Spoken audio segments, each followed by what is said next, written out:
Welcome back, Taylor and Zach. Hey, welcome. Welcome. Good to be here. It's kind of Well, I'm glad to have you digitally here, Zach. Hey. So yeah, another episode of this slideshow thing that apparently this well's never gonna run dry for us. No, we're gonna keep. We've missed school so much. We keep giving ourselves schoolwork, and we do book reports for each other because this is what you do as 30-year-old. This is fun. You're having fun, Zach? I'm having something. You're okay. I'll take it. I have I'll a lot take of it. fun. So yeah, this is my slideshow. All of you on the good Earth. But All right, before so we can talk, what is all? What is the Earth? We'll start there. Why is it good? we'll answer. A lot of these will be answered throughout the episode here. But I want to know now. No, can't we just have disrupt the whole thing to answer it one by one? Please. I know you. Hey, I know you made this whole presentation, but can I just derail it by asking all the questions? Oh, that we can you're just gonna we'll answer? just never leave this slide for Yeah, 6 hey. hours. What's on? Can we just cut? Can one of us what just a like challenge. spout out like what the whole thing's gonna be about in like the first line? I'd like to solve the puzzle, Ryan. It's This is a part of a quote, and a quote we will be getting to before this episode is done. But Okay. before we can get to all of you on the good Earth, we need to talk about something that's very near and dear to my heart. We really need to talk about the goddamn moon. Ooh, the goddamn moon.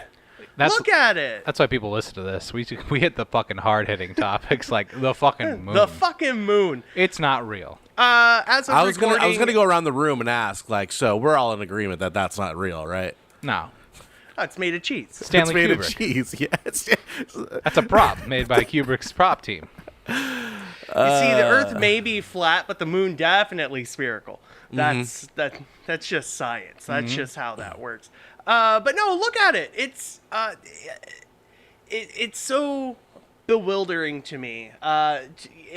Near impossible to imagine a world with our world, Earth, without the moon. Right. It's always been a constant in a way, all throughout human civilization.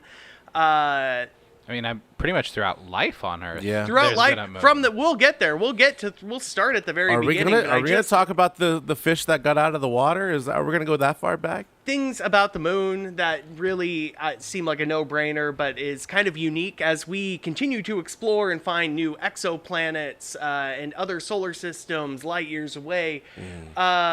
There's not a whole lot out there that's tidally locked, where one side constantly has the same face. Because the moon doesn't really rotate. It does, but it rotates at the same speed that it spins around the Earth. Okay. So for all of existence, every animal that's looked up at the moon has only seen one half of it. Really? Some craters get added. I think Tycho crater down here is something that happened within like the past couple of the million moon. years. And you can see it's definitely a newer crater because it's big still, Jackson Pollock of the moon. You definitely see where all the dust landed from where that hit, where years of solar wind and everything else, other asteroid impacts, kind of cleans things up. We can tell that the moon had a little bit of volcanism, because at one point in time it looked like all these dark seas are basically lava. Molten moon rock had come up to the surface, kind of filled out some craters that existed before.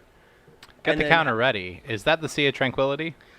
Sea of Tranquility, they're gonna crucify me, Taylor. I'm sorry. They're gonna crucify me. God his ass. It's this one with the eye, or it's this one, or All it's a right. combination of those two. I think it's this one is Sea of Tranquility, but I don't know. I have that map blindness where unless there's a dot on it, I don't know where it is. I mean, Yeah. you can see it with the bare eye, the different variations of shades on the moon. Except once a month. That's why I don't trust it. Yeah. Because Where'd it goes go? away for a little bit. Yeah, it's a fucking liar. It goes Go- out for a pack of smokes. Yeah. Yeah. No, went to that bar you told him not to go to, and met up with that girl it's gonna go hang out with. But to talk about the moon, we need to start all the way back at the beginning. Whoa! All the way. Hubba hubba. Solar system starts forming about 4.6 billion years ago. In that initial early primordial solar system, you know, nothing is how it looks today in a sense. Your gas giants are forming out, but like Neptune's almost up to the orbit of Saturn. Jupiter's wandering around, which isn't good for something that size. Your asteroid belt is basically everything. Like, there's so much leftover space junk. You have Jupiter at this time is still trying to decide whether it's going to go to college and become a star. Yeah. Which is another thing that we've seen whenever we look at exoplanets and other solar systems is like, oh, majority of them have 2 stars, something called a super Earth, which would be basically if Mars, Earth, Venus, and Mercury, and the moon had basically formed up into one big mass. A big 3, huh? But in the early solar system, and this is all theorized because the moon contains a lot of the similar elements that the Earth does. So we know we didn't like get it adopted. It didn't wander in from another planet. Like moon and Earth pretty much have the same composition. It's from just, our neighborhood. It checks out. Yeah, It's cool. definitely from our neighborhood. It could even be, in fact, from part of us. It's theorized that something about the size of Mars crashed into Earth about 4.5 billion years, throwing out a bunch of shit that eventually coalesced, as we see finally down here in the bottom right picture, into the early moon. Early moon, we believe was hot and red. Had a bone Well, to everything pick. was one. If you have 2 things colliding at that sort of mass, everything kind of goes hot for a hot minute. Really hot. You got a lot of energy expelled that's just melting rock. You're on the planet Mustafa from Yeah. Star Wars 3: Revenge of the Sith. Basically. When the moon forms, though, if this is how it formed, because the moon is constantly moving away from the Earth at a fraction of about 4 centimeters, so about 2.5 inches-ish. A year moving away from us, and it's been doing that since its creation. Whoa, why? So- why? What's it got against It's us? just that's just how gravity is. They're But just that's- drifting apart. After you've been married for 4.5 billion years, you know, Yeah. you just aren't as close as you are to one another. Yeah, I was gonna say, yeah, you boys have been in long-term relationships. Like, you know, hey, It happens. sometimes you want a little more me time. But regardless, 4 centimeters When- at a time. Yeah. talking about things that make our solar system unique, in a lot of the exoplanets we've seen, and mind you, it's really hard for us to track things that are genuinely Earth size. But when you do find things that are around Earth size, they don't have a moon that's the size of our moon. Our moon's about 1/6 the size of the Earth. A lot of moons are just smaller asteroids, something that's a magnitude 1,000 times smaller than its host planet. It's or- just big enough that Neil deGrasse Tyson deems that it's a moon. It's anything that goes around something is a moon. Well, I mean, I feel like he's just like the arbiter of like, it's big enough. It's a planet. It's a moon. I don't know. If it wandered off, the moon would become a dwarf planet. Mm-hmm. Safe Like to Pluto, assume. it would hang out Pluto's cafeteria table. Yeah. What do we have in the top right there? Is that like the Earth after the impact, or is that Yeah, the that's- sun just blowing a fat load? Oh, it does look very much like sun, but this is the Earth after it's taken the impact of whatever protoplanet that they want to call Theia. Which felt really good for both of them. It felt really good, but this is basically, you know, it hits in such a way that you have unfathomable amounts of just molten rock shooting off into space. You know, you've popped, you know, in essence, you've almost popped the water balloon that is Earth. I find all this shit about the moon fascinating, especially people have done the math to where, you know, if the moon's constantly moving out, when does it move to the point of no return? Right. At what point do we lose a moon? Don't we experience like the sun? Yeah, the sun will have already engulfed the Earth and the moon at that point. Yeah. Like Really? in 3 It or would- 4 billion years. It would take that long. Yeah, sun is constantly growing. And the moon is still within like the Earth's atmosphere. Well, yeah, orbit. Like, Yeah. isn't there parts of the Earth's atmosphere that go even beyond the moon? There, And like the very, very thinnest no, layers? there are parts of the atmosphere that go very far out, but not as far as the moon. All right. A lot farther than you would think, but even then, you're just talking about particles. But early moon, factors into so many different things. In Right. your early primordial Earth, when the moon is a lot closer, early cellular and even multicellular life don't start popping up until billions of years after the Earth is Earth and moon are created, essentially. You need to stir that fucking That's what it stew. is. It's if we didn't have that much gravitational force, which is rare because anything else that has a moon like that is too small, you could pick it up, the seas rose like a millimeter during high tide, rather than what we have on Earth, where we have legitimate tides that just stir those tide pool pots and create, might be not the deciding factor, but a definite part in how does life happen? Because that's a complicated clusterfuck of... Speaking of tidal effect, you were talking about other planets may have a millimeter rise in tides because of the tidal effect of this other body with a gravitational pull. Yeah. I watched a toddler get fucking owned. I was on the Pacific Coast at less than 24 hours ago. And I watched By a moon? No, I watched a toddler get owned by a fucking tide. I watched this little family. We were out on the beach, and this kid was wandering to the water. Probably their first time ever seeing the ocean. And like we all do, you get to get a little close and see what you can get away with. Yeah. And then every third wave comes in a little further. So the tide's coming in. So as you're getting cockier, the ocean is also getting cockier as well. I watched a 4-year-old just get rocked by a. That's wonderful. That's good memories. Not even a king wave or a neap wave, but just the third wave on a tide to get knocked over, and then watch that whole family's beach day just come to a screeching halt. The fun is now over. Yeah, because someone's because let's just call him Bryson or some shit. Good. That's a good name. Yeah. Bryson versus Poseidon, and Poseidon won that day. Yeah, Bryson's wet now, so we've got to go back to the hotel. But yeah, not only the creation of life on this Earth, the moon, of course, has also influenced your dawn of man, your Neanderthals, your early Homo erectus, and all that.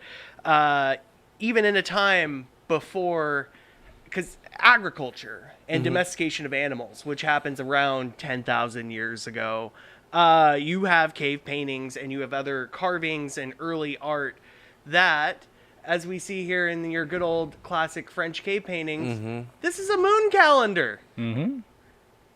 It's not perfect. It's not scientific. It's not 28 point whatever days per moon cycle, but it's a moon calendar, or theorized to be a moon calendar. But the loop is what does it, because the moon... Someone drawing with a burn-in of a stick. It was their cigarette butt. It's effectively cigarette burn art. It's cigarette burn art. Somebody had a really black Duke that day, and they're just tapping on the wall. But the moon, as it traverses, we'll use this picture in the top left for an example. It's not a perfect arc as it goes through the days at different times of where it is. It kind of does this weird little, as most planets do, this weird little loop in the middle and then keeps going. What? Which is... retrograde. Yeah, you get a little bit of retrograde in there. What are you saying? And that's just because... I actually can't envision this. What does this mean? I know you just explained it, but can you do it one more time for me? I explained it from the perspective of the Earth. Yeah, if you were to go outside... Yeah.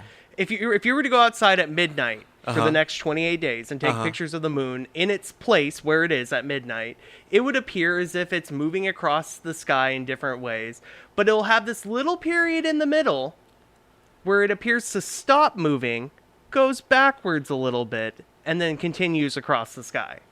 Is that just our shadow on the moon? That is the moon not being in a perfect circular orbit around the Earth. Oh, it's more oval shape? It's a little bit oval. Well, it's in the speed in which things are spinning in relation to each other. It's many different factors. It's many different influences of gravity upon each other. Okay. From your Earth, your moon, how the Earth is tilted does it factors into this as well. But the main factor is the moon's on a particular orbit. So, and this is by no means accurate, but the best example I can think of this is when you're on a not even on a road trip, just on the freeway. as a kid riding in the car, you would like look at the other cars on the freeway, and like as you come up to the other car, you notice that the wheels are moving like seemingly moving the car forward until like you're effectively like neck and neck with the car, and then they appear to move backwards, spin backwards, but they are still moving the same direction. Yeah, it's things like that. It's a similar like phenomena as that. But it is a telltale signs in these early moon calendars, because otherwise it would just look like somebody did a cigarette burn line. Mm-hmm. They were trying to form like a Hot Wheels ramp where there's a little loop-de-loo in the middle there. As it or goes it's like tracking downhill. the moon in one night rather than a month. But, even in your bone carving down here in the bottom right, it has this loop, and this is very, it's not a simple moon calendar. What you can imagine what these were used for at a time, especially even before agriculture. It's you gotta know. You ask the shaman Jim over here. You ask him how many days till the full moon so we can hunt at night, sort of a deal. Or don't want to go out at night because things that can see better in the dark can then hunt us. Yes, or how many moons has it been since like the frost has gone away, so we know where to migrate to get these, what grains we need. These berries grow this time of year. The moon is so oddly influential in so many different things that I felt like it would be a shame if I didn't start this episode with it. I mean, because we take it for granted. It's just there. It's not doing anything. Half of the world's population, not represented by any of the members of this podcast, also have a distinct relationship with the moon. Oh, everyone around the world has a distinct relationship with the moon. We go what through a beautiful cultures. transition. I was talking about ladies, but. Of course. This is where you get into that. The moon, of course, once you get into people making deities and coming up with early civilization, early religion, your moon is typically your harvest god, because you got to know how many moons it's been since you planted your potatoes or whatever. But it's also your god of fertility, because that's how you track when hey, they can have a baby. This is a good time. This is a good time to leave a deposit at the bank. Yeah, that's fucking gross, dude. Isn't it? You tried. No. That's something I've heard before and thought that's vulgar. I don't like that. I like that a lot. Like that I give that a euphemism. thumbs up. That gets a Zach stamp of approval. Going to the bank and making a deposit. Jesus fucking We're leaving Christ. deposits at the bank. We're not doing any withdrawals. What is so beautiful about these two is man's logic behind all these things and the stories that all these different cultures had to tell themselves. Like the stories that we made up to give thanks or to have reasoning to what the chaos of life really is at such a time when they didn't have an explanation. They just recognized it's man's first conversation with recognizing nature as being like the moon. The moon affects absolutely. so much. Look at this. Look at how much this affects all of us. And having your lores and your stories and your novelties and your praise and your deities for that reasoning.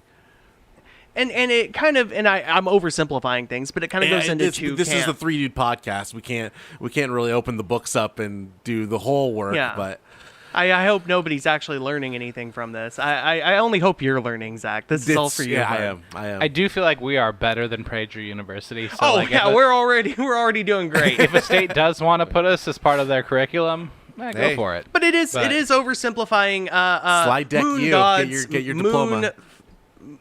Moon gods, moon folklore, and all of that. Moon deities. All throughout early civilization is typically 1 and 2 camps. The moon exists. We'll use Khonsu here. He's our first. He's about 3000 BC. In your Egyptian, Khonsu's your grand period the of Birdman. The Birdman with the moon. The Birdman on the left here. The moon exists as its own thing. And Khonsu here is basically a god who's using the boons of the moon. He's the one that's sort of your telling the mortals, hey, here's when you should hunt, here's when you should harvest. Here's when you should leave deposits at the bank. Yes, here's when you should have a baby. As we move further and get into 1000 BC here, we have Shang-Yu, which is impossible to pronounce, and I know I fucked it up, but it's a Chinese moon deity.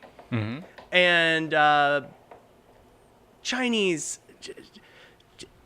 mythos is always so like fascinating because everyone hears about the Greeks and the Roman mythos. You know, maybe you get your Norse in there and shit like that as you're going through, public education, but you never learn about Chinese deities. Unless you go to Shen Yun. Yeah, you got to hit Which- up a Shen Yun. If I could possibly sidetrack the podcast a little bit, because you brought up the China. Is that the opera? Is that like the Cirque du Soleil We- opera? we- that didn't I we talk about this highly last recommended? episode? It is the Chinese Cirque du Soleil that is a CIA-funded op. It is funded by the Falun Gong, Chinese-funded cult, and they have then turned It's to just rah, go old China, new China bad, old China good. 5,000 years of Chinese history before communism is literally the tagline to the show. Basically, there's a cult that puts on a fucking wonderful Cirque du Soleil show that comes to your city in America, and your dumb cracker ass can sit down for $85 and through God. Sorry, hang on, acrobatic feats learn about how glorious China was before communism. Yeah. And just your pronunciation, or the pronunciation. I had to look up a possibly of that, YouTube video for that. reminded me. I of went to that sounds like YouTube Shen for Yun. this. Well, it's the modern Chinese lunar space program. It's named after Chang'e. That makes sense. One more Spelled time. like What is Cha- it? Chang'e. It's spelled like Chang apostrophe E. And I mean, this is still many cultures in this area, but the moon has a immense cultural significance. Lunar New Year is always a huge deal. Well, that's also their calendars are set up as a lunar calendar. So I mean, Lunar New Year is Even though everyone's it's just the New Year. everyone's going off of Gregorian calendars Yeah. now, but But Chang'e is a goddess. She's married to the great warrior god, this archer god Jackie Chan. who has It was actually Jackson Chan. this great warrior god has the secret to immortality, which is highly prized possession among the gods. And Chang'e here steals it, takes a magic rabbit, and ends up going to the moon, which is the one place that no other gods can go to. It's so difficult and far away, this forbidden place, that she can be in solitude and be immortal, essentially. Is that the object she's holding in her hand right now? She's holding the little pouch of Immortality powder? which, no spoiler for later in this podcast, is apparently piss crystals, fart rocks, and carbon. We also have Selene, who's a Greek god. This is about 800 to 500 BC. Selene gets somewhat mixed in with a Artemis, which is your female archer huntress goddess. When everything kind of gets its Roman coat of paint over it, they just combine 2 to 3 Greek gods and call it good. Yeah, they name it after a planet. Yeah. It's like if they remade Friends and then they just had 3 friends rather than the full 6. You had a Chandler, a Joey, and a Ross. That's just Greg. Yeah. Yeah. The moon in Chang'e is basically a place that you can go to. Selene, on the other hand, is a personification of the moon. The moon is Selene. It's this lady who's riding this moon chariot pulled by white horses and white gown flowing, because we need to personify almost every aspect of life when it comes to this age of religion, folklore, the stories we kind of tell. The Greeks and subsequently the Romans did that a lot. I mean, Mount Olympus was an actual fucking mountain in Greece. Yeah. They're oh yeah, that's we can where point. God We can point. lives. Yeah, we can point to that. As we get further, this is an illustration, not contemporary of the time. This was done much later in the 1900s. But there is a satire that was written in the year 100 that's basically a parody of Homer's The Odyssey. By Norse people? It's Or Nordic? by a guy in modern day Turkey. Just a Turk? It's just a Turkish writer who's just trying to probably make fun of local governments at the time. But the story does stand out because it's one of the only pieces of writing that still exists that is technically one of the first pieces of science fiction. We're not dealing, it's not even when you get into your Hindu religions where it's, it's gods fighting other gods in space. True history is what it's called, which I think is funny because it's like That sounds like the you most name your- Republican thing I've ever heard in my life. But it's a bunch of goofy True stories of history. shit that could never happen, but it's called true history, sort of a deal, which I think is great. It reminds me of fucking like Fargo or some shit, because that starts with like, this is a true story. It's not. It's not. Or Bloodsport. Yeah, Bloodsport does the same thing. Bloodsport tries to be real in its credits. It's Bloodsport is like a dude who lies named Frank Dukes. Yeah. Who is an absolute fucking liar. Yeah. Trying to play it off like this Jean-Claude Van Damme movie. It's trying to be like a biopic, but it's a biopic of lies. of a guy who likes to lie all the fucking time. In this one of many stories in the collection of tales known as True Stories or True History, you have your first like men are on a boat and a water spout takes them to the moon. To Skype, Looks like a Viking longship, really. It looks like a Viking longship in this illustration. On the moon, they meet like vulture people. They get involved in like politics, which I assume are just parodying like local politics at the time. The vulture people are having a war with like some other race on the moon. So it becomes almost your first sci-fi story. Your first instance of something we could call aliens, your first aspect of like normal man going to the moon. And what's the year on this? You said like 100. 180. Okay. So, which is again compared to like Homer's Odyssey, it's coming like 500 years after. You know, like it's Homer's Odyssey is well known, and you're making Schmomer's Schmodyssey over here. Well, I know there's also like maybe 1,200 years later, there's like another work that talks about like a war between like the people of the Lunar Empire versus the Solar Empire. Yes. That's also considered like an early work of science fiction, but that's still like 1,200, yeah. 1,000 plus Yeah. years away. And even then, calling this the first science fiction is a little bit of a stretch, but it is one of the earliest recordings of like, oh, this is a normal man going to the moon to meet aliens and all that. It just kind of sticks out at the time. FX is going to adapt this soon. Oh, yeah, no, I for can't wait sure. for the really bad Netflix series. As we move on, Birds. this world we're living in is constantly growing technologically. And even though we have a man in 100 AD writing about people going to the moon, he would have no idea that 500 years before, in 400 BC, we have somebody really taking the first steps in what is going to get us humans, to the moon one day. Okay. Birds and what appears to be a steam-powered butt plug. It's basically... You're not wrong. It's a kettle. The kettle has water. Bird is hollow. Kettle fills with steam. Bird fills with steam. When there's too much steam, bird shoots off.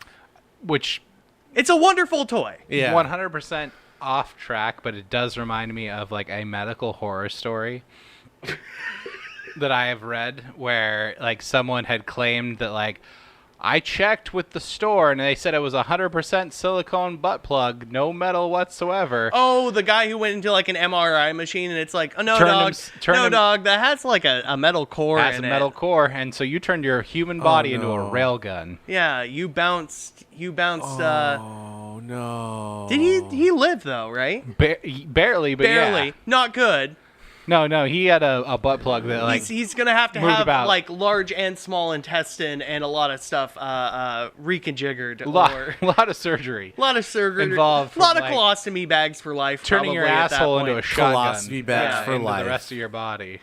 That's Sick my punk band, by Sick the way. band name. Sick band name. That's the name of my next episode, Zach. Nice.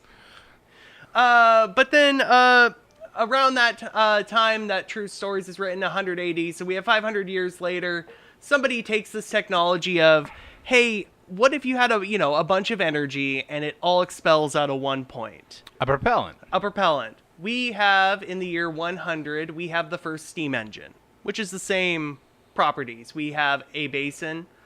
Doesn't look like it, but there's a top on there covered in water. Steam goes up the pipes into this guy. Turns the wheel. Steam collects, and you have put angles to propel this ball in the way that you want. This is pre the modern steam engine by over 1500. Like we are looking We had at steam for a long time before we thought like, fuck it, let's make some things move now. Really, since we had fire, we had steam. Yeah. Yeah. as far as I've looked up, there wasn't too much like nobody tried to make this into something practical. Like, oh, we can use this to like turn a smaller wheel that maybe turns a larger wheel that can like spin a grain mill or something like that. As the car guy, I can maybe like put a theory as to why like we weren't like super hyper on this concept called parasitic loss. Oh, where each stage of the machine you're losing that much energy. Yeah. And with the steam engine, it's going to be like even less efficient. Oh yeah, in this design, the steam engine isn't doing anything but pushing itself, and I don't even think you have early ball bearings even at this. It's a machine. Yeah. It's an early machine upon many early machines that we may talk about in future episodes, because I always find this is a complex machine by the terms of like what a machine is. Yeah. In its simplest forms, whether it be a fulcrum or a wedge or a counter lever. Like this one has multiple stages to it. Like this is a complicated machine. But this is also the type of machine where the person that dreamed this up, and you know, maybe a different guy puts it together, maybe a different guy, you know, finally tests it out in a way that makes the machine work as intended, and then it's something that doesn't factor into human development for over 1,000 years. It just kind of sits there and it plateaus as a technology. So we got to jump ahead in time 1,000 years, because we have... Is this the boom powder? Boom powder. This is the boom powder. Gunpowder in its modern form doesn't come about after, you know, hundreds and hundreds of years of like technological innovation. After this, people are still experimenting with what rocks can we put together, grind up, and oh look, they make blue sparks this time. People have been pissing in the same spot and watching crystals form for Okay. Explain tens this. of thousands Explain of years. this. Are you saying that it's potassium carbonate? Potassium... Oh, I always thought it was a collection of uric acid. I mean, it contains a lot of the chemical compounds. Yeah. I think potassium carbonate or whatever Potassium it is carbonara. is When piss evaporates into like whatever solid it is a main component of uric acid crystals, but basically you find the base element form of that in whatever way you can. Usually found by just getting piss crystals and removing the excess. Bunch of people pissing into the same bucket for a long time and noticing like, hey, crystals are forming. Whoa. Yeah. Let's try burning that. What happens when we put fire to it? Well, then you find sulfur, which are the yellow rocks that smell like farts around volcanic areas. So you got piss rocks, fart rocks, and carbon. So you got grandma's ashes in this. And I'm starting to understand Death Stranding a whole lot more now. Oh, that could be the reference. That's my headcanon now. This is how you turn monster energy into a weapon. Yeah. But yeah, this was discovered by a Chinese alchemist around the year 1100, as many of them are at this time. If you're in a place of power from whatever dynasty, you're searching for immortality. You're searching for a way to turn lead into gold. You're searching for ways to prolong life. Medical advancements are made at this time. Other advancements, you know, in papercraft and all that come from this. Even the compass. Like, because people are just fucking around and gaining different rocks with different properties and trying them out. You know, they're fucking around and they're finding out in a positive light. When you make humans' lives comfortable enough, like when they have like most of their baser needs met in a society, like they find out some wild shit when they're not having to like worry about like where does my next meal come from and where do I sleep at night. Incredible philosophy. We're we'll see if that pans out, Taylor. It sounds fake news to me. Yeah. I think it's the pressure. You create diamonds under pressure, so let's just run with that. It does not take long for China to find a practical use for this. Within 100 years of China basically finding gunpowder and trying to perfect it, we get what we know as our rockets. Okay. We get what we know as technicals. our early Chinese technicals here. Would it be a technical? Well, these are technicals. That's technical. It is a cart. I love these. I think they're called Huawei's. Korea loved them. Yeah. And it's just a box with a bunch of a bunch of rockets, and those rockets have arrows headed through them, and they just light 100 of these because they're not accurate. No. You don't need to be accurate when there's 100 of them. Yeah. But when you have an entire like platoon of people volleying arrows in just one box that two people carry and one person lights, That's like a sick it makes design. a difference. That is so cool. Those are technicals. On our left picture, I love this picture because this is A bunch of fantasy dwarfs being set on fire and a horse. This is like a 1800s, early 1900s painting because it's so hard finding era contemporary paintings. But this is a bunch of Mongol invaders getting repelled by rockets. Oh wow. Because rockets and other uses of gunpowder like this, like we see them loading up essentially a cannonball here in this picture. That's just going to explode and cause a bunch of fire. Is it a cannonball or is it a bomb? It's essentially a bomb. I assume this is a bomb. This So it does picture have, that like- is cropped out. This is a bomb in like a box, like Yeah. a shrapnel clay pot just filled with explosives. Because a cannonball is like just a big, heavy like sphere propelled by gunpowder. But a bomb, like, no, it has its own payload and will explode. Somebody lights it and it goes off and explodes.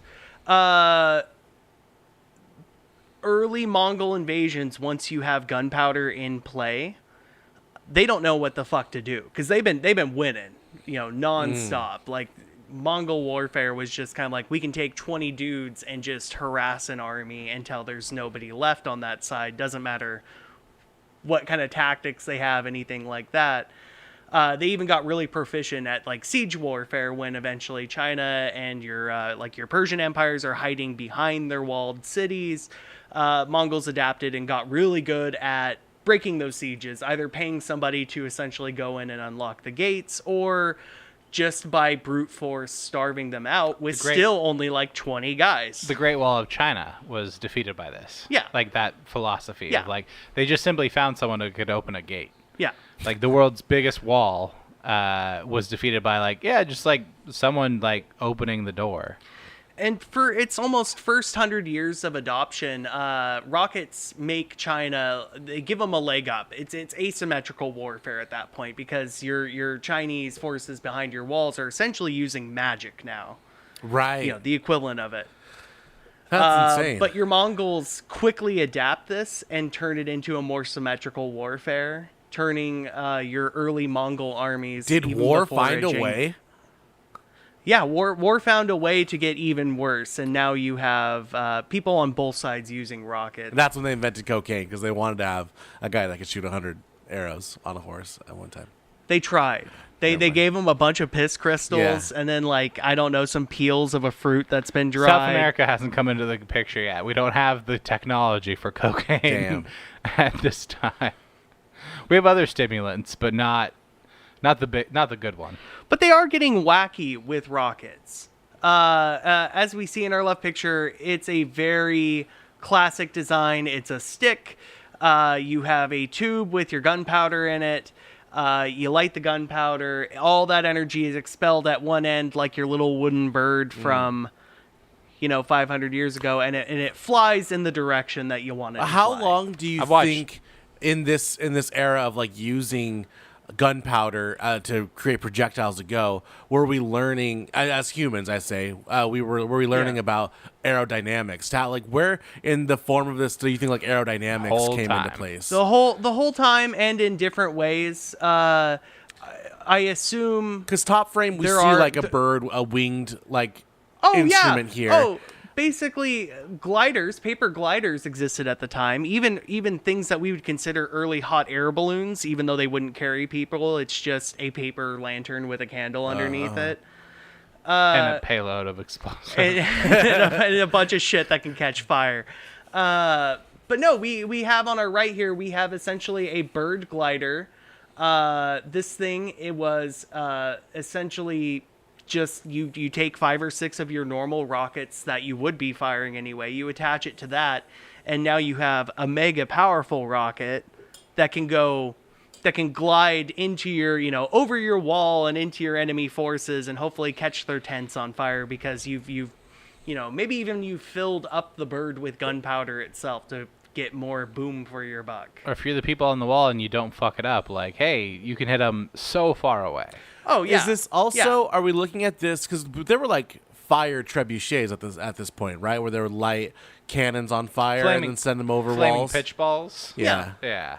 Yeah, fire has been a great decider in ancient wars, even before this. But you typically were limited to a guy having, pine tar on his arrow, lighting that, and hopefully catching something on fire. Or people that are just running chaos. They're just going beast mode on the battlefield, and they just have a torch and a bunch of oil or something like that, and trying to catch whatever on fire on the opposing side. One of our greatest mysteries still of the ancient world is what exactly Greek fire was that effectively created flamethrowers. Yeah, the Greeks had a way to pressurize flammable liquids, some sort of fuel. We assume it's a liquid, but we know so little about this, and spray it. They would have it on their boats, and they would spray it at other wooden boats. Really? And when your boat's on fire, you're fucked. Yeah, it's a bad place to be on fire. Episodes, you would think surrounded by water, it's a fine place to be on fire, but no, it's probably the worst place to be on fire. We have so much road to go on this, boys, so we got to just keep on trucking along, because this could be an episode in its entirety. Sure. But not the story we are telling today. We all know China went basically apeshit with the rocket. Your alchemists of the time that now you have this tool to use are basically like, well, what can we're going to throw fireworks now at more piss rocks and stuff like that and find out what happens. I mean, to be fair, everyone went apeshit once they figured out what gunpowder was. China was just first to the party. Yeah. China's first to the party for a long time. You don't have gunpowder showing up in your Middle East or your Western world. It basically takes almost 200 years for it to creep out. Wow. And even then, it's not being utilized. Damn.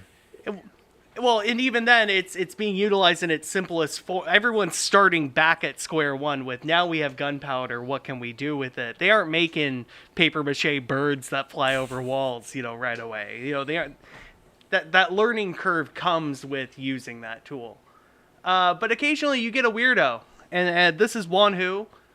This is an actual person who was high up in whatever dynasty's government. Considered your smart man. He's the one who's coming up with your big ideas for different things. He's Elon. He is. Well, I don't want to invoke that. Taylor, don't break your neck shaking your head so fast. No. Is it safe to say... You got to be smart to be a Wan Hu. Well. And the man probably was smart, but his dumbest idea and the one that took his life is he went... He went, I'm going to use rockets to fly to the moon. Yeah, I wish Elon would do that. Is he not? Isn't Elon trying to go to Mars? Do it. Can we not bring up an Elon? Can we just call him? He's 1300s Chinese Tony Stark. Is what he is. That's what Wan Hu is. He's just smart, In alternate universe China, this is used as like a hubris tale. Like, oh, we have a human man who did an Icarus. I'm pretty sure there's a part of Shen Yun that includes a Wan Hu. So did he make it or not? The reports are varied. This guy straps himself to a chair with 47 rockets. That's the number that's in your ancient texts and your modern retellings of the story. For some reason, it's 47. Apparently, he has two of his homeboys light this up.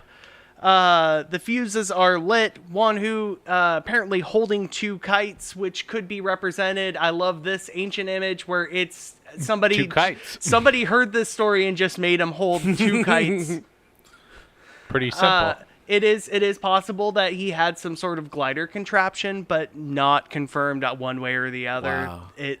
I think this is a more modern retelling trying to make sense of what this man was trying to do. That doesn't necessarily make sense for, I'm going to the moon. No, this doesn't make sense either for going to the moon. Guys, I got to say, all three of them don't make sense for going to the moon.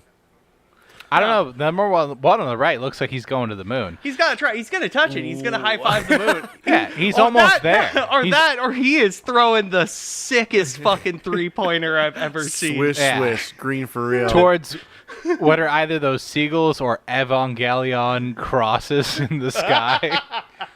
The fuses are lit. The rockets go off.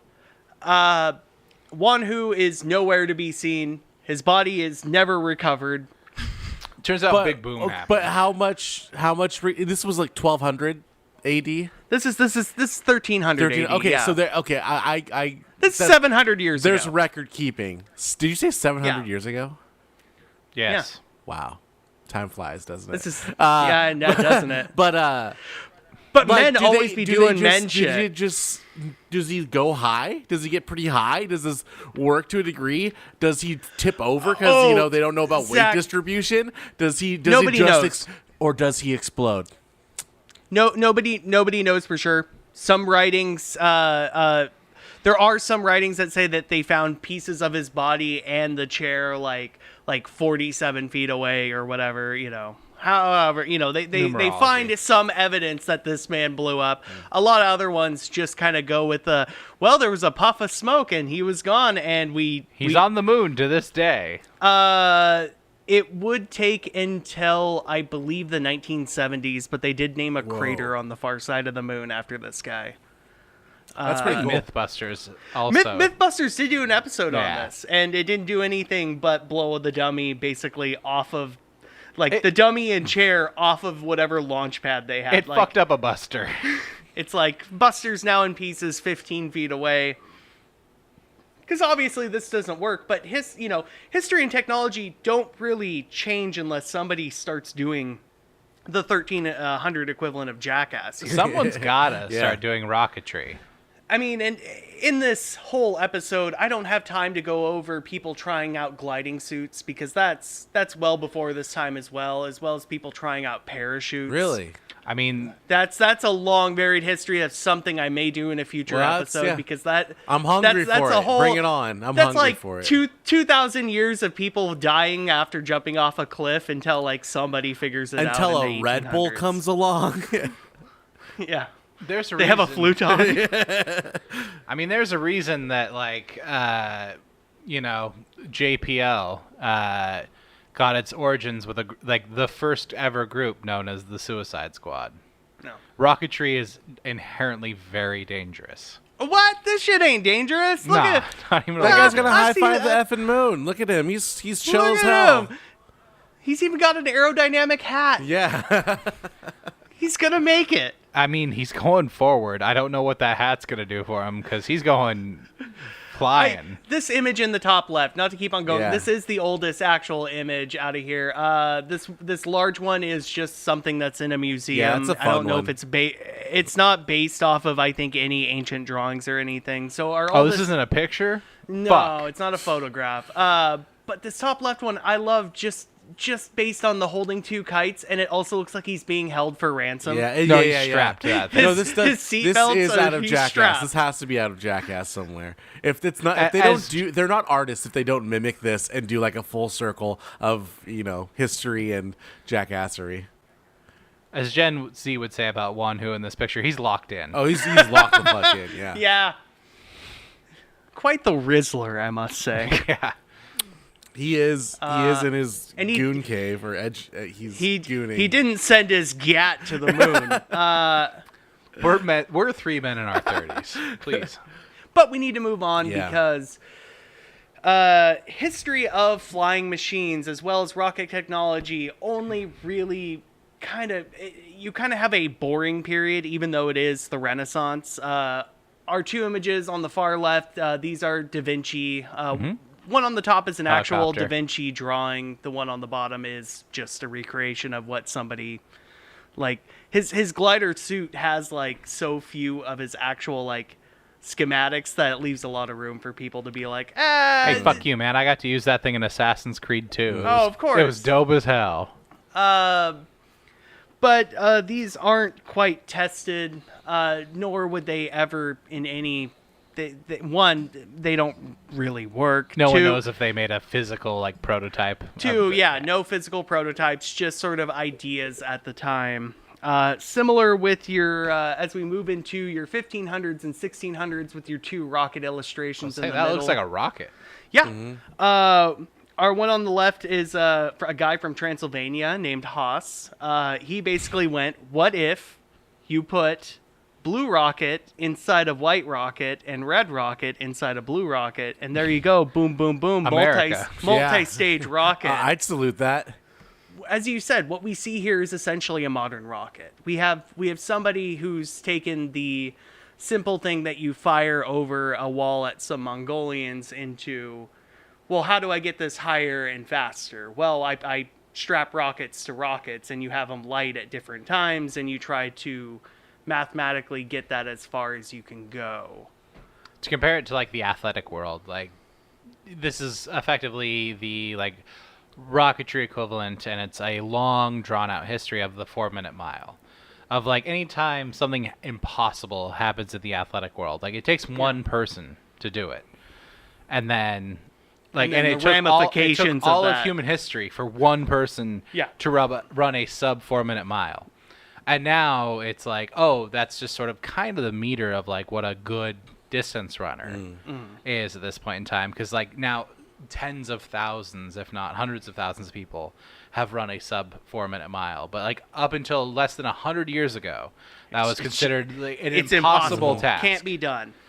And that's just sort of how humans develop. Like something is considered impossible, then one person does it, Like, and then there's a little bit of a time period. There's a learning curve, and then everybody's And then a doing it. second person does it, and then each subsequent person to do it does it in a shorter and shorter period of time.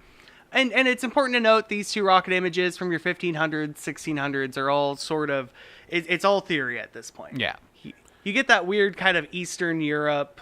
There's not a whole lot to do. It's shitty and cold out, so we might as well theory on how to make a better rocket. I mean, the Turks brought a lot of science from like the Arabian Peninsula through that part of the world that time. So Speaking of Turks, we have another one on the far right. Look at that. The This Turks is another are back. big. This is 1600s. There was a writer named Celebi. He that's a Pokemon. I know it's a Pokemon name. This is why it's easy for me to remember.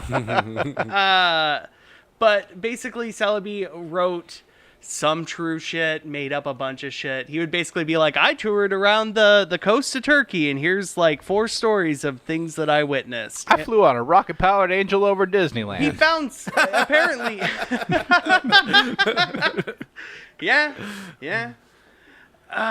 But he found some Turkish guy, some magistrate, what have you, who had strapped some Ottoman at this time. Some Ottoman at this time who strapped himself to like 7 rockets and apparently launched himself into the water, swam back okay. But ooh boy, what a story! Big if true. There are statues and monuments to this guy, but as far as I can tell, the guy that actually flew on the rockets never existed at all. I could be wrong, but it's like it's a tall tale. But folk again, heroes are folk heroes. Yeah. I mean, we have Pecos Bill, Paul Bunyan. I love a Paul Bunyan. Johnny Appleseed. The Blue Ox. Yeah, Johnny Appleseed. And I mean, like, just to kind of expand upon. Is John Henry a real person though? No. Oh, okay. What? No, he didn't. There wasn't a massive. There wasn't a who, man like, that beat the outcompeted a machine that built railroads? And then died because he tried to like go through a rock. You just like a heart attack from too Well, much. yeah. Too much anabolic steroids. You gotta talk about what comes after this. What the rocket technology? This is 1700s and 1800s. Rocket Does that rocket have a technologies- bayonet on it? Yeah, dog. Oh my Yeah, god. Humans are crazy. This is an Indian rebellion against the East India Trading Company in the 1700s. This was Raytheon's response. Their version of the rocket is almost unchanged.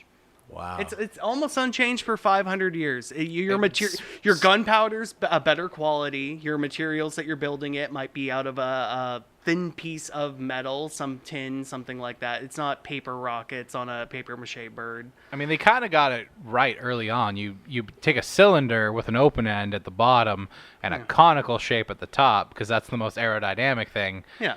And you let it go. Sometimes you put fins on them if you really want them to fly in a direction. Gives you stability. But even then, asking for any sort of accuracy, this is why I love this picture. Any sort of accuracy in a rocket is just something that you're not going to get. Right. Definitely not in this time. But yeah, no. The Indian forces basically have bayonets on their rockets so that they would either stick in the ground or stick into a horse or something like that. Because, That's you know, awesome. if this thing... If At this- least you if this- stab something. If this thing's lying flat on the ground, it blows up. But if it manages to lawn dart itself vertically in the ground, it blows out everywhere. Sort of a deal. Superb. More boom for your buck, more dead red coats. What more could you I want? mean, even if it's a dud and it doesn't, like, all it does is fly and doesn't go boom, you stab something. Yeah. But It's effectively a gun. this isn't limited to just the Indian forces, though. British use these. In the top right, we have the Congreve rocket, which British forces use, French forces use, all the way out through 1700 to 1800s. You don't hear about them a lot because they never really made a big impact on any battle. Not as effective as a cannon. Not effective as a cannon, not as effective as guerrilla tactics in your Revolutionary War. You know, it gets they're never really given a time to shine until the War of 1812. This is the Baltimore Bay down here in the bottom right. We know about it from the news recently because a bridge fell. Yeah. Yeah, the Francis Scott Key Bridge, a guy who was locked in prison and decided to write a little poem that would become the thing that we have to listen to at every fucking That guy sporting had to be event. good at About the- talking. I mean, if he was like, About the national anthem, though. uh-huh. The rocket's red glare is in reference to the Congreve rocket. That's crazy. Just to tie it all in, together. No, a lot of dumb Americans think about, like, oh, it's the 4th of July. Yeah, rocket's red glare. Yeah, bottle rockets.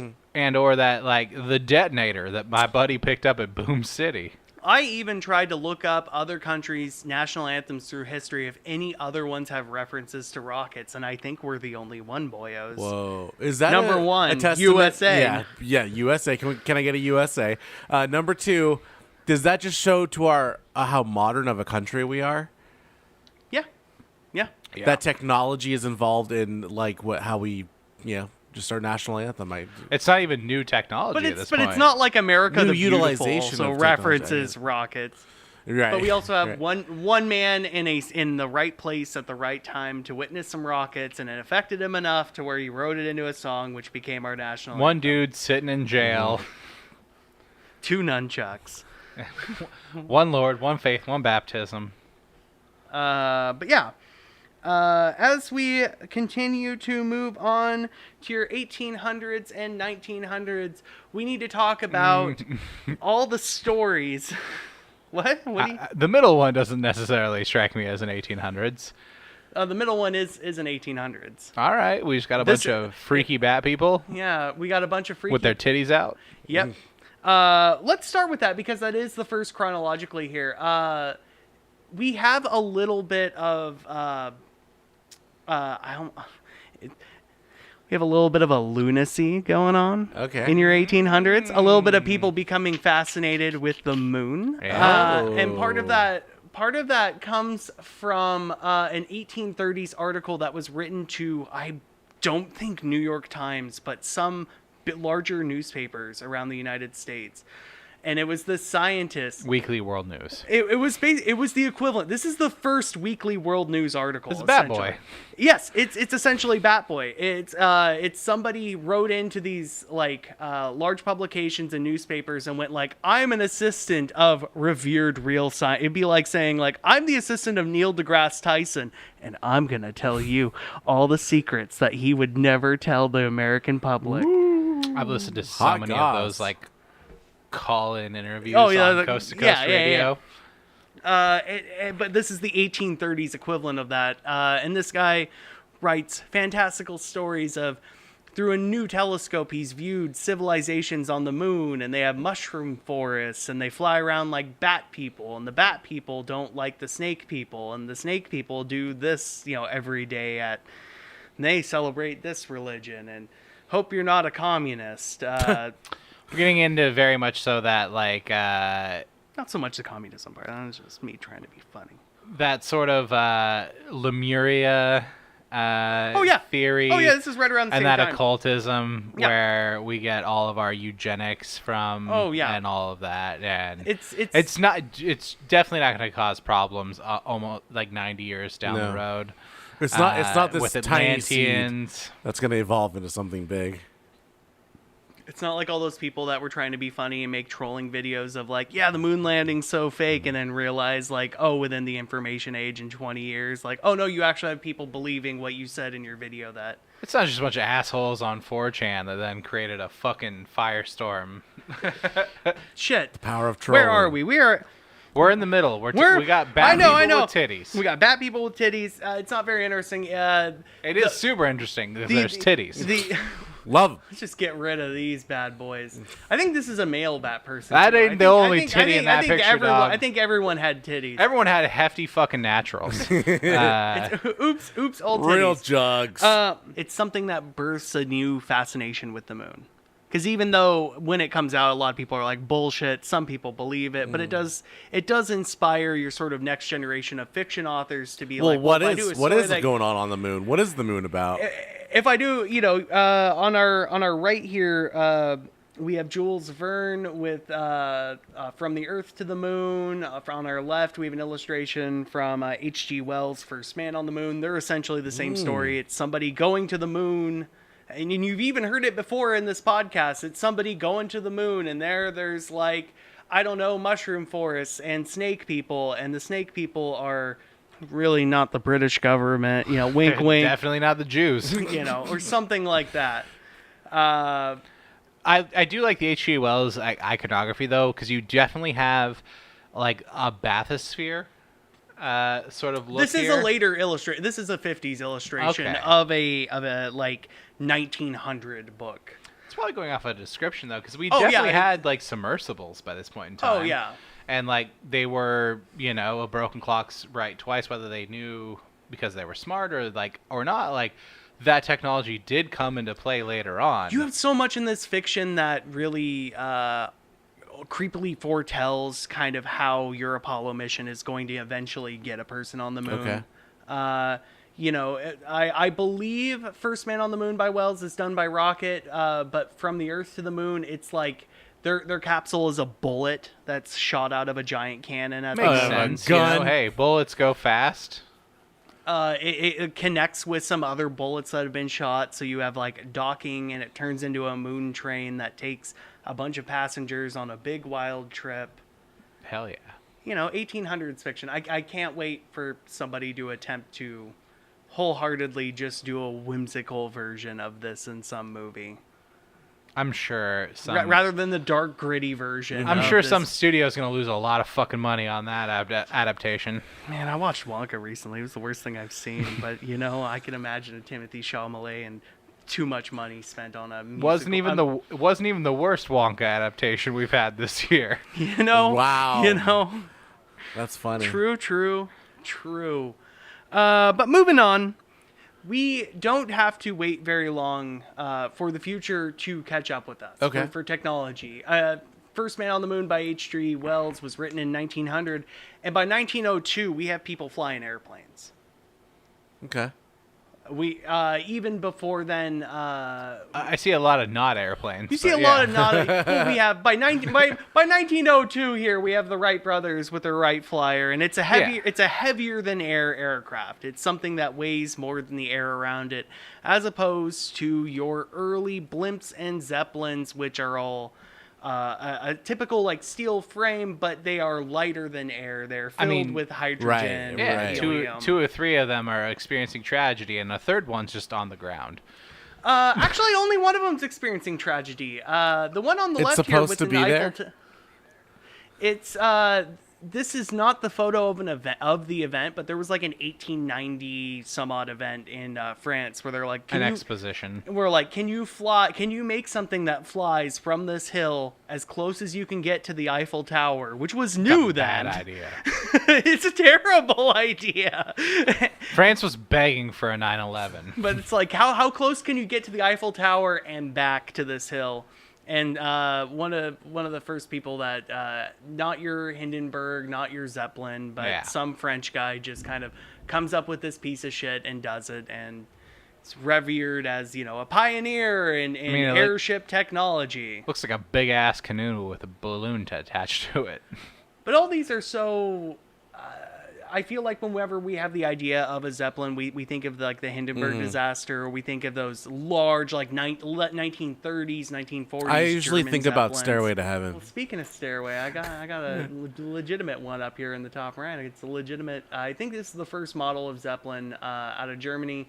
It can only carry about 15 people. That's crazy. Yeah. It's so big. They got a max speed of like 8 miles per hour tops. The people are only in the small part. Right. Yeah, they're only in this little cage down in the bottom. Like everything else is there just to keep your shit afloat. I had to include a little bit of British love. This is like her Royal Majesty. They give it some fucking pompous British name. It's HMS. It's universal. It's either her or his Majesty's ship. Yep, and it's the number one. It's the HMS bullshit one. His Majesty's first airship, and essentially they try to moor this out on the water, and all it takes is a light storm for it to buckle and essentially fall apart. That bitch is in the River Thames. Yeah, I mean, it's doing what it's supposed to do. The parts that are still there are floating, It's like, but it's falling apart. it's like 80% not in the water. It's very true. That's pretty good. That's pretty good, though. It's All like- things considered. It's a B. It's incredible, the human history, that the thing is always really big to start off.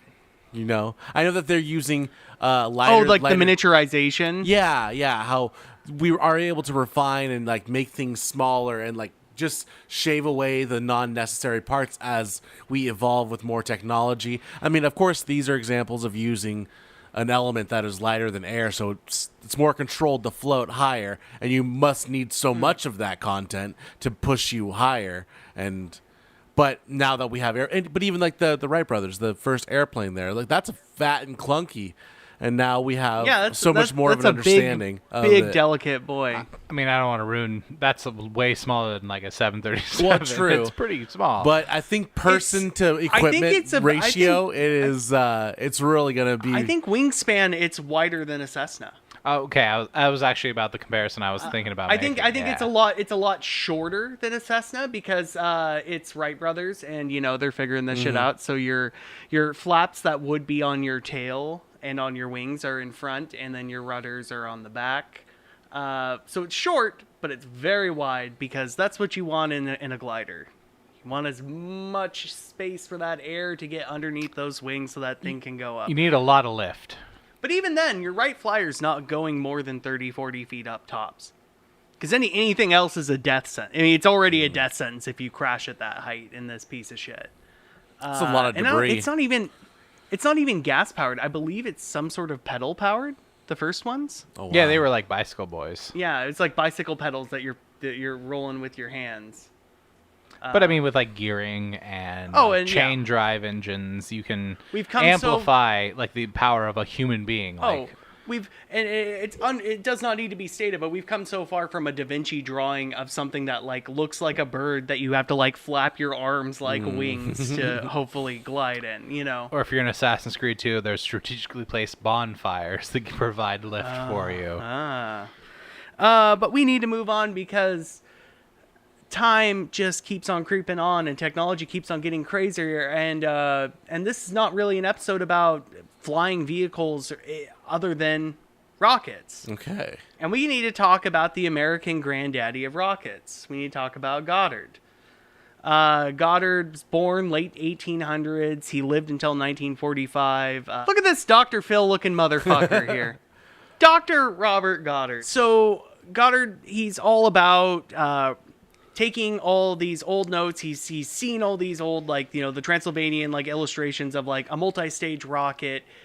He's trying to perfect rocket technology on his own, but he's finding it hard. He's getting ridiculed for his ideas, so he's finding it hard to get the funding for it. And this is like 1910s, 1920s. Eventually uses some of his ideas in the final weeks of World War I to create what is essentially a proto-bazooka. Okay. Something... Artillery, effectively? No, well, artillery is different, but something that could be handheld or mounted on a tripod that you shove a rocket into the back and it fires that rocket through the tube.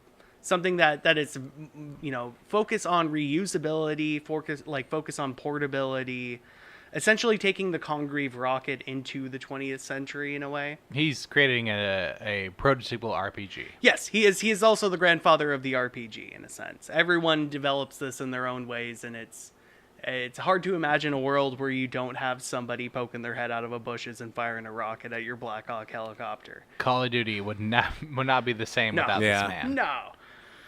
But even during this time, even in your 1920s, 1930s, Goddard, inspired by these science fiction novels from your H.G. Wells and stuff like that, basically goes, okay, but how could you feasibly get a rocket to the moon? I mean, what could you do? Could you maybe, to lessen the amount of time it needs to go up, could you put it on a balloon? And he's doing all the math, and he's like, nope, balloon only gets you, as we can see in his chalk drawing on the bottom left, you only get about 20 miles up with a balloon. Which is really fucking far. Which is far, but that's the limit. That's like you need air for a lighter than air aircraft to go above it. There's a certain limit where diminishing returns because you have less air to float through. International flights are like 35,000 feet, which is still like 13 miles less than what this dude's thinking. Some fucking poor schmuck in a balloon. Well, he's thinking like weather balloon. Like poor schmuck and what we would think is a modern day weather balloon, which do get up to those heights. Yeah, they get very high. It is a barrier though. But in this day, like, you still have to put some poor son of a bitch in a basket. Yeah. You give him some sandwiches. Who can't fucking breathe up there. I wanted to address that in this timeline. We've gone really far in the human history. When did we kind of figure out that we have an atmosphere giving us oxygen on Earth? Because I can't put my finger on when we know, you can't just put a guy on a seat with some rockets and send him to the moon, because once he gets out of the atmosphere, he's not going to be able to breathe. As long as there have been people marching around this Earth, it's almost common knowledge as if you're going up a mountain, it's getting harder and harder to breathe. Now, people putting the scientific reasoning behind that doesn't come until much later, but it's not until almost your 1700s, 1800s when you have early hot air balloons, where you have people with I'm having something to measure like barometric pressure. And wouldn't you know it, we're at a solid 70 or something on ground level. But then as I'm climbing up, it's getting less and less and less, and it's harder to breathe. So then possibly reason can tell you oxygen. that the higher you go, the less it's available. Yeah. Of course, Goddard is most well known for in the 1920s, he builds the first liquid-fueled rocket. At least the first one that flies. And it's a fucky design. I mean, this looks like a lawn chair with some rocket nozzles on it. Looks like he's ice Looks fishing. like he's just gonna... Yeah, he looks very upset to be outside today. He looks so angry in his little boots. But you have a fuel tank. You have pipes. Those pipes mix your at this time we're using high grain alcohol and water to cut it. Moonshine. With some sort of a liquid oxygen to oxidize, spark that flame, light that rocket. And one thing I've tried in my research in this is to find out his reasoning behind this, because as opposed to any sort of even his own designs after this design has the thrust comes out from the top. Oh, that whole thing is supposed to fly.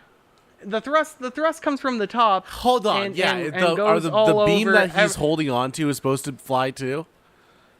Yeah, the whole chair. Okay, yeah, I didn't get that. I thought this was a stand holding it. The whole shebang.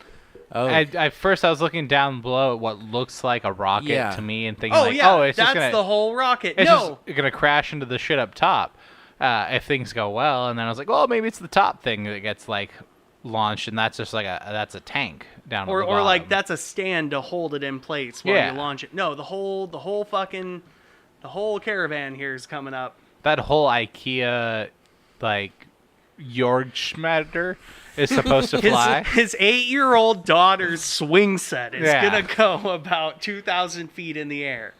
But it works.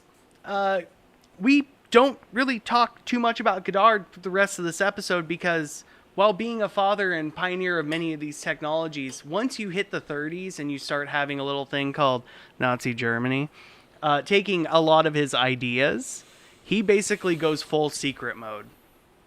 He's like, okay, I was ridiculed for the first half of my life. Fuck it. I'm not spilling any rocketry beans that I'm doing my own experiments. Anything anyone hears from me is stuff that I'm gonna publish. Like, I mean, there's some Americans that are also there's taking on. There's some people that are taking on, but this guy sort of is your pioneer in that. You know, and it just so happens that your guy to make the first liquid-fueled rocket is also the guy that's like, hey, what would it take to go 250,000 miles to the moon? How big of a rocket? How much fuel would you need? You know, he's doing this sort of math in the 1920s when he knows damn well he can barely put together a liquid rocket. He doesn't have the funds, and he's not going to find the scientific backing to make this a possibility. No, for like $25, you and like, you know, your nephew could put together exactly what this thing can do. Yeah. At a hobby store. Moving along, I just wanted to include this, even though it covered a lot of things we were going to cover already, but I wanted to have some graphics just in case. Your solid rocket here is basically what we know from what China had invented. It's gunpowder or some sort of solid fuel in a tube. You light it, thrust comes out. The problem with that is once you light that, you can't unlight it. You can't throttle it, really. You can't turn it off and on. Once it's going, and there's no stopping it. The advantages to liquid fuel is you can now throttle things. You can use a valve. You can use a valve. You have a lot more variation of tweaking and improving your fuel for what you want the rocket to do. Gentlemen, may I have a moment of your time? Yeah. That image, that photograph, do you know anything about that? Yeah. I mean, obviously, you know some. Godard. That's Godard in the middle. Yeah. Godard's the one who looks like Mr. Clean with the mustache. I see where he wore a hat. I can relate. This is one of his later tests. I want to say this is sometime in the 30s. As you can tell, this is a much more what we imagine a rocket to look like. It doesn't look like somebody's swing set that has some pipes attached to it. Yeah, it looks like a dick. It's got some fins on it for stability. He continues to try things out between the 20 and 30s. Do you recognize this picture, Zach? I'm having a moment here, guys, because as you know, I'm a big fan of the Mars Volta, right? The little prog rock band. I listened to them so much growing up. They have an album called Amputexture, which is an oil painting of, instead of a rocket, it's this exact same scene, but they're holding like a giant alien. The only thing I know about the Mars Volta isn't all that helpful. The whole piss on the stage thing. It's the classic story. It's the piss on the stage thing. Oh, it is. It is, to a T. It's the exact image, but an oil painting of it. That's incredible. Looks like a massive shrimp horse, but which I can see why it got your attention. Yeah. You know, I always got my eyes on some shrimp. But that's awesome. Shrimp. You got shrimp on the brain, man. Always. It's been about 2 weeks since I've had shrimp, guys. I'm losing it. Dude, I ate some massive fucking prawns a couple days ago. And it was awesome. Jealous. I also gotta say, I don't trust whatever character Shia LaBeouf's playing here, where he's only got two hands. He's like bracing it with his knee, and he's got two hands. We've all helped our friends move. Yeah, and like there's always that one guy who's just got his hands on the thing and like, I'm contributing.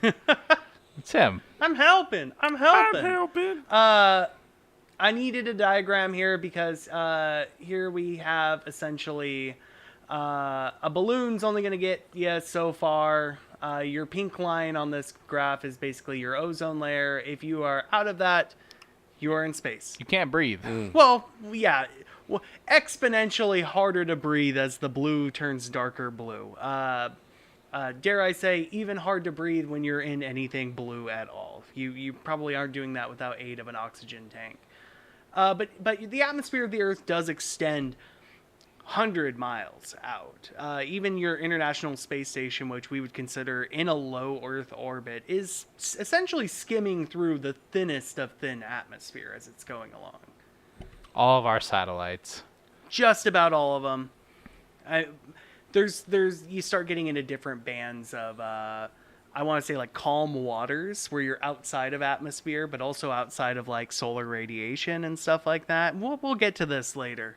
But I just felt the need to include this because I love putting in graphs, and you know what? Maybe we'll all pass the 3rd grade today. We'll figure it out. Moving on, we have the Fuck yeah. This we looks have sick as the hell. biggest fuck yeah. This is the 1920s in Germany. We have a man named Fritz von Opel. Here we can see Schuin for being played by like a Fred Armisen. This guy, again, to use this dumb term because I don't want anyone calling him Elon because he's not an Elon, but he is a 1920s German Tony Stark. I hate whole just philosophy. putting Tony Stark and replacing him Elon Musk. Call him Bruce Wayne or Yeah. something, man. He's Eccentric playboy billionaire. like if Howard Hughes and Evel Knievel had a baby. Sick. Is what he is. He has Opel is his company. He makes like, you know, your 1920s race cars, but his whole philosophy once like rockets are big.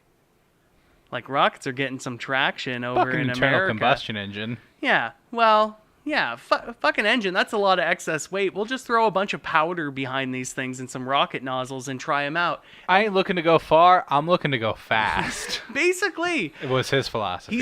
he's setting records in your automotive, in your train speeds. He's setting records all throughout the 20s. He flies the first rocket powered plane.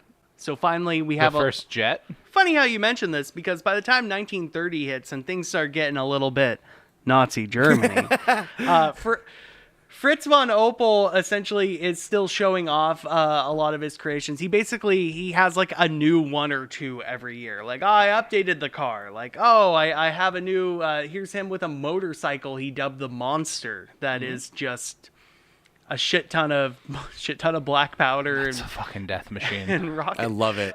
But Nazi Germany stole his rocket plane idea and basically started making their own that would eventually be used in World War II. But once he got a hint that somebody else was copying his work, by like 1931, he's out of Germany. War hasn't even started yet. It's a decade away, but he's in hiding. He got out while the getting was good. Yeah. I forget if he's found in like Switzerland or something like that in I think 1939, 1940, when the war really is starting to kick off in World War II. And basically he goes like, ship me to America. And he doesn't really... Yeah. He isn't a part of the NASA space program or anything else. No, he's kind of became into the fold of General Motors. Yeah. There's a reason that this auto brand still exists to this day. Really? Yeah, the Opel Auto brand. Yeah. Yeah. We're making Yeah, Opel still, huh? On this. So yeah, there's something called a Porvette, which came around in the 1980s when General Motors decided, like I talked about in my previous episode, where like General Motors just throwing all sorts of fucking spaghetti at the walls. And they had like international influence over like the, you know, dawning of the American hegemonic empire. Like we had our motor corporations all over the world. In Australia, they're known as Holden. In Europe, a lot of General Motors were Opel. And so in the 80s, you could buy an Opel car and then put, you could put like 18 bottle rockets on the back. Sick. Or you could Back to the Future 3 it and put train tracks on it. Fucking sick. or you could take out that little like European V6 and put in an American V8 into it. Oh, okay. And what you had created was what was called a Porvette. It was either it's arguable whether it stands for a poor man's Corvette, Porvette, or a Porsche Corvette portmanteau. Oh, interesting. See, I didn't know what this guy really did after he escaped to America. He's not a hero in our story. Cool. But no, Opel Auto brand, I believe, to this day still exists in Europe. This dude's thinking about, I want that speed record. I love him. Maybe he'll get a focus on a future episode, but again, time moves on because we are in the thick of things with your World War II. V2? Werner von Braun is pictured here in your top right. Great American scientist, and we don't need to know anything else about him. He hates this picture because this picture he's meeting with Nazi officials. He's not just like in a it's a Nazi military hey, everyone's getting their photo taken. No, he's hobnobbing with Nazi generals. He's wearing the Yakuza badge on his pelt. That's on his lapel. That's the pin. Yeah. He's wearing the pin of the Nazi party. He hates this photo. He tried to get disbar anyone from really using it. Hey, he wanted to cover the fact that he wasn't just a guy who got pulled into the shit in the war. He was a card-carrying Nazi. Okay. But something that always blows me away whenever I've done any sort of NASA research and all that, because these are the holes I fall down to at 3:30 in the morning after a bender. Wernher von Braun in this picture is 31. God wow. Damn. He's 31 years old, making has whole life ahead of him. A futuristic weapon for the Nazis. These things are pretty much developed through the 40s. It's not until 1944 that they really make their big appearance. In the United Kingdom. As we can see in our bottom right picture, it's about 45, 50 feet tall compared to the men down here. It's substantially larger than your Goddard rocket that's in your Mars Volta album cover. Uh-huh. It's not something that just 5 people can carry. We've gotten bigger. We've gotten better. We now have a trailer. Yeah. But about 3,000 of these are launched at the United Kingdom. Supposedly they can go from launch sites in the Netherlands and France to London in about 5 minutes. That's, for perspective, a 45-minute flight by modern jet airplane. Yeah. And imagine your World War II era bombers and all that. When the Blitz is going on, you had some sort of, if barely advanced warning that a fleet of bombers are coming over your city. These things, there's no warning. They're just dropping left and right and taking out a city block. But on top of its military use, because you have to remember this is the tail end of the war.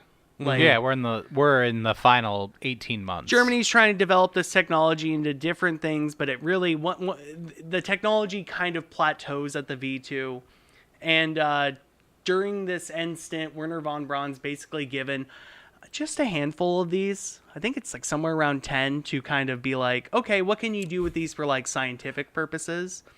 And he supercharges one and essentially they were sends we're done killing people with these. You have 10 of them. You could do something really cool with them, but we're not going to kill people with them. It's more or less the Eastern Front's not looking so hot. Russia's closing in, and once they're freeing all those people from the concentration camps, we don't have all the labor that we have to make these things. So you can take some of the rejected ones and play around with them. Wernher von Braun, send the first man-made object through the atmosphere. This was as he was a Nazi, right? This is German. This is 1944. This is on the German dime. This guy, under any other circumstances, would have been tried and killed. Should have been. But it was the kind of thing where once he hit 1945 and the war's kind of over, we're in that spring, Battle of Berlin's only a couple months away. He's hiding all of his research on this. He's hiding his paperwork to make sure it doesn't fall into Russian hands. There's a photo of him as he's surrendering to U.S. troops, and his arm is visibly broken because somebody roughed him the fuck up. Basically, yeah. But no, he gets squirreled away into the U.S. To essentially become our father of rocket technology in the United States. There are lots of guys, but Wernher von Braun was the big get. He was the #1 draft pick of Operation Paperclip. I'd argue we had our own homegrown boy in Parson. Yeah, Parsons was doing a lot of shit, but not a bad cook to also have in the kitchen with a Wernher von Braun. Hey, if you're putting together a team, it doesn't hurt to have 2 blue chip prospects. No, especially with another fault of this episode. I'm gonna scratch the surface of Russian space program. Okay. Not as much as I would like to in a story for another like this, day. but again, we can go back to it. Oh yeah, no, absolutely, it's for another day. But something that's always astounded me is when we think of Operation Paperclip, we think of like your Werner von Brauns and all that.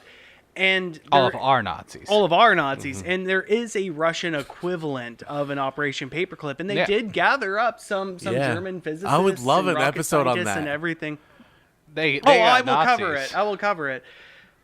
But they hate Nazis so much, a lot of these people aren't given positions of power like a Werner von Braun gets in the U.S. Within Roscosmos? Yeah, within Roscosmos. Roscosmos keeps it very like, nope, you gotta be a Russian fucking patriot to run this shit. So We're like, hey, welcome to the top.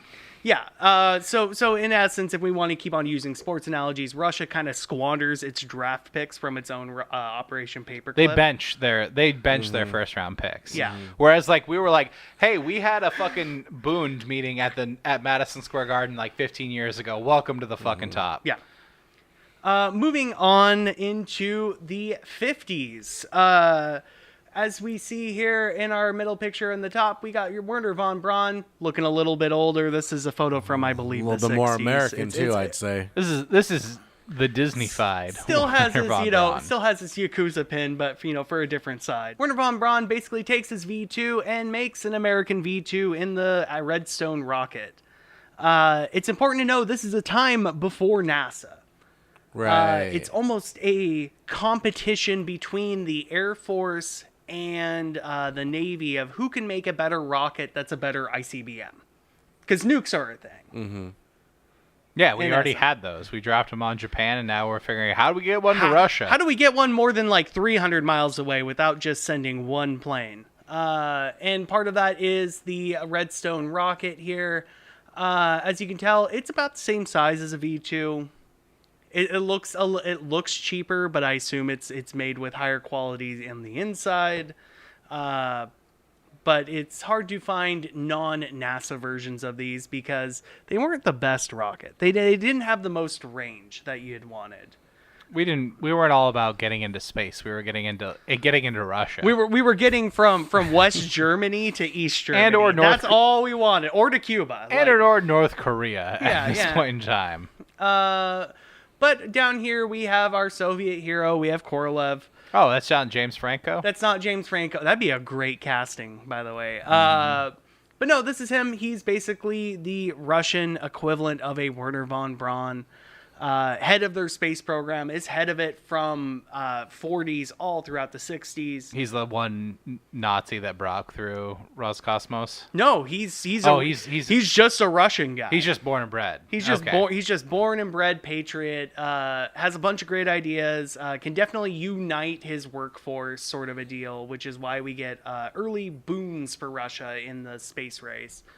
You don't have interagency competition. You do get a bit of that once it hits like 60s. You do get a little. The House of Cards begins to fall apart by then. But for now, the Eaton's good. One of Korolev's big triumphs is the R7 rocket.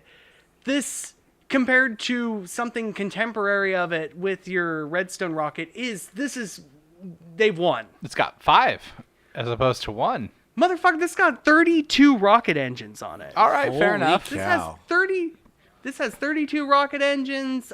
These 4 outside angled bits fly off when they run out of fuel. So you're telling me the one on the left just has 1?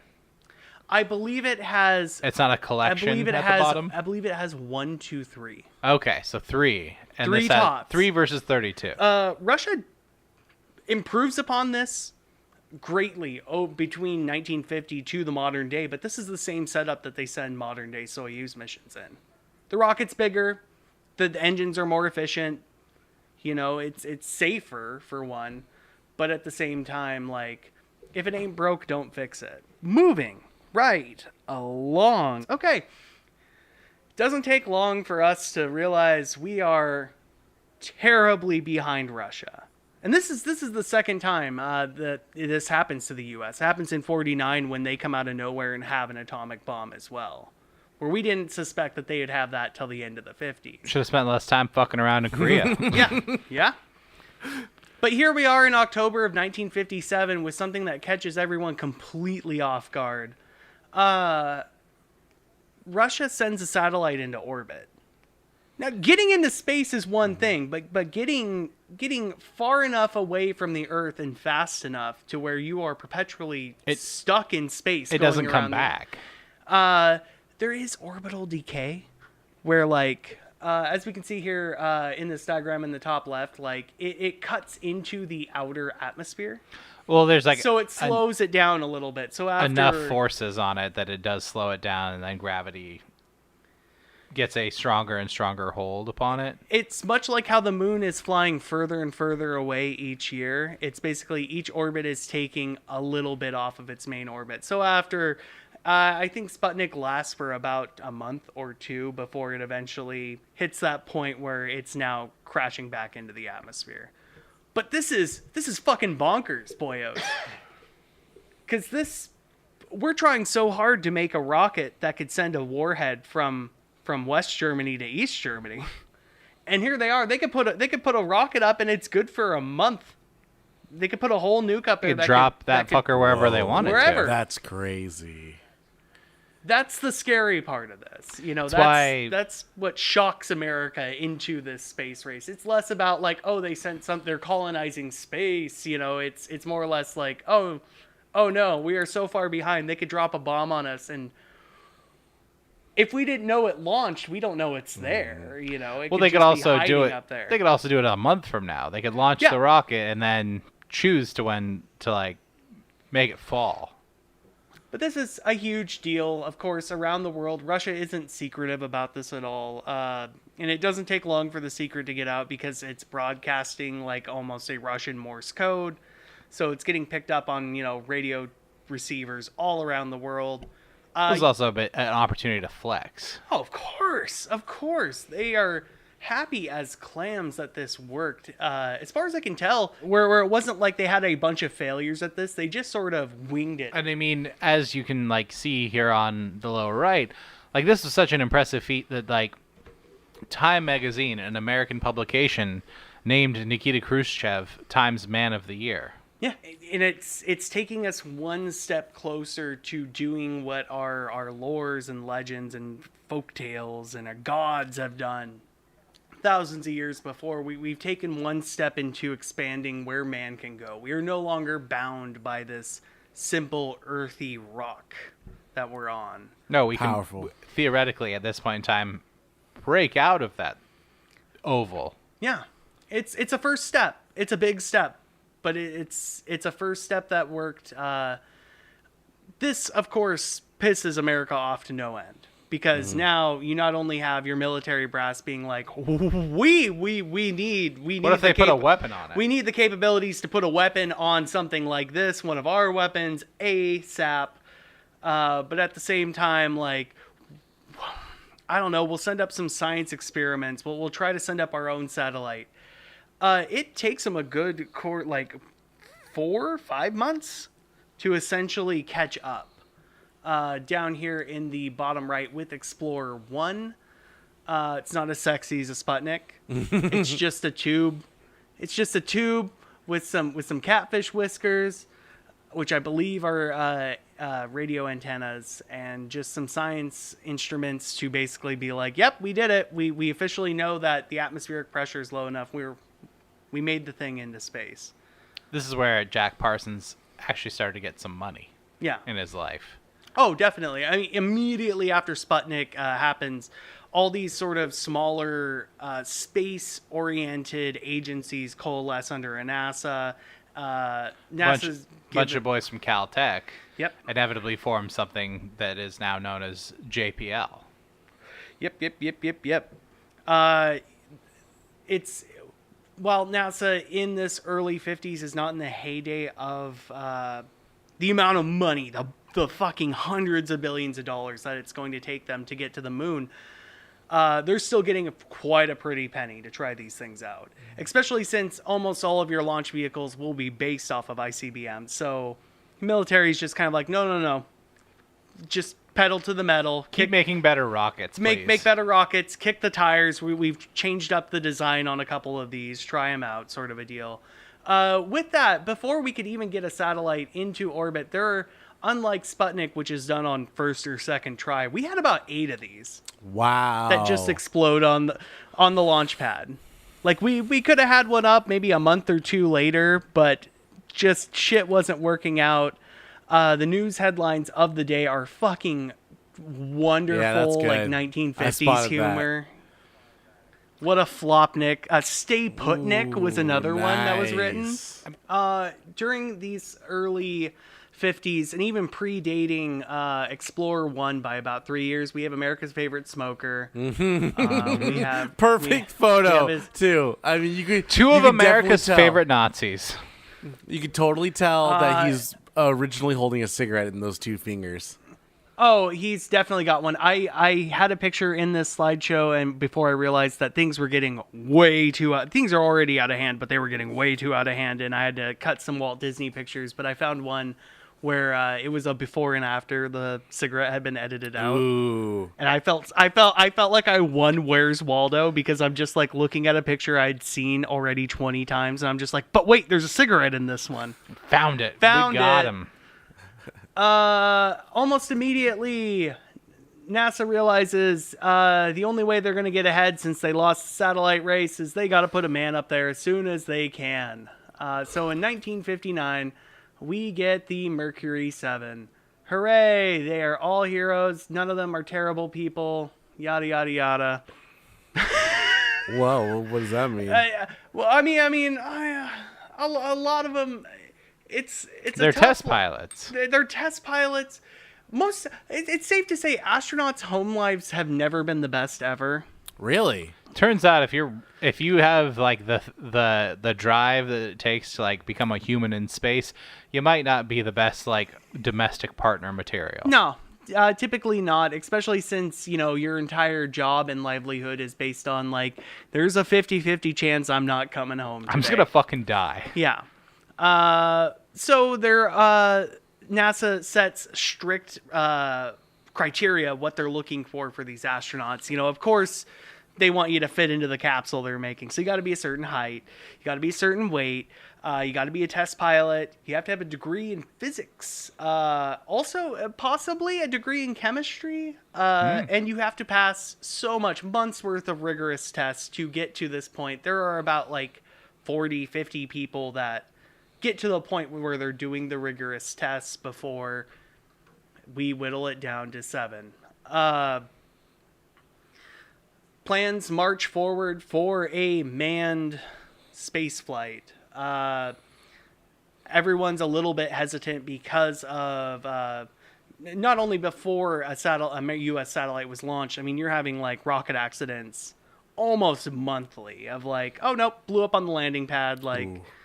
And it gets to the point where these astronauts somewhat feel like they are just sort of there, like everything's going to be automated. They are just there to sit in a seat and be like, I've been to space and come back. The novelty of going to space, and we were the first people to go to space, the humans in space. But you have to remember, you're dealing with like hot-headed test pilot kind of people. So there's a lot of friction there between NASA and your Mercury 7. Like, these astronauts basically go like, no, you're going to give us a window. Like, you're going to give us like some limited control of the craft, yada, yada, yada. I flew the X-1. I can make this happen. Oh, yeah. So as we march further and further, in 1961, America is priming itself to send a man into space. The first man into space. We're going to do it. USA, red, white, and blue. We're going to do it. And NASA kind of chickens out. Wop, wop, We wop. sent bubbles. We said it's not Bubbles. It's not Michael Jackson's monkey. It's I don't know Mr. about Monk's, freaking Jim Jones's monkey. His name is Sergeant Ham. No, it's not. All right. That's No. pretty It's a very cute name. He's like, Ham is an acronym for like whatever institute. hard as a motherfucker. Yeah, hard as well. You see this son of a bitch? Yeah. So we send up Sergeant Ham, and essentially here we have a souped up Redstone rocket. It looks about the same as we saw with it getting lifted out of a truck. Nothing too exciting here. Ham goes into space, doesn't orbit. Only up in space for about 10 minutes. everything works fairly well. Heat shield as this thing heats up as it re-enters the atmosphere. Parachutes work great. Lands down in the ocean. No monkey. And when where'd he go? Mr. President, Mr. President. No. Supposedly there was something happened on the impact of the water that essentially caused the spacecraft to start taking on water. Oh no. So it takes them a long time to get the capsule out of the water, and they open up that door, and Mr. Ham is so happy to see people. He apparently like he screeches with glee. They give him a banana. They parade him out and take some photos. Oh man. But So glad he I'm lived. so glad. I am so glad to. It's one of those things that I almost want to do a whole episode on Ham, but Is that true? The story's not Is that long true? enough. Or did you just dad story us, and then everybody lived No, happily no, it's ever true. after? Nothing bad happened to the monkey that went to space. Ham never went into here's something you're going to hear a lot this episode. Ham never went into space again. Thank God. They never sent his hairy ass into space again. He lived until the 1980s at different zoos. He's buried outside of a research place, not Los Alamos, but it is in New Mexico. Oh. Okay. He's got a little grave outside of some institute. Yeah. I'm just because we've murdered so many fucking animals up until this point as a human collective. Oh yeah, that you just sort of take it for granted. Because the now. Russians had already killed Laika at this point in time. Oh yeah, they got the next two dogs back though. All right. Not why Laika, dogs, you know? unfortunately. Sergeant Ham. Oh, you saluting him? Yeah, of course. Yeah, give it to him. Pour one out. Pour one out for my Ham I support boy. our troops. But in about a week later, after Sergeant Ham makes his heroic flight and becomes a hero to all Americans and will never be forgotten into like the back pages of somebody's science textbook, Russia sends a fucking man into space. Fuck Yuri. Yuri Gagarin flies into space also in April 1961. Important to note, he makes it into orbit. Not a complete orbit, as we can see in this graphic up top here. You know, he's launching out of Western Kazakhstan, makes it all the way around, almost a complete orbit, but then over Africa. Basically, signals from the ground cause this retrofire to happen, which causes him to enter the atmosphere and lands somewhere far east of Russia. I mean, as big as the Earth is, you got well, pretty like, damn close. Ukraine's here, but you know Okay. he's somewhere up in like the Ural Mountains, I believe. Yeah, That's why I gave him Still a gun. Soviet territory, Yeah. isn't it? Yeah. Oh, yeah. Still Yeah. Soviet territory, but they gave Soviet cosmonauts a gun because, unlike Because they're based unlike as the USA, hell. where Because they practice We their plan to second. water landings. well, yeah, USA we can do water landings in the Atlantic or Pacific. Russia, things get a little bit more complicated. Like Wow. you're going to land in the wilderness of Russia, and we will get to you when we can get to you. So we're gonna give you a gun in case like wild animals. Big question. Maybe you gotta hunt. You know, you gotta have everything there for if you have to stay for like 2 weeks. After Or the you've worst landed. case scenario, Yeah. you land somewhere that isn't Oh my somewhere we God. can get to you first. Oh my god. So, real talk. I mean, could for you real. imagine what we would have done to Yuri Gagarin if he landed in Hollywood, California? Oh, my gosh. He'd have been a star, baby. We're putting you in lights. I was more thinking like the Canadian Outback or Yeah, something yeah, like yeah, that. yeah, But yeah. Important to note. Yes. Sorry, Zach. but I thought we landed in water because that is the safest impact for something re-entering. Yes. Russia decides. Yes, absolutely. No, land. We're doing land, baby. Russia. Aim at for the this bushes, period baby. In time. I'm going to talk about this because this forever fascinates me. This bottom right picture. As you can see, we have two parachutes. And there's water. There's water in this picture. There's a little bit of water. Like they didn't want to land in the river. Okay. Essentially, as we can see in our diagram of Yuri here in his nice cylindrical spacecraft. He's going touchdown. It don't matter if the engines are off and you're in space. It don't matter where you're pointed. But rather than like Sergeant Ham and American crews and spaceships, Yuri's not landing with his craft. He's doing an ejection. He is doing ejecto-cedo cuz at the last minute. Now I get Fuck it. yeah. Now that you put it in Too Fast, Too Furious terms. He is ejecto-seeding out and parachuting down while the rest of his craft parachutes. This is how you mitigate landing on land. But still, This is how Michael Cera made it back. Yes, that's how you mitigate it. But how do you sell somebody on? Yeah, you're going to be entering orbit. You're going to be entering your atmosphere at at 4-digit speeds, and then just pop the roof off the sumbitch and like glide down, huh? 17,000 miles per hour, 5-digit speed. 17,000 miles per hour. Don't worry. It Don't slows worry. down. The parachute's It slows really down. tough, It slows though. down. The parachute's really tough. So When You're not parachuting at 17 miles. No. When you're the atmosphere itself, as you come back down to Earth, basically acts like a brake that slows you down. does it? It's a very good break. That's why things catch on fire, because that's the friction of the air around your thing. You know- but it slows you down to a reasonable, like, hey, if you stay in it and the parachutes don't pop, like, you're going about like 300, 400 miles per hour towards the ground. You're going to die. You're going to die, but, you know, if you ejecto-cedo out and have a parachute, you're going to be good. We can Maybe. all agree that that's Maybe. still like Big that's maybe. a very aggressive speed to come out of a space pod. I Yeah. mean, We- that just we- seems A human... insane. Like an insane idea is to come back. I mean, in no sci-fi movies have I ever seen somebody enter orbit and then pop out the hood and just like cruise down. It just seems like such an outlandish idea. It's safe to say by April 1961, U.S. space program is kind of it's licking its wounds at this point. Russia has beat us to a satellite. They beat us to a man. Like our best hopes at this time was They beat us to a dog.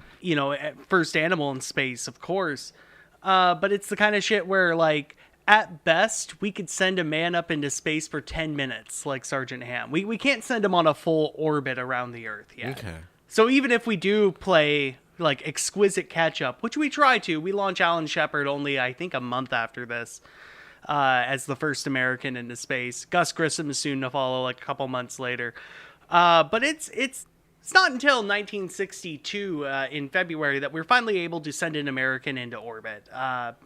This is John Glenn. He is household name, astronaut. He is the third American into space at this point.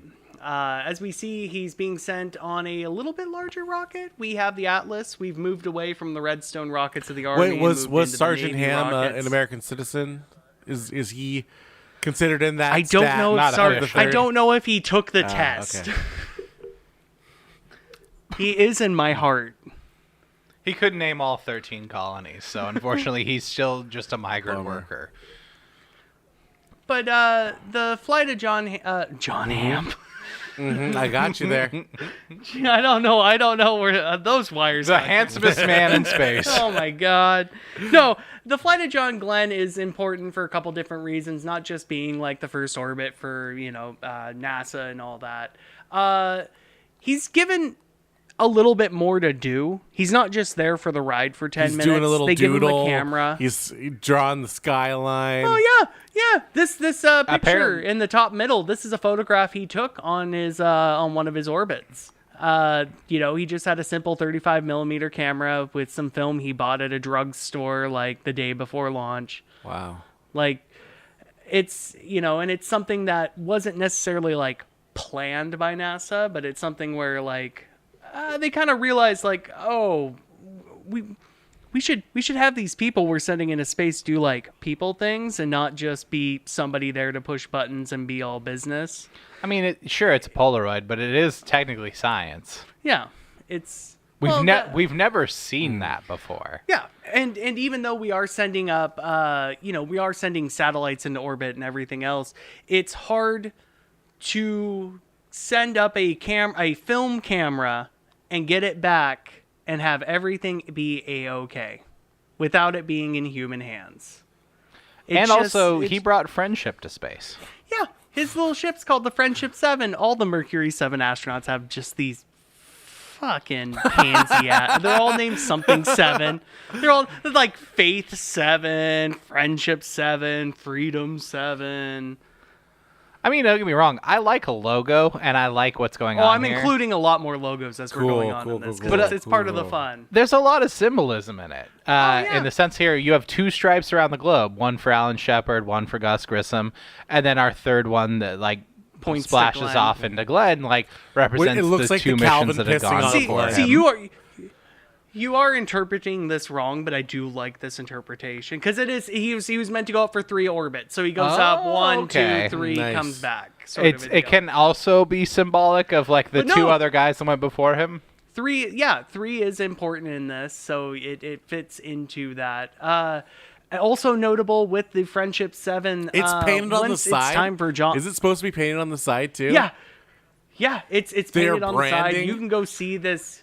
You can see this capsule at some. I don't think it's at the Smithsonian or the National Air and Space Museum, but it it's tours. yeah, all of them kind of tour and shift around. I don't know if I've seen this one, but I did see a Mercury capsule at the Field Museum in Chicago. Dope.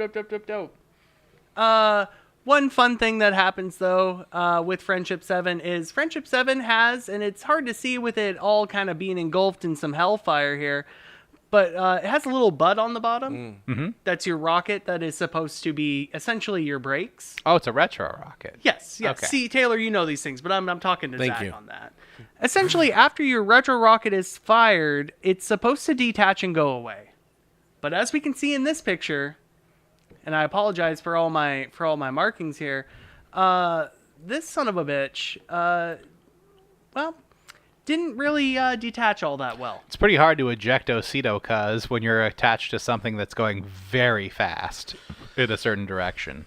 But even then, it's meant to like push itself like a little forward to the side. You know, it's made to, and I believe in some unmanned versions of this capsule that NASA had sent up before they sent a man in it. Like everything worked swimmingly. The thing detaches. You now have a completely clean heat shield, you know, to absorb all that heat as you're coming back in, but it won't detach. First time this And has NASA happened? does not. Well, this is the first time we kind of have a serious, like, we found out that we're in the shit at a point that there's nothing you can do about it. He's screaming through the atmosphere. The thing won't detach right. Houston, this ass is too fat. Basically, too much yacht on this fucking Friendship 7. That's why there's so much friendship. Yeah. Friendship We 7. don't have Sorry, a Friendship system. 7 though. Can you explain that really quick? Why Friendship 7? What is it? Just their little catchphrase, their little neato thing that the group decided? Well, each of the Mercury 7 astronauts, well, technically 6 out of the Mercury 7 astronauts, each flew up a capsule, and they each named it something 7. because of the So 7 you have a faith- of them. Okay. Because of the Okay. 7. Because of the power of friendship. The fellowship of the capsule. Yeah. So it gets really confusing, of course, you know, when you're like 10 years old and you're trying to look up like NASA missions, and you're like, which one came first? Is it Friendship 7? Is Also it Faith on 7? this line, I was way too stupid this to do line of that. branding. This is the Mercury 6 Friendship 7. What's with the Mercury 6 Yeah. is the rocket that's taking them up, and the Friendship 7 is the the coming Six down mission. pod-ish It's- part. Brought to you by Kia, Yeah, it's- kind of thing.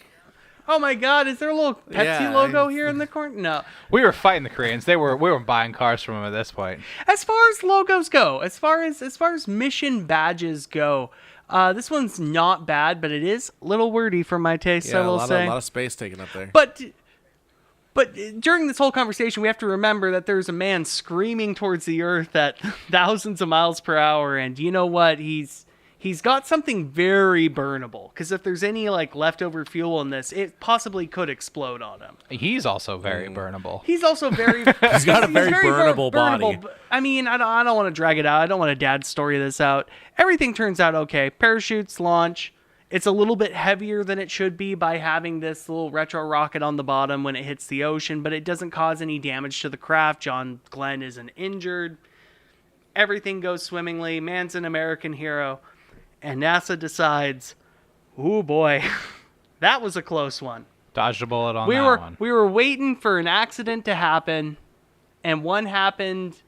You know, like we were expecting something to blow up, not like, oh God, we're gonna have to hear like the death screams of a man for about the next minute as he's burning up, which didn't happen. Or Yeah. you know, he comes in and then we just find a dude who's like stuck to the windshield of this pod. Yeah, Because it came in he's too hot. turned into Marin. We now have a little Olive little Garden inside marinara of this American. capsule. But no, NASA decides John Glenn, you are never, ever going into one of our rockets ever again. Not because it's his fault, but because, like, you have this, you're the first American to orbit, you have this hero status, we aren't going to risk it. You're going to be one of the best PR people we'll ever have. We're sending your ass to Washington. Yeah, basically he decides to be a senator. This is going to get really fun when I have a picture of all 30 astronauts of this era, and we get to play a fun game of guess who gets to be the first man on the moon, which we all know. Hindsight's I couldn't 20/20. pick him out though. I couldn't pick Buzz Aldrin and Neil Armstrong out of a lineup.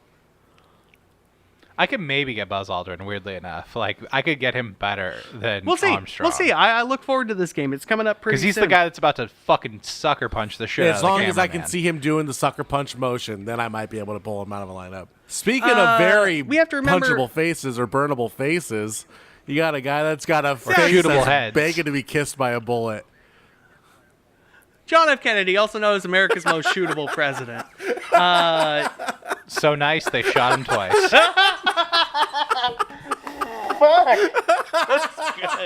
That's good. Here I was thinking I was just going to kill on a... Oh my God, it's Oswald up here in the corner. Dynamite. Absolute. I get. Bravo. Okay. Even though he is only president for 3 years by the time he's assassinated, Kennedy, of course, has left his mark on the American space program, and it's for a multitude of reasons. He's inheriting this space program while we already have gotten, like, we're already 0 and 2, essentially. You know, like, we've put a man into space sometime in the first few months of him in office. You know, Russia's already beat us with a man to orbit. He basically goes to Congress and goes like, we need to start 2 new large-scale, multi-year NASA programs. Massive Huge. boondoggles, possibly. And it's the kind of thing where it's like, it's your first week on the job and you're already saying they should buy a new $30,000 printer. We need a bunch of F-35s. Yeah, it's the kind of thing where it's so weird that it just sort of worked and everyone went along with it. But we did. His 2 programs he proposes. We have the Gemini program down here in the bottom right. This program will mostly be done through 62 till about 68. And during that time, it will allow people to develop stuff for the Apollo program, which will be from the ground up, cost about $500 billion in modern day money. Huge endeavor. That's $500 billion. $500 billion. That's it's hard to visualize when you put it that simply, though. Or 1/6 of the War on Terror. You will, wars be expensive. 20-year long wars be really expensive. Also, just to fucking get it out there and be that piece of shit, hasn't NASA also recently come out and said it was Gemini? Because that's how most of the astronauts pronounced it, rather than it's supposed to be Gemini, but like enough people just fucked up. Here's Enough the thing: drunk astronauts said it wrong. Yeah, I'm on the Gemini program. it's called Gemini, the Gemini program, and that's because it's based in Texas, and that's the Texas pronunciation of it. that's that drawl, Damn. baby. And I really want to know. I really want somebody to make the fucking like 60s spy movie where the Russian is. It's like the Three Fingers and Inglourious Bastards, where the Russian says like, "Oh, I'm here to work on the Gemini program," and everyone just, Oh fuck, it's Sergey. "Oh my God, get him! He's not from around As far here." as logos go, though, I'm Yeah. digging these 2. The Apollo one is pretty sick. I like Apollo 1 is a little bit too somebody's kid had a little bit too much fun and wanted to kind of overdo it in my book. I mean, it gets the I point like the across. simplicity of the Gemini logo. part of the thing, the big boon is, while $500 billion will be spent on the Apollo program, at the same time, you're only spending in 2024 dollars about $7-8 billion for the Gemini program. Oh. Because a lot of that money is just going towards the capsule, with it being on an ICBM. Like, we know how to get a man to orbit now. No need to build from the ground up a new machine. Like, don't worry, we have a $500 billion program that's going to do it for us. And I want to say that's what really sweetened the deal. Like, we don't have of course we don't have an Apollo program if what we didn't learn from the Gemini program, but when it came to selling both of these at once, the Gemini program was sort of like, it was easier to swallow that pill because everyone saw like the military capabilities that this could provide. Well, what was the program of Gemini? I knew Apollo was going to the moon, right? Gemini, was that an orbital thing?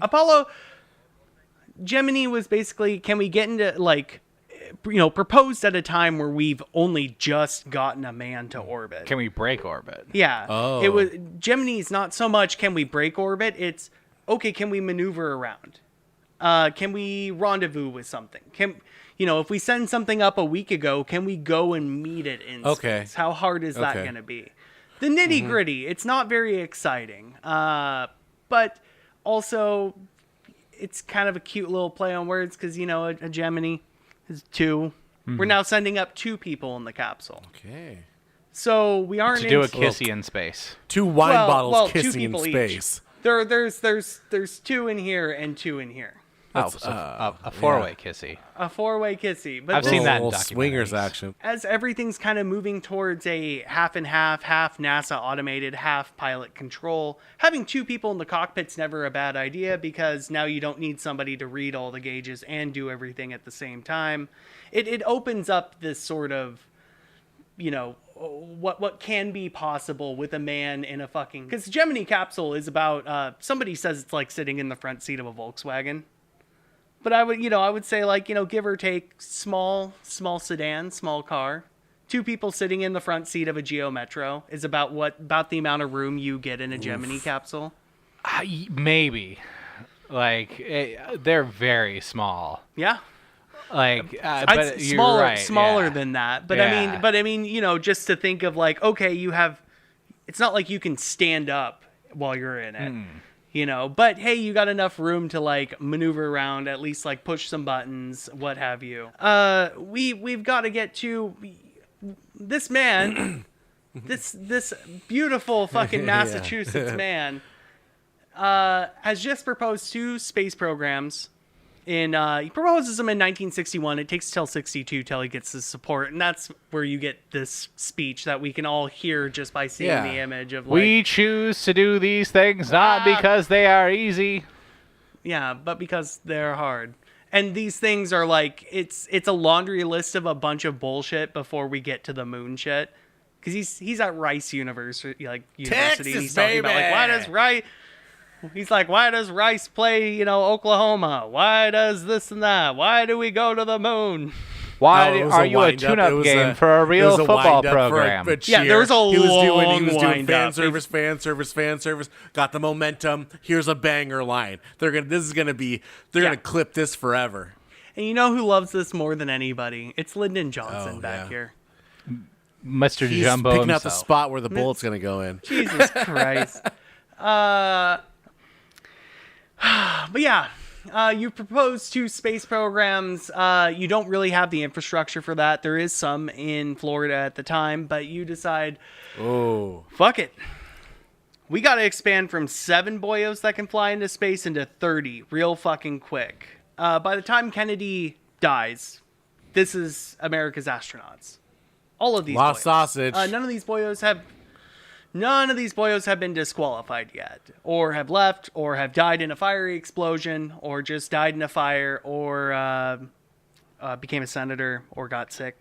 They got murdered by their wife that caught them cheating. None of those, surprisingly. Didn't one of them die in a car wreck or something? That's later on. A Corvette accident? Something like that. That Sounds makes familiar. sense. Not to my knowledge, though. Possibly one after this crew here. Okay. But as we move up, your first row are your Mercury 7. Second row here are your new 9 that came in 62, and then in 63 they just decided to add in 14 others to make the whole grand total 30. With these top 2 rows, though, it is important to notice that NASA kind of backed off on their like restrictive astronaut criteria. They kind of went like, oh, you could be a test pilot or have a physics degree. These things kind of fly themselves at this point. Yeah, but You may not just need people who have massive fucking balls and a Yeah. will and a death wish. Yeah. You might need some people who are actually kind of fucking smart. Yeah, essentially. Once they're up there. Most of the people in the second group here, the second row from the bottom, most of them were basically people that were part of that initial like 50 tryouts that got cut down to 7. And some of those permeate through the third group, but it becomes, of course, less and less as we go on because NASA's your fourth and fifth groups are when you start getting your geologists. We want smart people. Yeah, We we don't want- just we want- need Yeah. dudes with massive fucking cojones. We don't need like the men's Rogaine we of the can month teach you how to club here. fly a plane. We can't teach you how to be a geologist, so we'd rather take that guy and make him a pilot. Look at all these A honkies. lot of forehead. Yeah. Lot of forehead in this image, guys. Notable people, of course. We're gonna spoil it right out of the way. We got a Neil Armstrong here. Looks fucking terrified to be Yeah. there. He looks terrified to be there. He looks like he should be played by Meth Damon in the movie. That's pretty good. We got Michael Collins up here, who we always joke about as the guy who Yeah. got cucked out of going to the Yeah. moon on the Yeah. moon landing mission. He's looking like Dr. Bazinga himself up here. Sheldon Cooper. Yeah. And Buzz right in front of him. Yep, Buzz right in front of you. I There knew you I go. could tell you. I told you I'd find that fucker. You'd recognize Yeah. these ears anywhere. You could hear That's him coming. Buzz. In the story we lost way back when, we got Alan Bean here looking just happy to be here like he is in every single picture I've seen him in. His buddy who makes dick and fart jokes. We got, and then up here we have Space Dracula, everyone's favorite. Yeah. No, it's Kula. Roger Kula. Richard Gordon. Oh, Gordo. Not Gordo. Gordo is one of these. I believe this. Wait. For real? Like the Gordo of For All Mankind? The Gordo for all mankind Is an amalgamation, It's an right? amalgamation Yeah. of a couple different Gordos. Okay. There was more than one Gordo at a time. What? America had a massive surplus of Gordons at the time. No, but Richard Gordon is the guy that we joked about in our last episode, which is the guy who was cucked out of the Apollo 12 mission of landing on the moon and quit to go own like the New Orleans Saints. It's astounding. Every one of these men in this picture knows that there is the possibility that they can be the first one to walk on the moon. Interesting. Every single one. It hasn't been It's just determined whoever's yet. team It leader. hasn't like. It hasn't been. Oh no, this is 1963. We won't be landing on the moon for another 6 years. But they know baby. that someone's Like, going to go it's- to the moon. it's son of one's 6 going years to the moon. away. We'd be getting to the point. 2 space programs that are untested. A lander that's untested. Any one of these guys could be the one that goes, as the first person in the moon, except this guy. This guy doesn't. Nope. This guy dies in a plane crash. Wow. Rip to him. Not this guy either. Oh God. This guy dies as well. Fiery crash. Let's see here. This guy doesn't make it. Oh wow. Diarrhea. This guy. Can't have diarrhea in space, boys. I have his blank. I don't have a reason for him. So he dies. Something going on. Poo disease. Poo disease. This guy dies in a fire. We'll get to that story Whoa! later. What? Let's see here. This guy, I believe, leaves and joins some sort of like oceanic mission, like some sort of like sea studies that was a part of like some government program. Pussied out. He pussied out. Let's see. We got 2 more. In this Oh. guy. This guy dies in a fiery crash. Wow. This guy dies in a fire. This guy, Cigarette factory burned down. This guy leaves. And mind you, I'm doing this up until 1960, let's say. 8. So in Okay. I have like until 6 full- years. We could play Guess Who, but this is like 5 out of those 6 years. Out of 5 out of those 6 years, these are the people you have left. We have this guy. He left. Didn't die in a fire. We have John Glenn, left for politics. Would never fly again. In fact, I believe retires from NASA only like within a month or 2 after this picture. They is grounded taken. his ass. No, for the celebrities not my at guy. all. What's up with this guy? We got Alan Shepard down here. Alan Shepard is the first American in space. Soon after he gets back, he finds out that he has an inner ear problem that like hurts balance. He will not be the first person to walk on the moon, but he will be the 5th. Those boots are gonna touch that dust. He'll get up there. Those boots are going to touch that dust, but it's going to take a lot of convincing from him and a lot of medical practices and about 6 years of being back and forth from a doctor just because one goober is just wanting to go back up into space again. When like a beloved franchise player who like left the team is ready to retire, he signs a 1-day contract. Yeah. To retire as, a member of the team that he helped build like the glory days of. Yeah. Alan Shepard. Yeah, he comes back. He comes back. They're gonna hang that tie from the rafters too. Mm-hmm. Another person way down here in the bottom right, we have Deke Slayton, who we know as a character from For All Mankind, but does not follow a similar route as that character. He doesn't go into the admin. No, actually, he does. He goes into admin. He is the only one of the Mercury 7 that does not fly up because he is hired on as an astronaut. And like a month before his flight, he finds out he has like an irregular heartbeat. Oh, okay. So they ground him and they go, Deke, you can have a real plus job. You can be basically the head guy that's going to help pick astronauts for this mission. You get to keep your Corvette. You get to keep your Corvette you got. Deke Slayton will fly for the first time on the Apollo-Soyuz joint mission. Sort of like an Alan Shepard, like, we're rewarding you for, like, having been a part of this, and now that we've got it, now we know it's going to work. Yeah, it takes him until, like, 1970, and he gets hired on in, like, 59. So it takes him a decade of working for these people to finally get up there and get his wings. But he will not be walking on the moon. So this is essentially what we are left with. Oh, wait, nope, I lied. There's 2 more. Oh, wow. These people in early 1968 piss off NASA enough to where NASA goes, you'll never fucking fly again. So here we go. One of these men will be the first to walk on the moon with 2 other men in this photo. And one other man in this photo. The other one gets cucked. He gets to sit in the cuck chair. You get to have all the promotional material and almost none of the work. It is important. We'll get to it. We'll get to what an Apollo mission entails. It is just hard to talk about this episode because our heroes are these 3.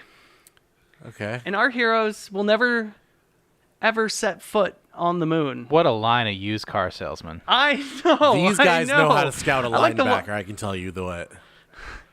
I like the one on the right that's showing us how like a space station is born. Like, son, sit down. This That's is how- what that's how- happens when a boy space station and a girl space station love each other very much. this is how you get a little Apollo program. That's how the stork brings it. No, our men are on the left. We have Frank Borman here. He is an Air Force boyo. He does tons of test pilot shit all throughout like Korea and afterwards. We got Jim Lovell. He will hold records of time spent in space as well as amount of space, like times gone to space. And mind you, these pictures are taken well before they do any of that. Little do these men know that in 6 years, somebody will be walking on the moon. They're just sitting there with a pipe dream and part of a company that pretty much has like carte blanche on a fucking check for getting them there. Bill Anders here. Bill basically isn't part of this story leading up to the mission at hand.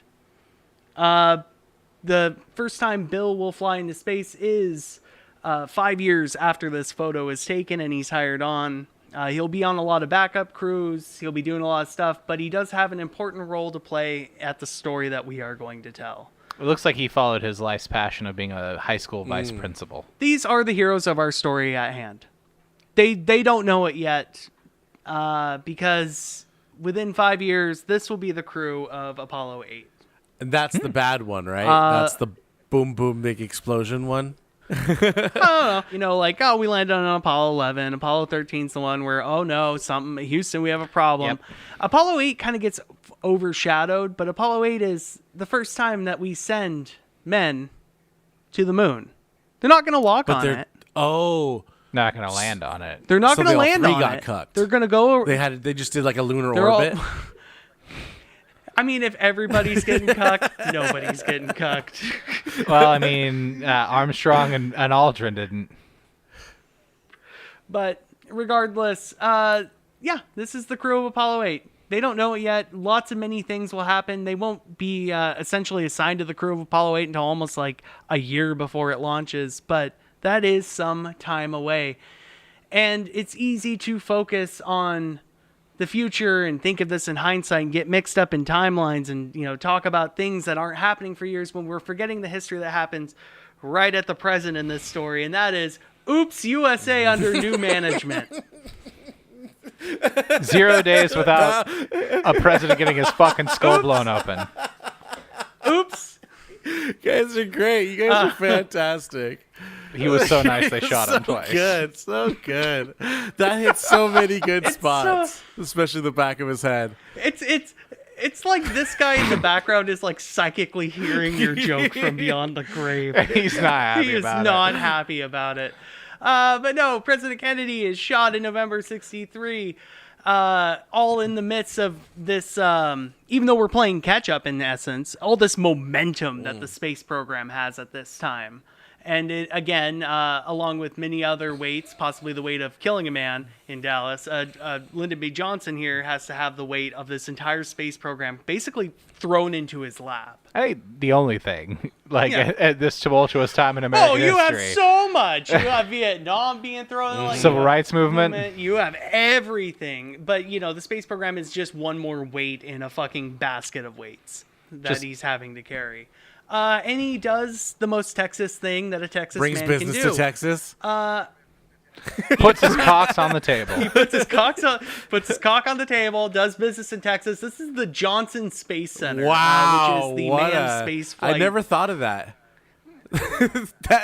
Johnson Space Center is named honestly, I after didn't know Lyndon. that happened during his administration. Oh yeah, no, like immediately. I thought this was like during the Nixon administration. It was like a tip of the cap. I think the land was like in the process of being bought, like with Kennedy, but it wasn't until Johnson came in that he's just kind of like, nope, we're putting up buildings. This is where we're gonna house America's 30 astronauts. Let's hope one can get on the moon. Like we're adding so much. And what jobs should we to Texas, name it? Should we name it like the best president ever Space Center? Should we name it like the I don't know? Lyndon, I don't know what Johnson sounds Lyndon like. kind of sounds pretty cool. We'll just call it the Johnson Space Center. How about that? That sounds good. Honestly, well, they named Cape Canaveral Cape Kennedy, the Florida-based space center. They named it in Kennedy's honor. So then Johnson probably went, I'm naming this one after me. He got one, I got one. To be honest with you, knowing what I know about Johnson from like the tapes, it was probably like the Big Cock pissing grounds space center, and then threw in some racial slurs. I know that. Maybe like something about Jewish people. Space Center, and then there was like, how about Johnson? And he's like, That sounds like dicks. right. Let's do it. It is also important to notice it was in the plans for kind of how an Apollo mission would work, and the space program moving forward after Kennedy got in and got all this funding. Essentially, your Florida, where they lift off, your ground crew there is just focused on getting thing into sky. Okay. And then once it's into sky, everything transfers over to Houston, where that's where you're dealing with the people in the show. Like, mind you, they're working in tandem. But they all talk to each other, sure, but it's... They'll talk to each other, but it's basically like a transfer of like, nope, we're having an entire huge operation just to get these people in the air, and then once they're in the air, we have this whole other huge operation in Texas because Yep, go Texas, baby. Hook 'em horns, baby. A lot of cheap land, and I mean, radio technology's made it so you can fucking command the mission from anywhere. And geographically, it's as perfect as a Florida because you're launching things into the Gulf of Mexico. So if there is a big fuck up, you aren't just like destroying a town in Alabama. It's not quite as good as Florida, and like also in like relation to the equator, but it's the second best state. It's the best place you can do for putting shit like into space. There were plans to do something up in like Virginia, somewhere as you get closer and closer on the eastern seaboard, and they just kind of went like, no, the weather's gonna fuck us there. We can deal with the tropical storms that happen for like 2 hours a day in Florida and Texas. Regardless, charging forward, we need to talk of, by the time Kennedy is shot, this is our mission objective. These are the steps that we need to take in order to have a man set foot on the fucking moon. Spacewalk with purpose. Now just put your effort into it this time, buddy. Now with jazz hands. Like, the first one's for TikTok, the second one's for YouTube. No, but we have extended week in space. At this point, U.S. and Russia have not sent somebody up that was up there for more than like 2 days straight. In order to send something to the moon and back, they need to be able to stay in there for a week. 2 weeks, just in case we miss Earth on the way back or miss Moon on the way there and have to take longer to get back around to the Earth. So, we need to accomplish 2 weeks in space. After we accomplish that, we need to be able to walk outside spacecraft, because what's the point of going to the moon if you're just going to stay in the car the whole time? In the cuck chair. You know, in the cuck lander, basically. Like, cool, you landed, you can look out the window, but that's about it. Spacewalks with purpose. Okay, cool. If you can get a guy outside of the lander, if they can't do anything in their suit, what's the fucking point? If they can't plant a flag, they can't hold a camera, like, cool, you fucked up. Orbital rendezvous. We had not had two things meet up in space before. It's complicated. There's a lot of orbital dynamics and things like that. Best described in the HBO miniseries from the 90s, From the Earth to the Moon, that covers basically the Gemini Apollo era. It's actually a companion piece to Apollo 13 in many different ways. It was produced by Tom Hanks around the same time. Ah, okay. But orbital rendezvous is basically you have two people on opposite sides of a building. Each of them throws a tennis ball, and those tennis balls have to hit. It's a lot more complicated than that. You have to have those tennis balls match speed and then go the same direction. You know, it helps if you start them off in the same direction, but you're essentially trying to do a trick shot in space. Cool. If you can do it around the Earth, it's probably easy to do it around the moon, but you don't know. Gravity's different. Could be fucking harder. Yeah, it's you don't probably know. bad to assume when you're in space, right? If you can't do either of these, you don't have a lander that comes back up and gets your boys home. Because we're not sending a big thing to space. We're not sending a second rocket. We aren't falling into the 2024 trap of trying to land a fucking SpaceX Starship on the fucking moon, where you're sending something way too big, way bigger than it needs to be, to just go there and come back. Docking. Cool. You have things meet up. Can they link up? If they can link up, that's great. If you can do it around the Earth, lunar docking. You could probably do it around the moon. Can't be that hard, but you never know. Different things can happen. If you can't do it around the moon, then you're kind of fucked. You aren't having people walk on the moon. I'll hold my sex joke. So we're looking right down the barrel of a gun of a sex joke. It's a sex thing. Oh my god, two peeners. Two peeners and a peening. And some foreskin, Hey. It's effectively the same concept. Yes. But in space. Yes, but you got to get two dudes fucking in 250,000 miles away. A little bit harder than just like 30 miles straight up. You got to try and get them to Gary, Indiana, where no one knows where they are at this point in time in history. All this, of course, doesn't matter until we get to step 5. Can you get to the moon?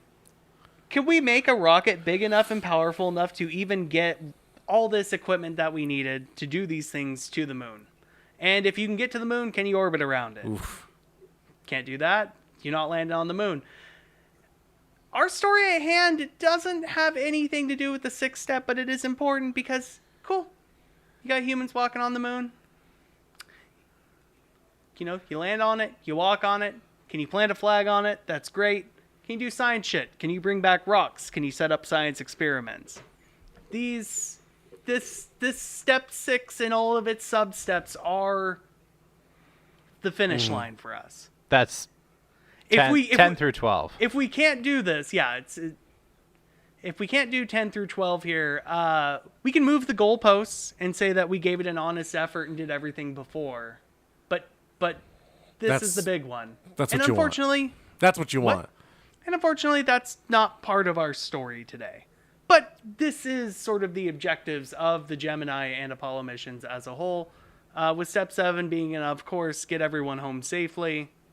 That's a given. Ideally, you're doing that with every single one of those other steps. Step 7. Yeah. Step 7. So we're going to put a star by it. Super important. It is the steps. Every one of these steps require a Step 7. And a secret Step 0. Does the thing fucking fly in the first place? Does it not just blow up Does on the machine ground? work? And this is Sisyphus. This is a Herculean task of epic proportions where you have people in 1962, 1963 who believe we aren't doing this till like the 70s, 80s. Kennedy's cute and all with his big old hole in his head, and we're gonna do this by the end of 1969. But yeah, we'll try, but we're not doing it. Sort of a deal. We've all had a boss that said like, yeah, we can double, like we can do it, guys. Sure, we're like there. We fired a few people. We can but do we it. can make Come it on, happen. teamwork and the power of friendship. We can make our shareholders more money. So things start pretty early. After about a couple years of training, research and development, you have a Gemini capsule. We fly Ed White and some other jabroni named McDivitt off into space in June 1965. As we see on our badge here, it is very presumptuous. It says first Can I spacewalk. call the shot?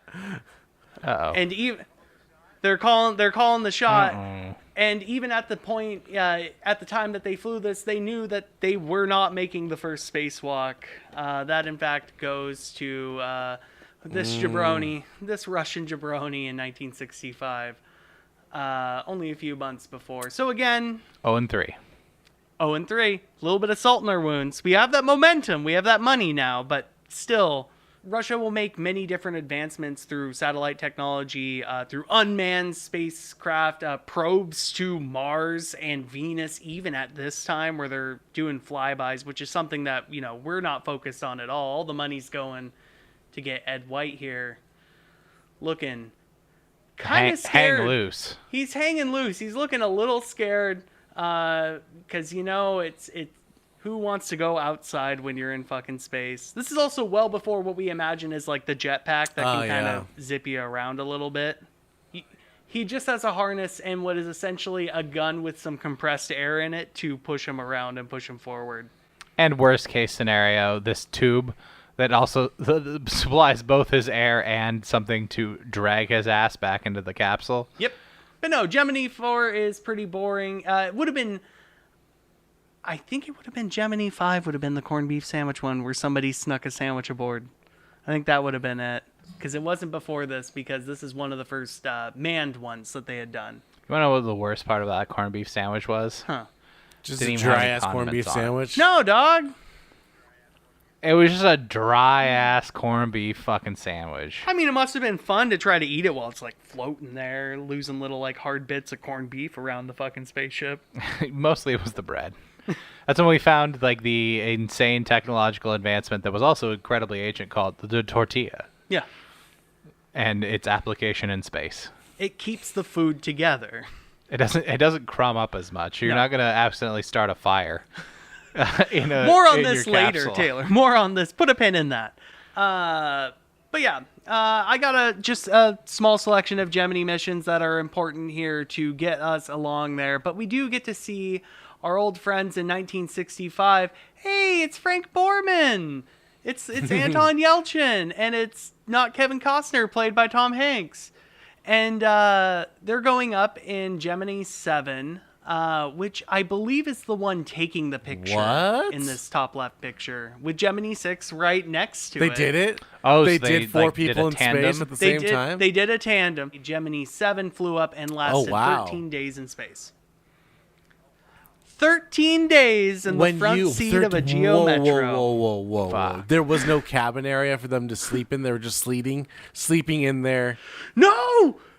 They're sleeping in the seats. Yeah, you're living in a chair. There's It's- nowhere else to go. It's not until your Apollo capsule where you have a little bit, just the most bare minimum of room to move around, that you can like fold the seat a little bit to like make a flat surface for a bed. Yep. But this, of course, much like the spacewalk in the slide before, this proves you can get somebody in extended time And in space. Was it? You can also was meet it, them you up said in that they space. lasted 13 days. Did it seem like that there was just like, just press the buzzer, guy, and then you'll come back down home? How long can you do it, kids? Or do you think that they're like, well, we'll push to 13? I think you're just along for the fucking ride. Yeah, at that point. it was more of the second option there, where they kind of wanted to try it out. Like they had a lot of like, hey, everyone in the command center, like, go or no go? Can we go from day 7 to 8? And everyone's thumbs up, so they're like, okay. And then 24 hours later, okay, can we go for day 9? How's everyone feeling up there in space? Like, but they proved it was possible on something. No weird mishaps, no whoopsies, no scares. It is important to notice, and it's something that always bums me out about the Gemini missions.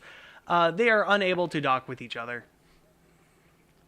Those components were not finalized by the time they flew up, nor was the mission Really? going to have them dock So with they one were another, just- even though they are only They like were just 20 looking at feet each away. other. Yeah, just parallel driving. They practice orbital maneuvers where like they'll move around each other and try to orient. Cause mind you, they're like testing Yeah. this shit out while they're doing it. And the Russians weren't trying this shit No, at the time. No. Russians weren't trying this shit at all. This is out of their element. I mean, you could close curtains here and say America won this space race. Apollo. Gemini 8 here. We got a Neil Armstrong. We got a Scott. Scott, I think he dies in a crash. He's not very important. He's nobody's favorite astronaut. He's not the trading card that you're getting more than 30 cents for at the store. He puts his Corvette into a telephone pole 8 butt heavies deep. But much like these Gemini missions, with like 14 days in space, kind of elevating Frank Borman and Jim Lovell to like, okay, you're capable. You both did really good. This mission worked out great. You're kind of moving on. You're in our crew for astronaut, Apollo astronauts. One of you might walk on the moon someday. But Gemini 8 is a special case because they sent up, essentially, hey, try to dock with this. This is the Agena. This is basically one of like the engines that would be getting the capsule up to it, as well as just kind of like, yep, here's your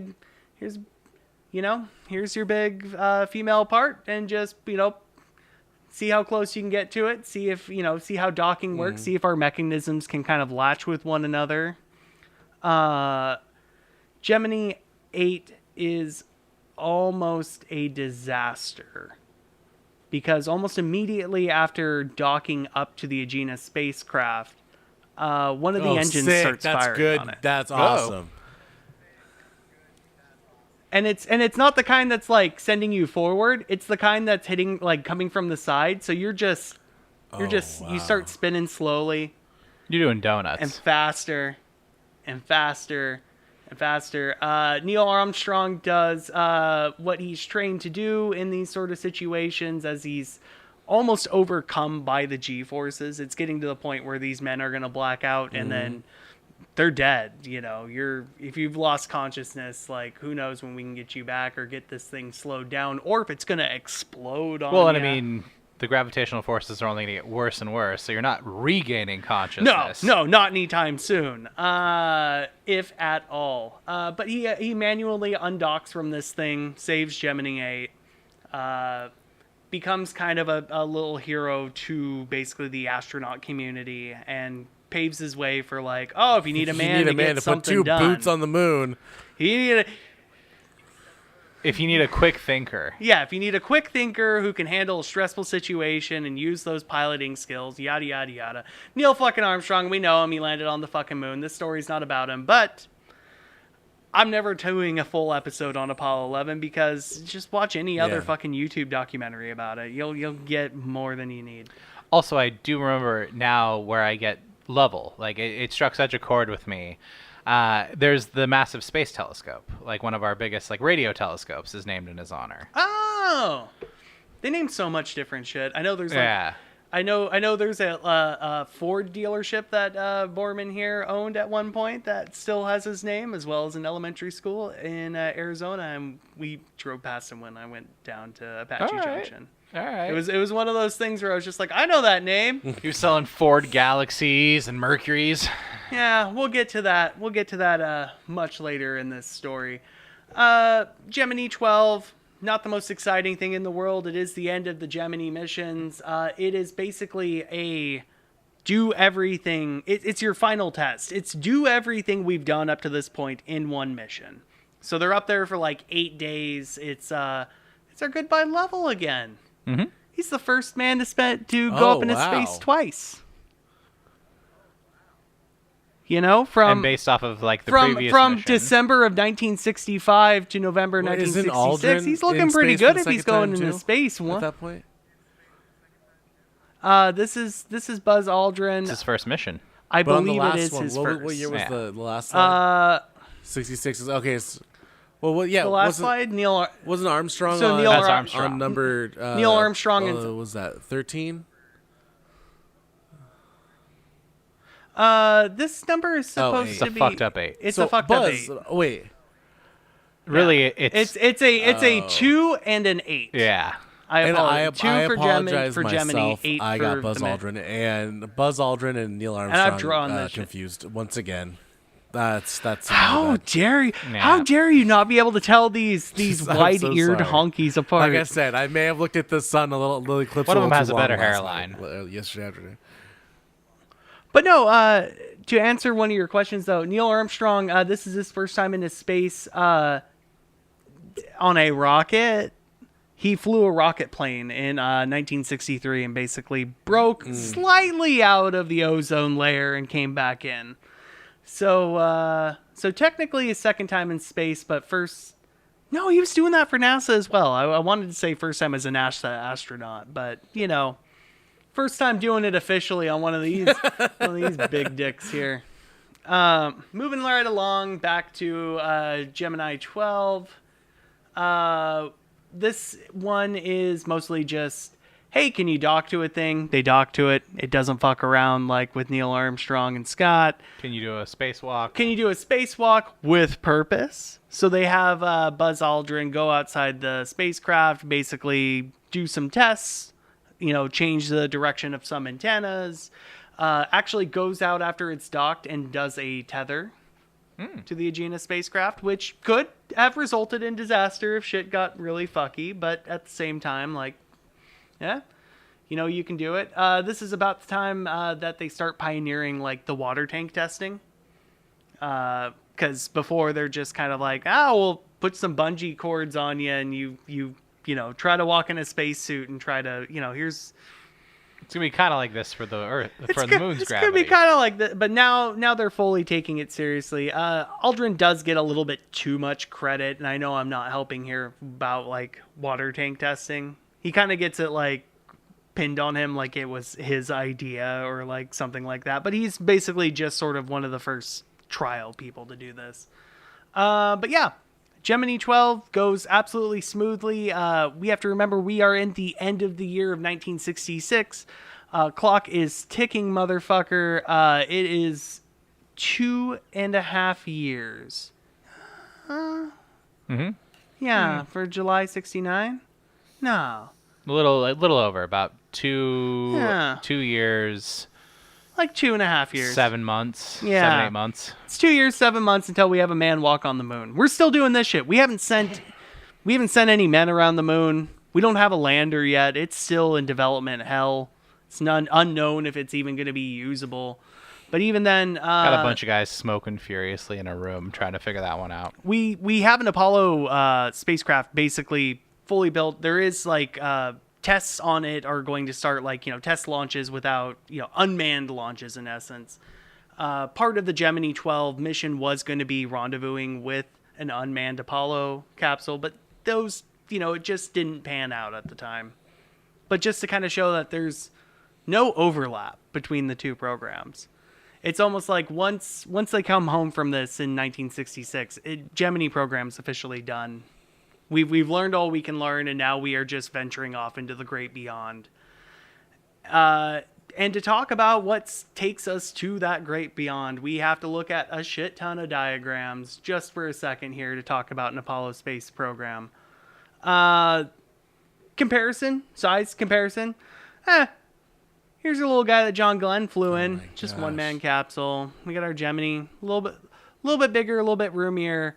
But it's this monster to that scale that is going to take people to the moon with this separate machine that's going to land us on it. We're now towing. We are now officially pushing a space truck. The Lunar Excursion Module, the LEM, sometimes just shorted to LM and still pronounced LEM, is essentially the first fully spacecraft we've ever built. That holds people. It's only meant to be used in space. No part of it is supposed to be used in Earth's atmosphere. Never thought about that. Like, it's our first fully spacecraft, and even then, It looks startled by that fact as well. it looks a little, oh no! What is my purpose? Like with things going all the way back to the 15 and 1600s, we have, again, even though it's the moon, we have a multi-stage rocket. The bottom half is all the fuel and rocket to get you to land on the moon, and then the top half is basically there to launch off of it and just go back up and meet with these guys. It's your getaway ride. Yeah. The LEM holds 2 people, where the Apollo capsule holds 3, so we have our Michael Collins, our Richard Gordon, all that. Gets to be the cut guy in red that gets to stay there while the other 2 guys go down in the lunar module. Weird inner astronaut politics that happened around the Gemini program was people were kind of upset because they would call, like, the guy who's leading the mission the pilot, and then they would call the other guy, like, not co-pilot, little piece of but shit. some other term. Passenger princess. Yeah. Like the bosun or Yeah, something along yeah, those lines. you I know, imagine it's a lot of Navy dudes. They're probably using Navy terminology. They're using Navy terms, but nobody wants to be called the co-pilot on one of these, especially if they're going into fucking space. You get less action. Nobody wants to go home and yell at their wife about being a co-pilot that could die any day, sort of a deal. So you get really confusing terminology where your Michael Collins in red would be called the lunar module pilot because he pilots it while everyone else is out for their pack of smokes on the moon. Mm-hmm. Your guy in blue will be called the lunar module pilot because he supposedly pilots the lunar module, but doesn't actually at all, because all the work, as long as there's the guy in white, your Neil Armstrong and all that, if he's in the command module, he's controlling it. If he's in the lunar module, he's controlling it. He's the captain now. He's the captain. No matter where he is the captain. He is the one who's in control. Your quarterback of your 3-person team, in essence. And it just always makes me feel so glad because, Taylor, on one lovely night when you decided, I'm going to give Kerbal Space Program an honest shot on PlayStation 4, and you're like, I don't care, I'm loading up a mission and I'm going to land on the moon. I got to be your lunar module pilot. I got to be your guy that just says, you control the spacecraft, but I'm the one who's like, don't look at the numbers. I'll read you out the numbers. I'll just read you the numbers you need to know so you can land on the moon. It's the third most important job there. I'm going to sound like a broken record in all these stories that I've done. Oh, their first time in space, they went to go walk on the moon. You're the navigator on this rally course. Yeah. Important. Glad they're there, but I felt like I needed to at least do this slide because you guys have gotten confused time and time again of like, what goes down to the moon? How many people go to the moon, and how many people go down to the surface of the moon, and how does all that work? So, who knows? And before we leave this slide, this might be a stupid question, None. but do they have to get out of the thing to get into the lunar pod? The Oh, lunar module? no. When they're do they do a spacewalk? No. It's almost like, because you have we'll look on this blue image on the left here, where you see kind of a cutout of the three guys sitting in there. Under the one in the middle, kind of has at their feet like a port. Okay. And they can basically move freely through them or seal it off. Okay. Either way, it's mostly sealed. But then once you have 2 days when you're in this son of a bitch and you're headed to the moon, you can kind of unseal it and have twice as much space to kind of move around in. But yeah. Next slide. Apollo program and the Saturn V. Look how big this son of a bitch is. We've gone from a V2 to something. The rockets that send up a Yuri Gagarin and an Alan Shepard and a John Glenn are not even the size of the initial bottom rocket. This is what it takes to push 3 dudes to the moon. About 6 Greyhound buses. Yeah, a bunch of shit. And it's stuff that's parted out all over the country. I think out of the contiguous 48 states, at this point in the late 60s, they're reaching up to about 30 to 40 states are involved with aircraft. Your aircraft manufacturing, your Boeing, your Northwest Aviation, everyone else, kind of coming together and all getting a nice piece of the pie in hopes of living out this dream. But no, Boeing makes the command capsule for this, for the Apollo mission. It's a beautiful piece of machinery. We've gone from 1 window to 5 across the whole thing.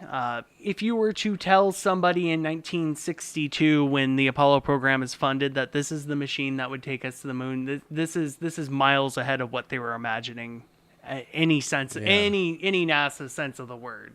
And this is, if I'm not mistaken, not like Painfield Boeing, nor even Seattle Boeing. This is, I think, L.A. I think it's collective. Yeah, you get some L.A., but I do know it's the modern manufacturing is kind of tainted. Because I know at least with the command module, it's parted out.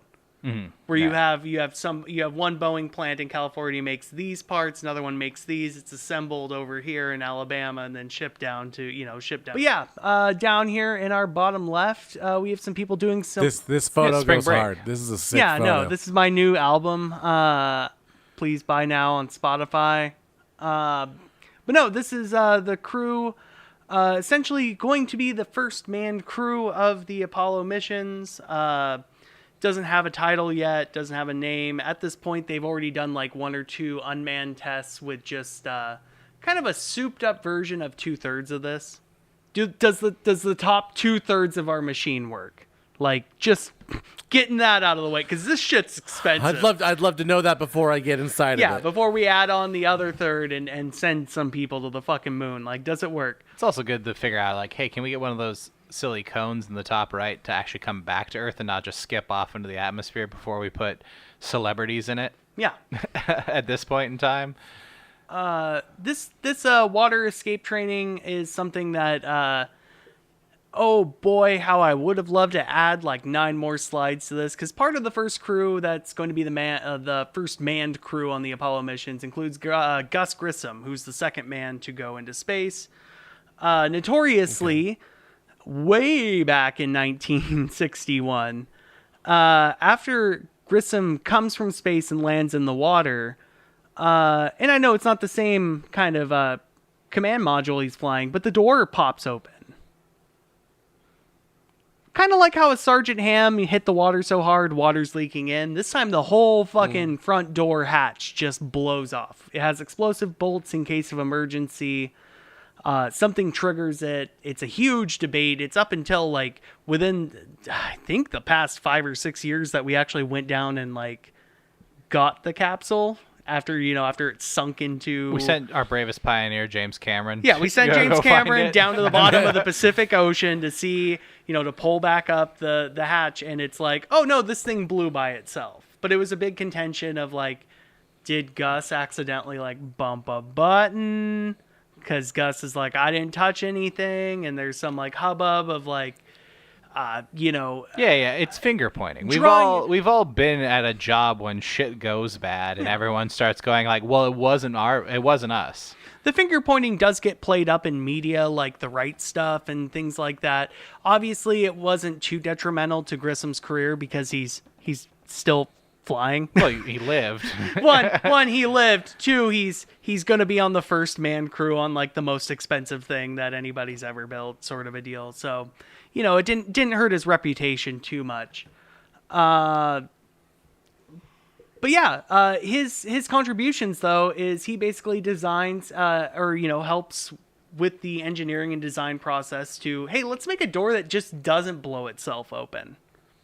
That's an insane idea. So they, part of the design process is to make a door that it takes, it takes a mechanical operation, it takes electricity, and it takes a human element to basically go through the 3 seals of this door, pop it open. Ain't nothing bad gonna happen because of that. Never. Nothing ever bad is going to happen because, if door open too easy, making door open hard, nothing bad's going to happen from that. Mm-hmm. Not a pin that we're going to get to very shortly. You'll never here. overcorrect. Never, ever. This is the Apollo guidance computer in the command module. It's so cute.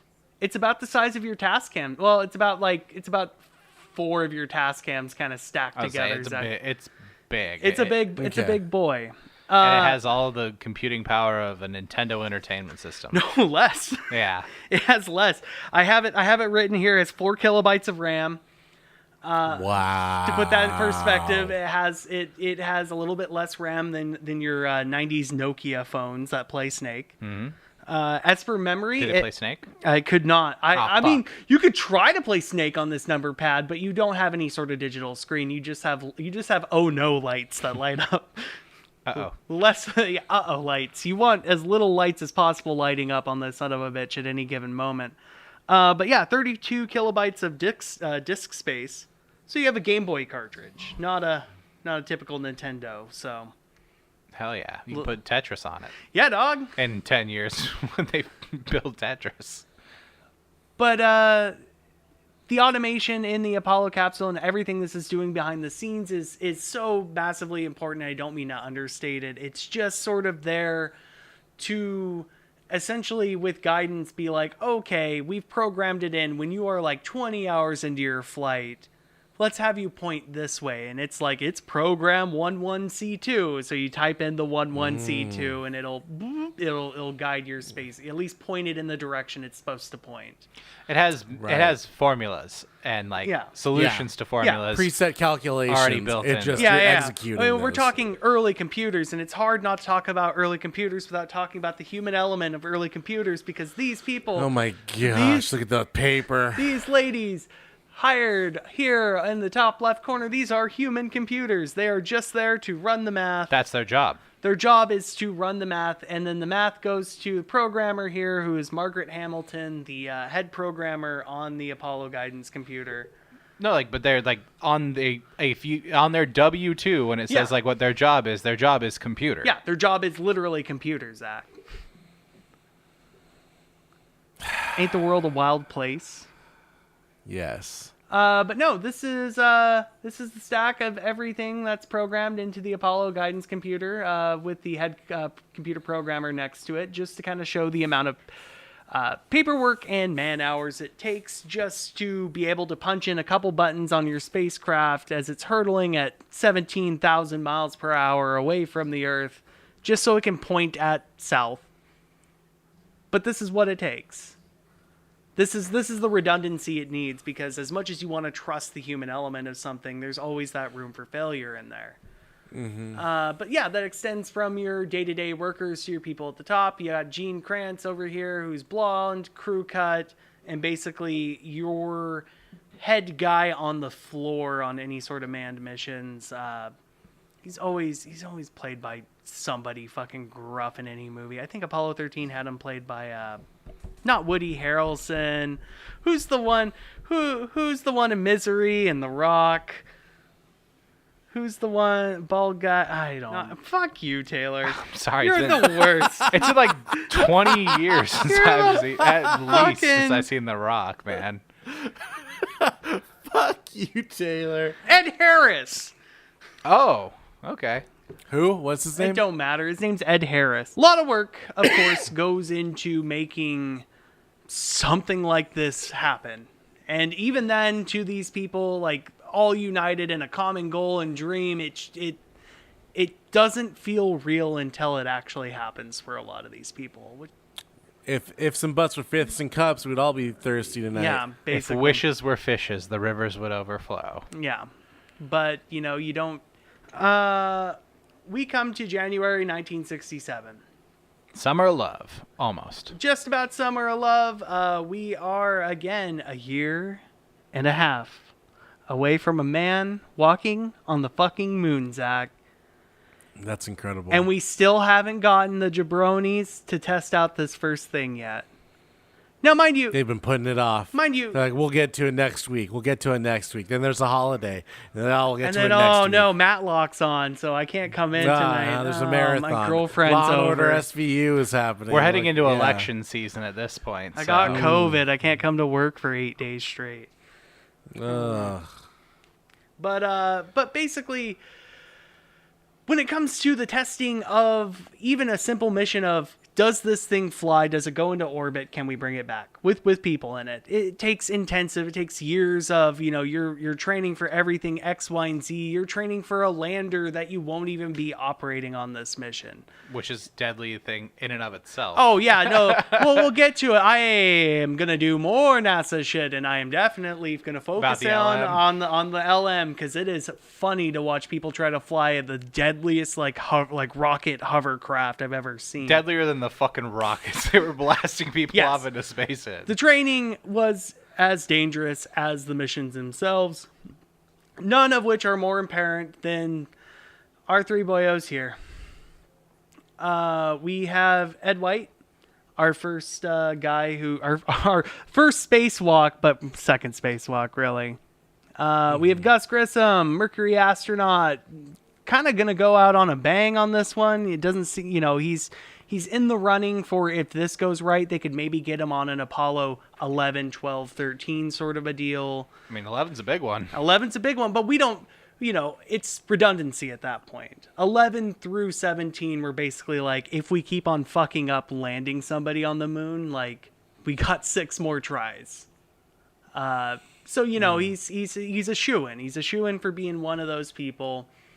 But a lot of this testing is sort of just getting in your spacesuit, running through the tests, running through the programming, making sure there's no bugs in the programming, making sure the computer responds right to everything while you're on the ground. Simple stuff, but days in, hours and hours and hours of this. At this point, sometimes literal bugs.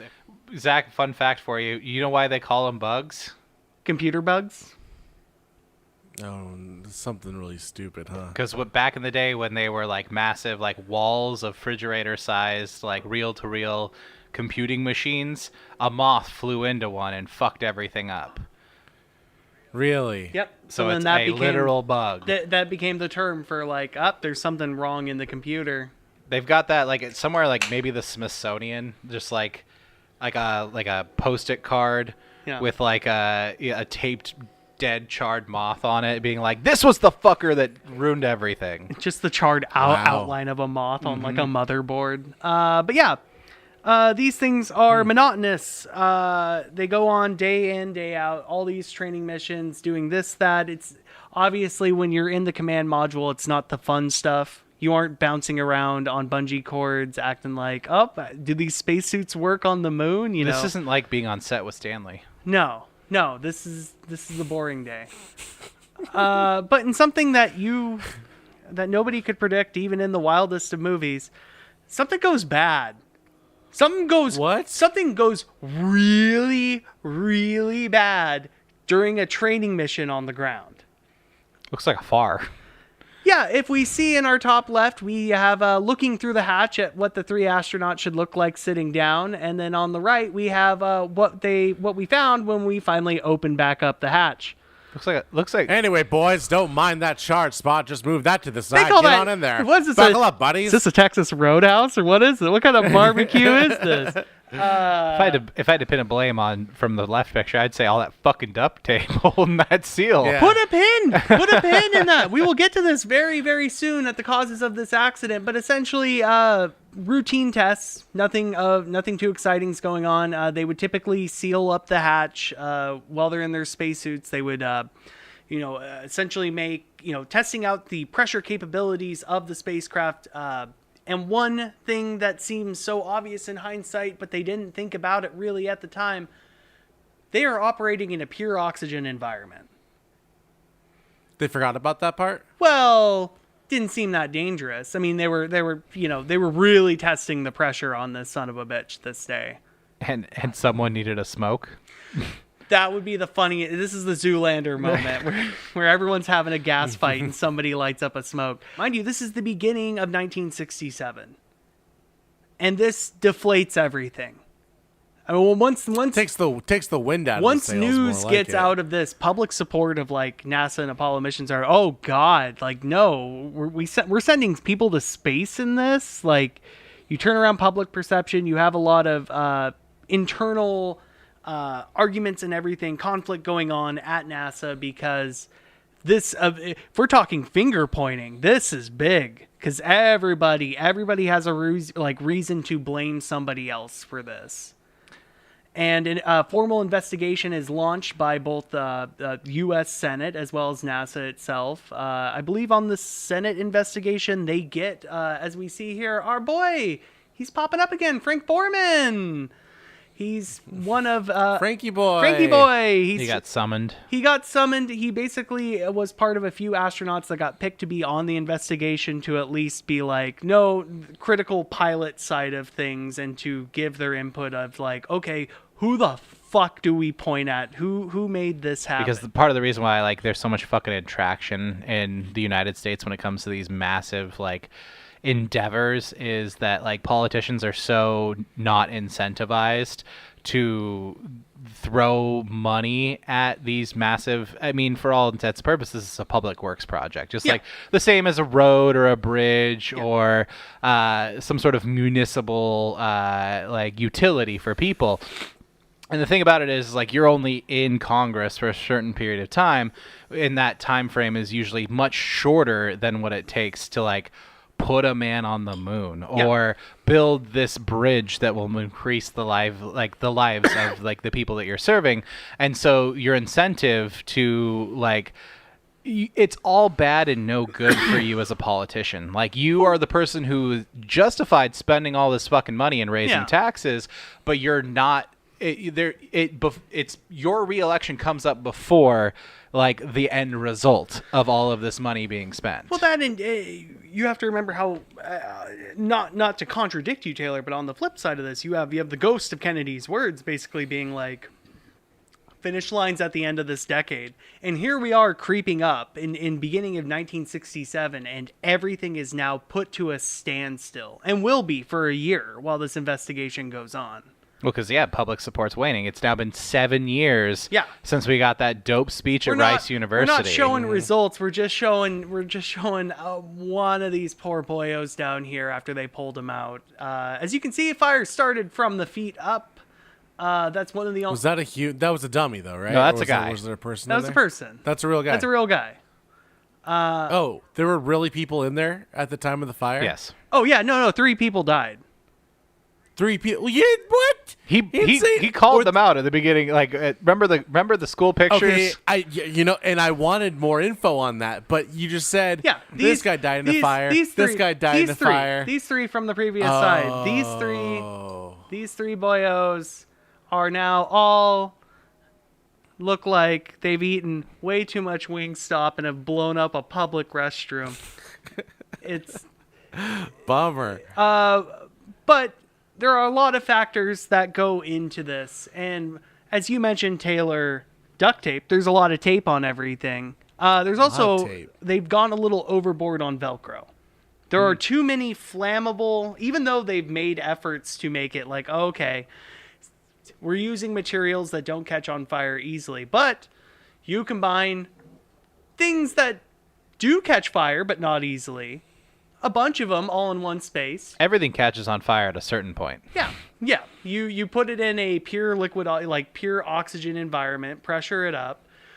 You maybe have a little bit of wiring that's fraying, not going so well, especially since this isn't an Apollo module that you're flying to the moon. This is just one that you're training in down on the ground.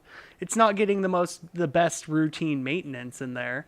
And speaking of maintenance, when they're doing this investigation, so many other things pop up that have nothing to do with the fire, but just sort of like general whoopsies that really are the main culprit of shutting everything down for a year.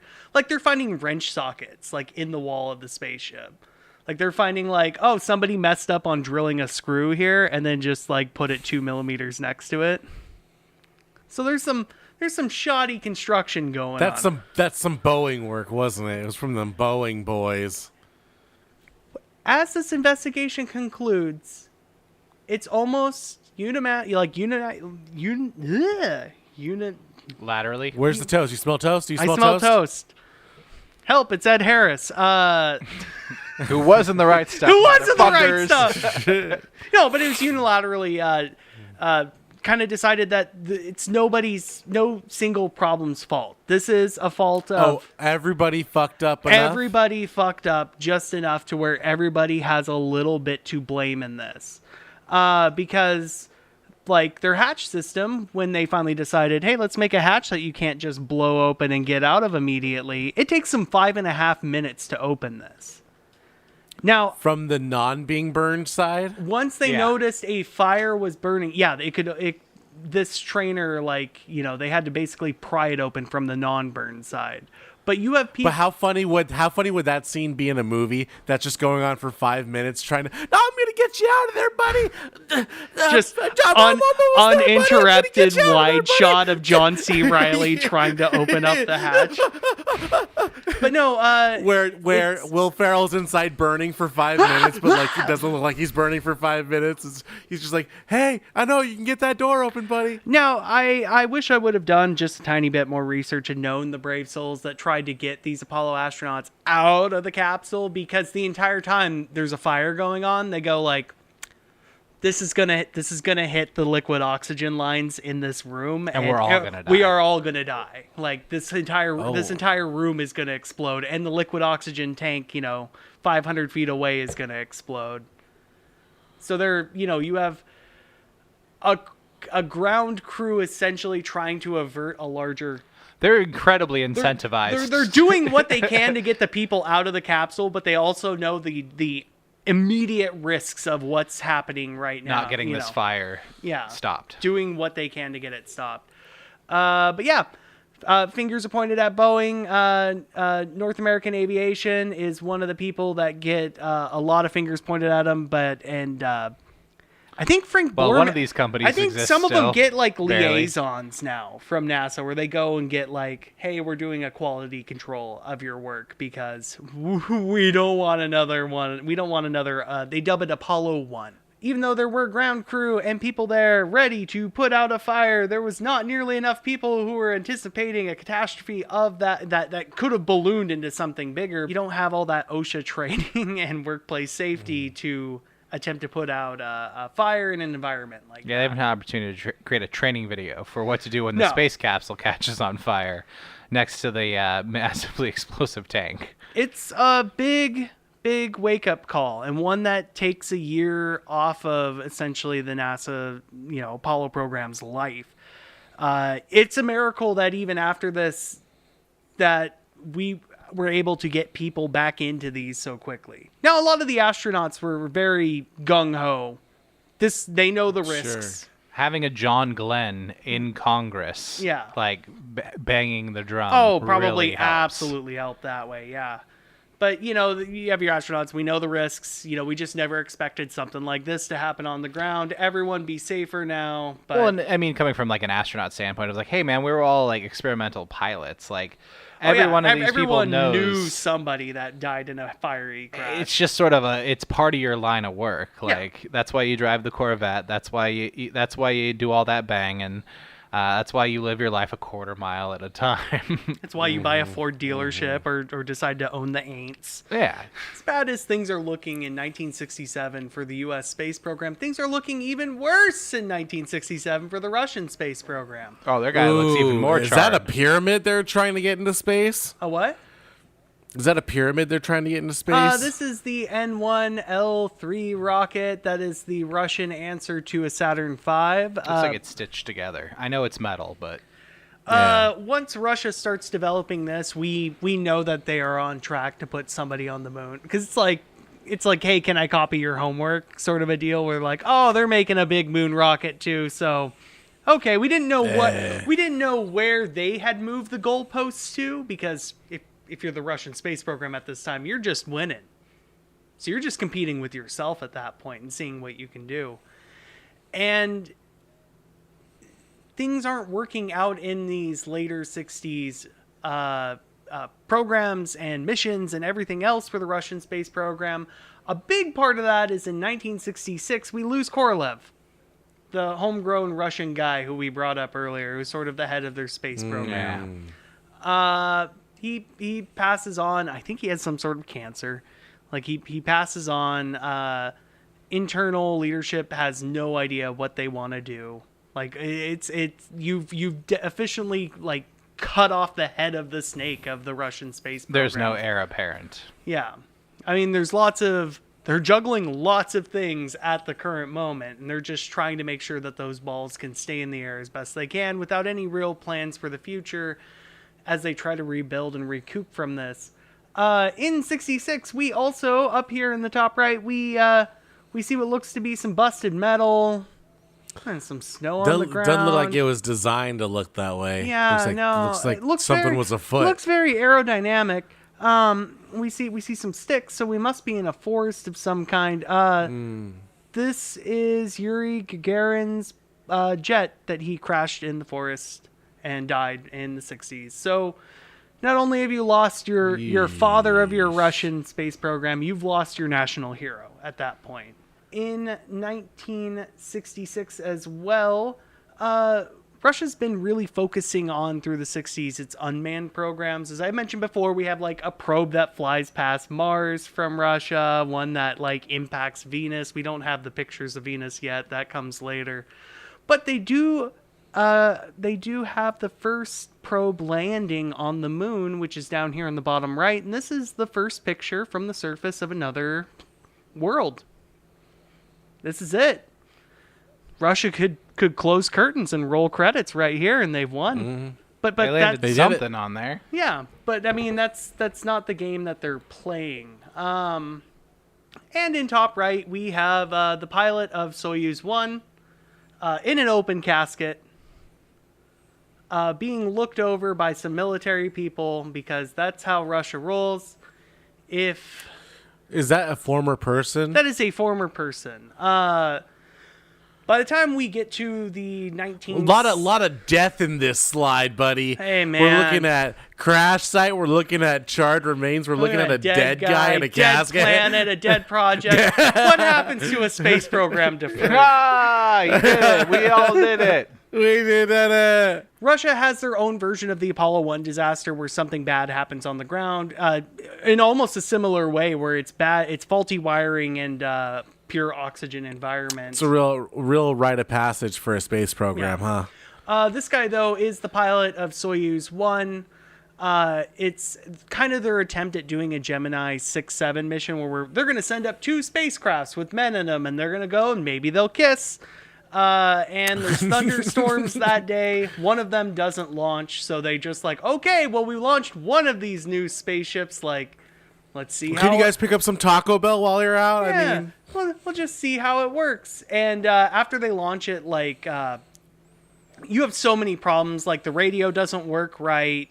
You have, like, one of the solar panels doesn't open up all the way, so the thing's barely keeping the power that it needs. So they decide to land it early, and when they land it early, the parachutes tangle up, and this this what is a human being, what is left of a human being, essentially fell in a ball for about 4.5 miles, and then everything caught fire around it. Not good. Oof. But again, on top of blows and blows to the Russian space program, I mean, nothing sums this up better than, like, no, Ivan, you get out, you look at this. You did this. Like, you know, it was very easy to point the fingers at all the engineers, everybody on ground crews and everything else as to, like, you know, this is the cost. This is the cost of trying to send a man into space. Sometimes you come looking back like what I cleaned out of my oven a couple weeks back. I mean, universal. I talked about it a little bit earlier with, like, these massive public works projects, especially when there's not, like, an immediate material benefit of it, are, like, a difficult sell. It's like those who are in government, regardless of, like, whatever your structure of government is, because oftentimes, like, their ass is on the line before, like, the reward, like the return on interest or return on investment, like, comes due. But when shit goes wrong, that's immediate. Oh, and, yeah. like, people can immediately get their nose, like, rubbed in it. Oh, of course. And it's somewhat, you know, again, in this whole episode of, well, I mean, where do you stop the goalpost moving of who won the space program? Because that's kind of the internal joke is like, oh, well, we only landed a man on the moon and Russia beat us the entire way there. And it's They had us in the first half. It's more nuanced than that. It's sort of everyone, once the goal of putting a person on the moon is established, even before and after that, you just have goalposts moving the entire time, individually and collectively between these two parties. Things like the N-1 rocket will never fly.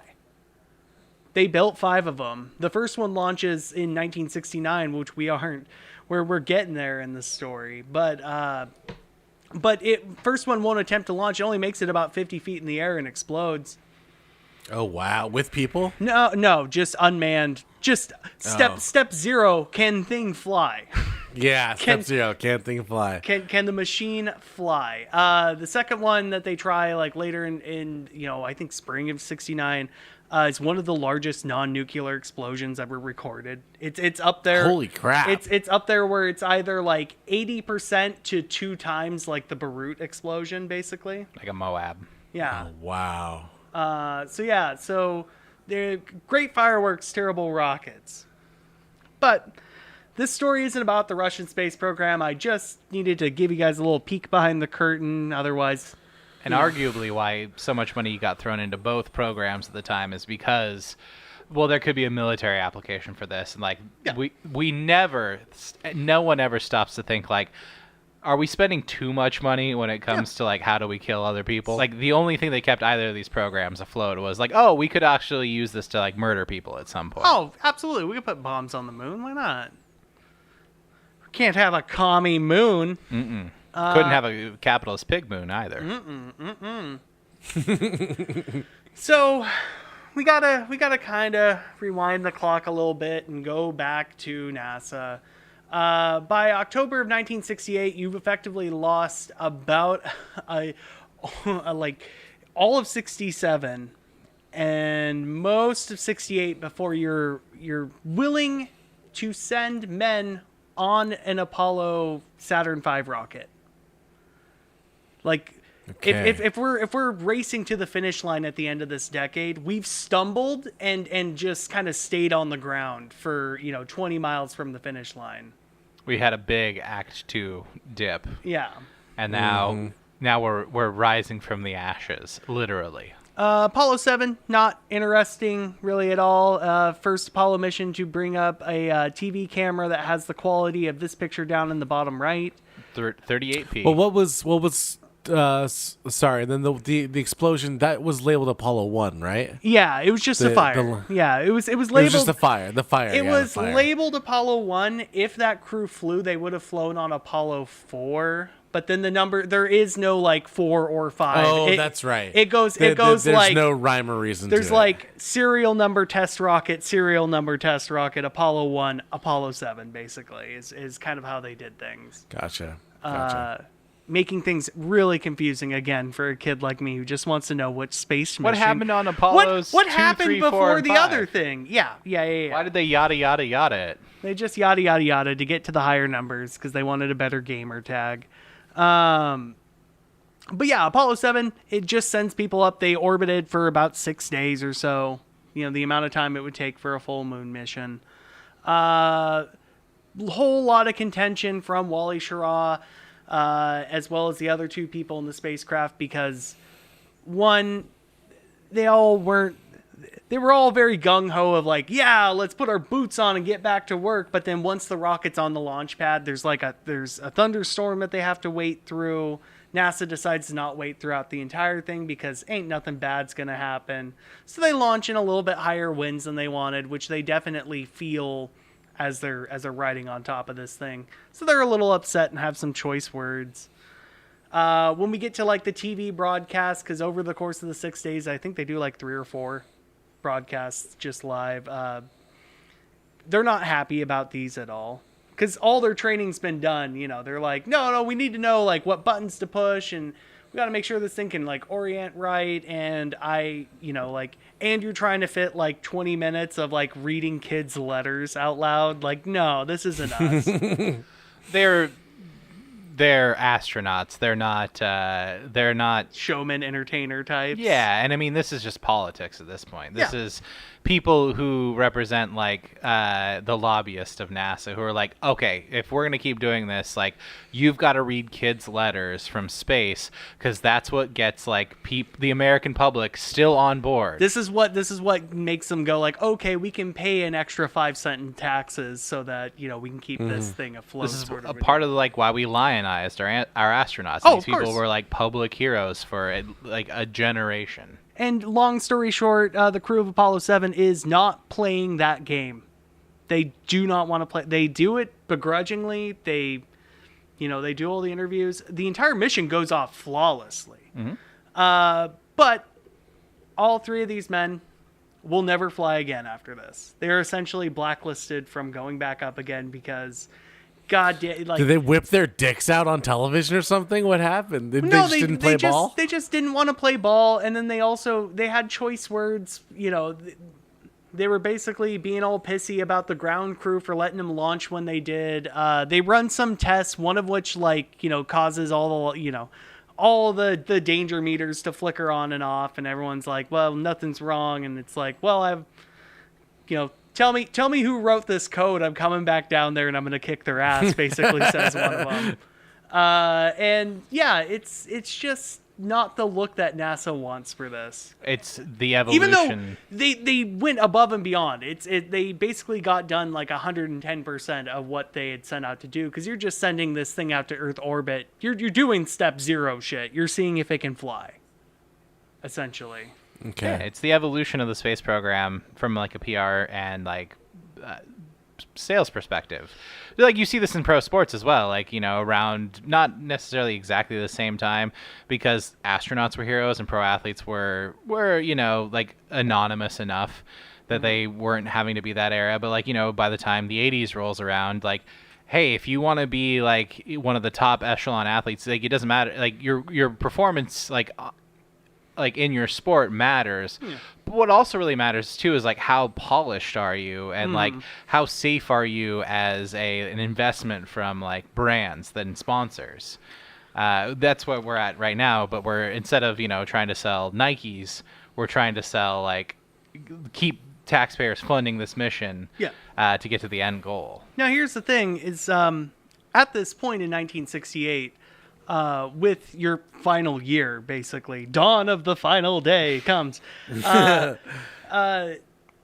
NASA needs all the good PR it can get. Hence these television like broadcasts and things like that. And then they're not the first live broadcasts. Somebody on one of the early Mercury missions brought basically a potato that could send live footage back.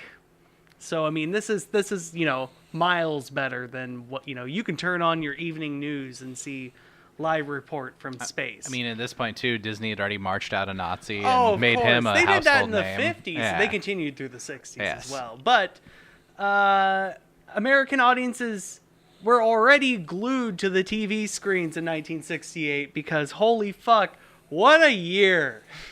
What a year. What a goddamn year.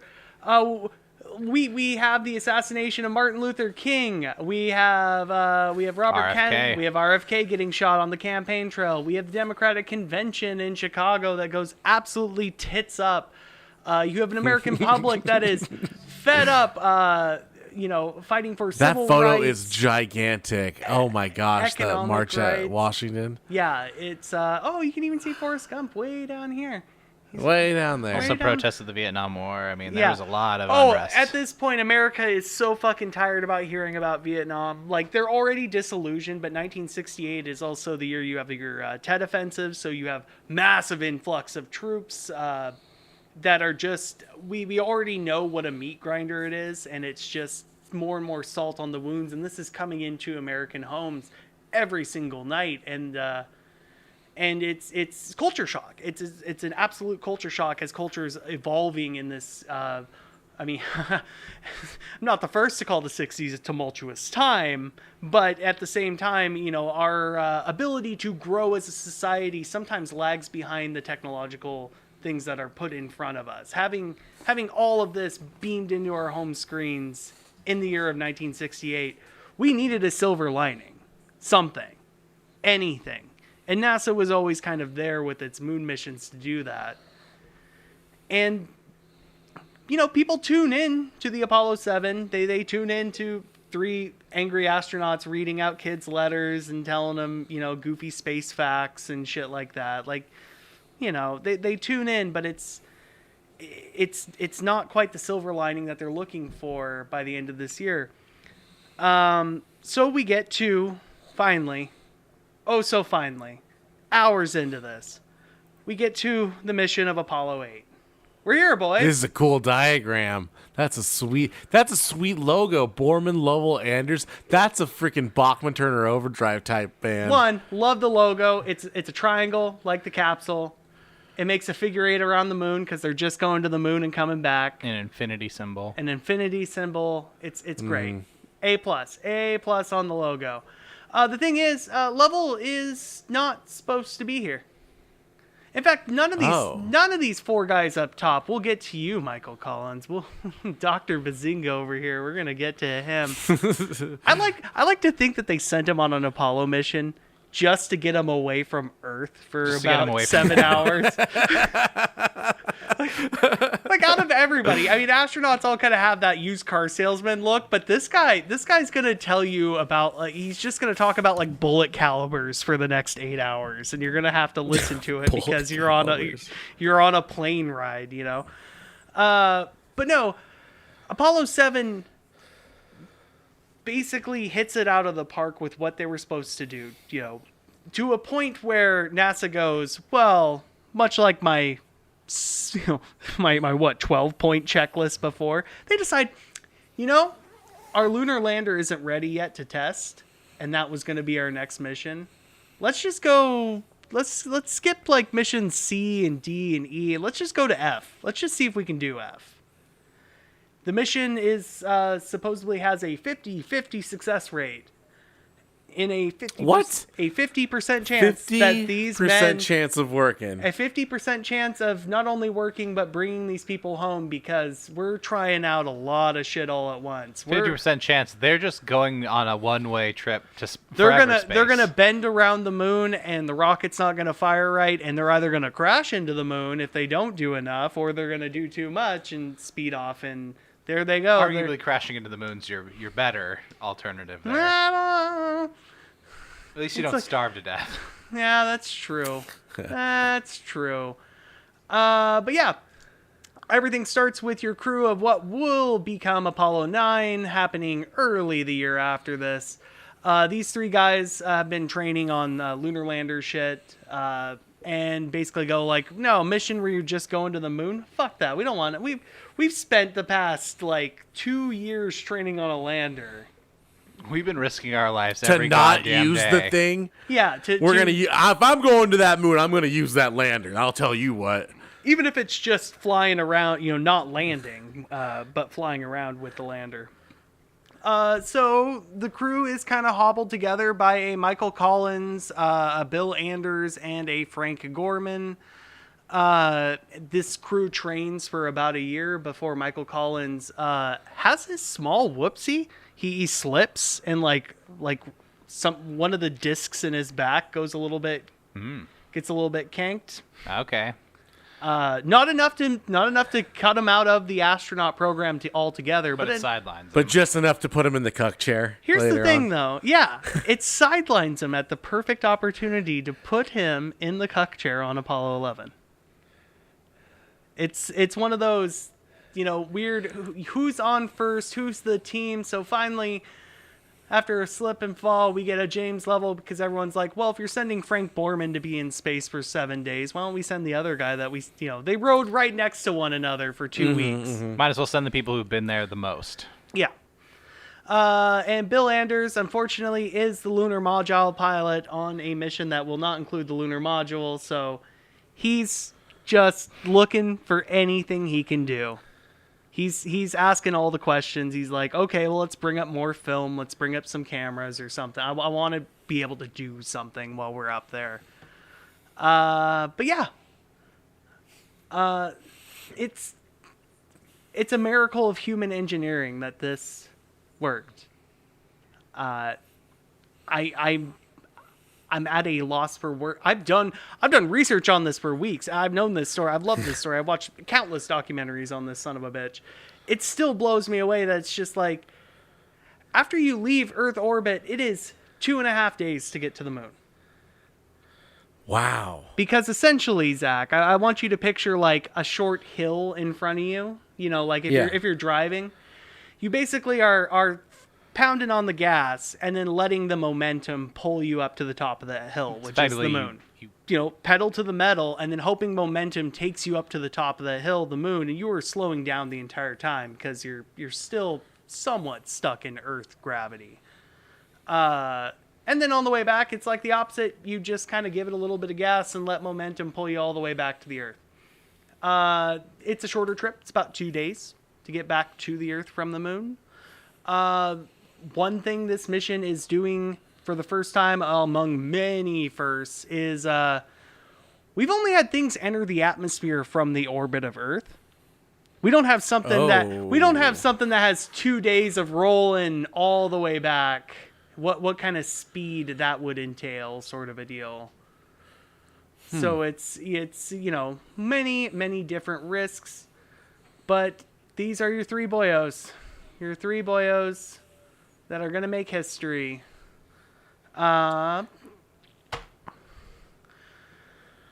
Launch day soon approaches. Whole lot of that rig is such LBJ a in this cool thing. episode. I love it. I love that crawler. I don't remember what they call that. I remember watching a History Channel special of like Mega Movers, which was just about like big machines and this like massive tank, effectively, that's just meant for moving the rocket and platform. Oh yeah, What a Zach, cool you've machine. seen this son of a bitch, right? Oh yeah. It's just wild to me, where it's just like, no, we don't move the rocket to the launch pad. We move the launch pad with the rocket on it, away from everything else.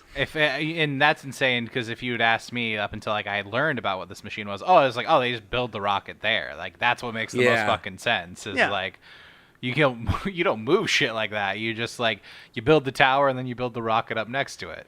It is always the wildest shit when you look at like Soviet space program, because they move everything horizontally on like tractors, huge trucks with trailers on. It's probably easier than building whatever the fuck that massive like but there is tank a risk. is. There is a risk if you transport something horizontally and then have to lift it up into a vertical stance. There's that risk there that something could go wrong. Oh yeah, a whoopsie, a slip, we saw a blimp that was broken in half because of a small storm. So it's like anything could happen. But this seems like the alternative being, let's just build a skyscraper and move it and hope no wind topples this thing over. I don't know. LBJ, thinking about Jumbo, probably eating soup out of a cup. I just love his grandma's house fucking TV setup. the best you can do in like 69. Remember best when command the center. weight of a TV was so heavy it had to be as close to the ground as possible? Remember when TVs were more wood than they were glass and They were- metal? Instead of a electronic, it was furniture. Yeah, That yeah. happened to do a cool thing. Yeah. Could you imagine if I had 3 of those size TVs as my monitors for my computer? That'd be so Dude, funny. LBJ That'd has be the- what we have. Yeah, He has the LBJ ultimate has it. He's got a gaming setup. He's got a gaming setup. Liftoff is scheduled for the 21st of December in 1968, so this is coming down to the tail end of the year. Everything pretty much goes off without a hitch. Essentially, once they get into Earth orbit, there is about a 2 to 3 hour period where they're like, okay, run through those programs again, run through what we're supposed to do. Like we aren't sending these guys to the moon if something goes off here. Everything goes flawless. Wouldn't you know it? Not a bad thing ever is going to happen today. And not a bad thing does. They're given the go for the moon.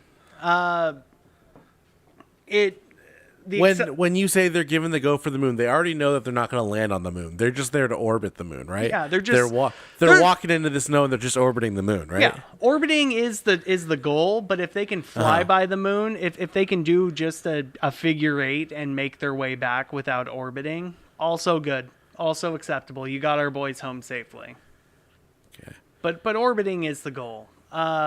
I think they accelerate up to about 25,000 miles per hour to basically be on their way to the moon. Shortly after they do that, they are finally the little Apollo capsule, and they drop this bad boy off, one of the last stages of the Saturn V. They try their best to track this. It basically hooks around the moon and goes off into solar orbit. Nice. It has little space trash. It has popped up from time to time where it's like, oh, something weird's out there. Like, is that an asteroid? Like, nope, that's that Apollo 8 engine. Like Hubble's caught it a few times Yeah. or something. Which I always think is kind of cool. It's just a little piece of space trash waiting out there to smash into something and give Sandra Bullock a bad time. That was who was in Gravity, right? Mhm. Okay. Yeah. George Clooney. It was Ed Harris, right? No. Yeah, it was other Ed Harris. It was Batman Ed Harris. Ed Helms, right? Yeah. From The Hangover.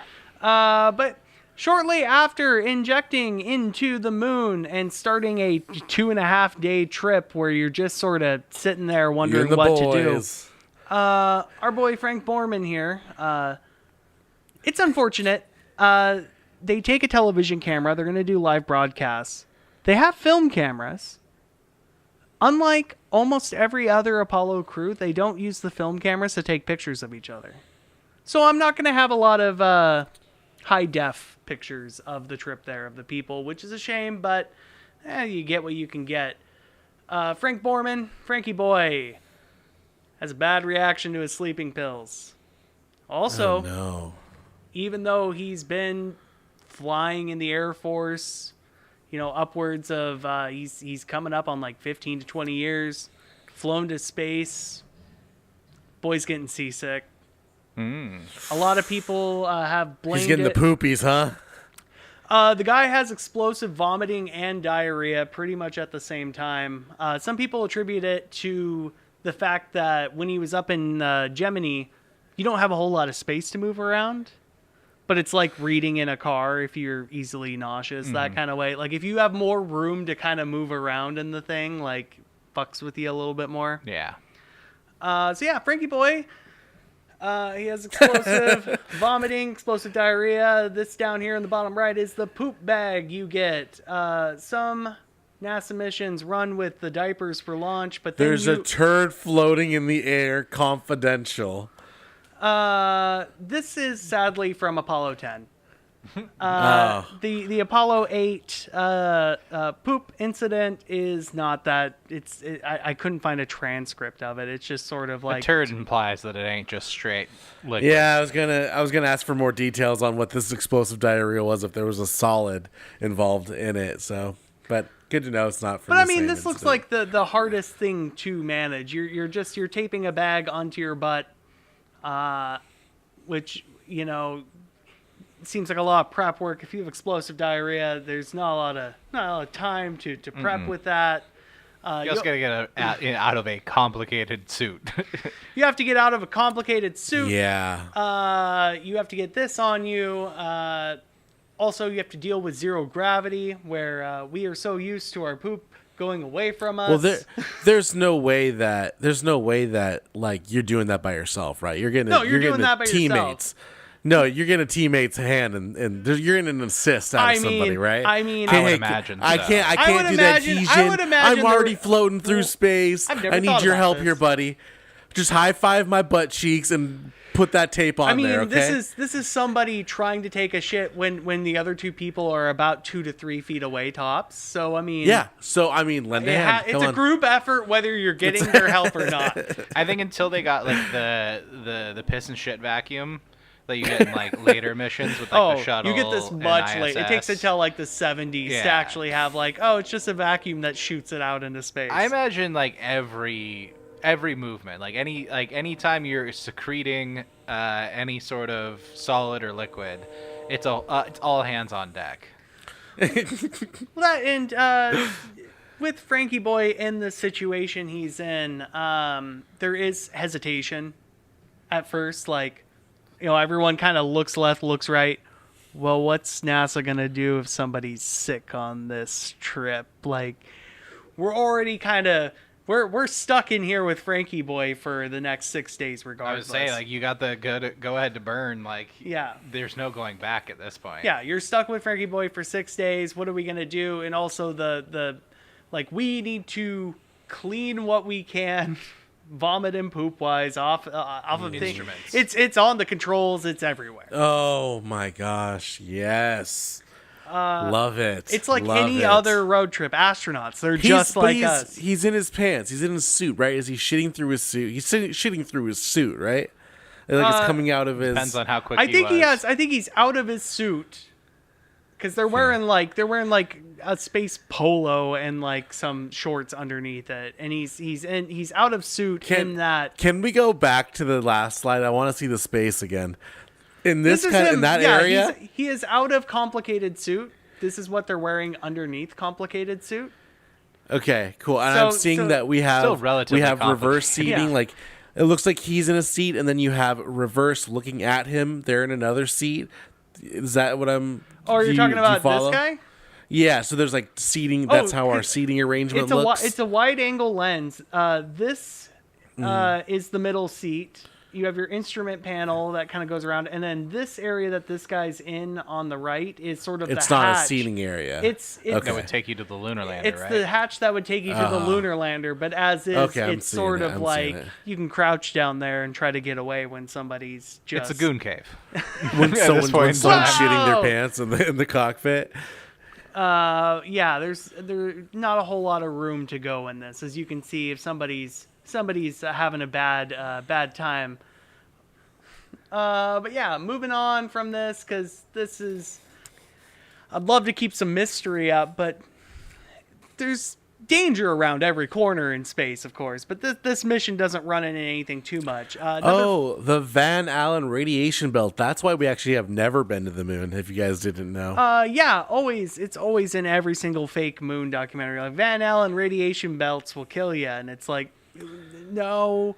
Yes, if you stay in them. If you're just freeballing through space, yeah, if you're spacewalking through it. Most of our satellites, communication, everything else is basically in the safe zone in between your belts of this solar radiation and solar particles.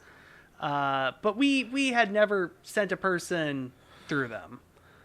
We've sent Really? yeah. Oh, right. Up until this point, we hadn't sent anybody through, and we've sent probes, and those probes kind of went like, it's an quote unquote okay, acceptable amount of radiation. It's the kind of thing where I believe the crew of Apollo 8 essentially, over the course of the day, that first day where they're traveling through them, they get the equivalent of like 2 to 3 X-rays.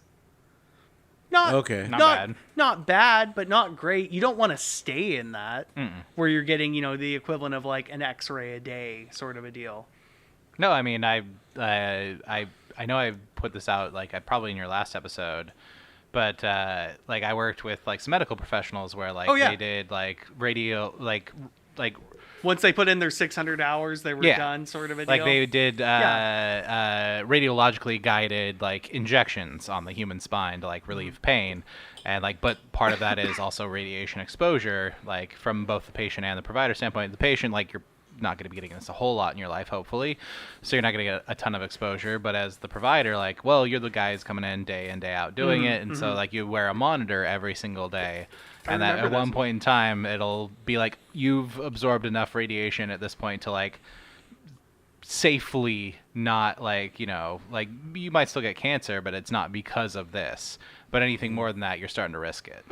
And there is residual background radiation always in space. It's just more prevalent in these belts, and a tiny bit more prevalent when you're outside of like Earth's magnetosphere. Is it because it's like a collection of radiation skipping off like the Earth's atmosphere? Basically, I could have put more diagrams into this, but it's essentially you got your Earth, and your Earth's being pelted with cosmic rays from one direction, the sun. Your magnetosphere is essentially deflecting these away from the Earth, and as it's deflecting, you have sort of these little like riptides and currents that just sort of create bands around the Earth of higher radiation. I like to think of it as like rapids. You get your aurora. Yeah, you get your aurora from that. You don't want it a lot. Like You don't want a occasionally it lot. comes down here to like the Big enough 48th one, parallel. you don't have a phone anymore to take pictures of it. But yeah, they go through the Van Allen radiation belts, no problems. Frankie Boy's little stomach bug clears up like after a day. You know, it's nothing really to write home about. Okay. Everyone has a good hearty laugh about like, well, we get to smell your shit for about the next 6 days, so we're gonna make the most of it. Hey, honestly, it's 6 days. You're smelling everyone's shit at that point. Oh, absolutely, because you're just Like- putting it in bag. You're not Yeah. you're not shooting it off into space. You're just putting it in a bag and then putting that bag like. Even in the best Fantastic. case scenarios, I know they had like a lot of food that was like, you know, kind of meant to plug you up a little bit. Yeah, like it's a NASA planned. You're gonna have about 2.5 days in there where they don't want you to poop, but if you have to, you do. Here's the plan if you do poop. Yeah, Operation POOP. Just type that into your little Game Boy computer.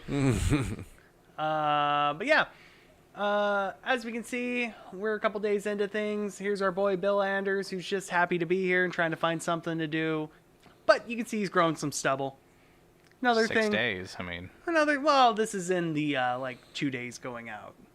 Like he's growing stubble pretty quick, and you don't want to shave too much while you're in there because you don't want anything floating around. yeah.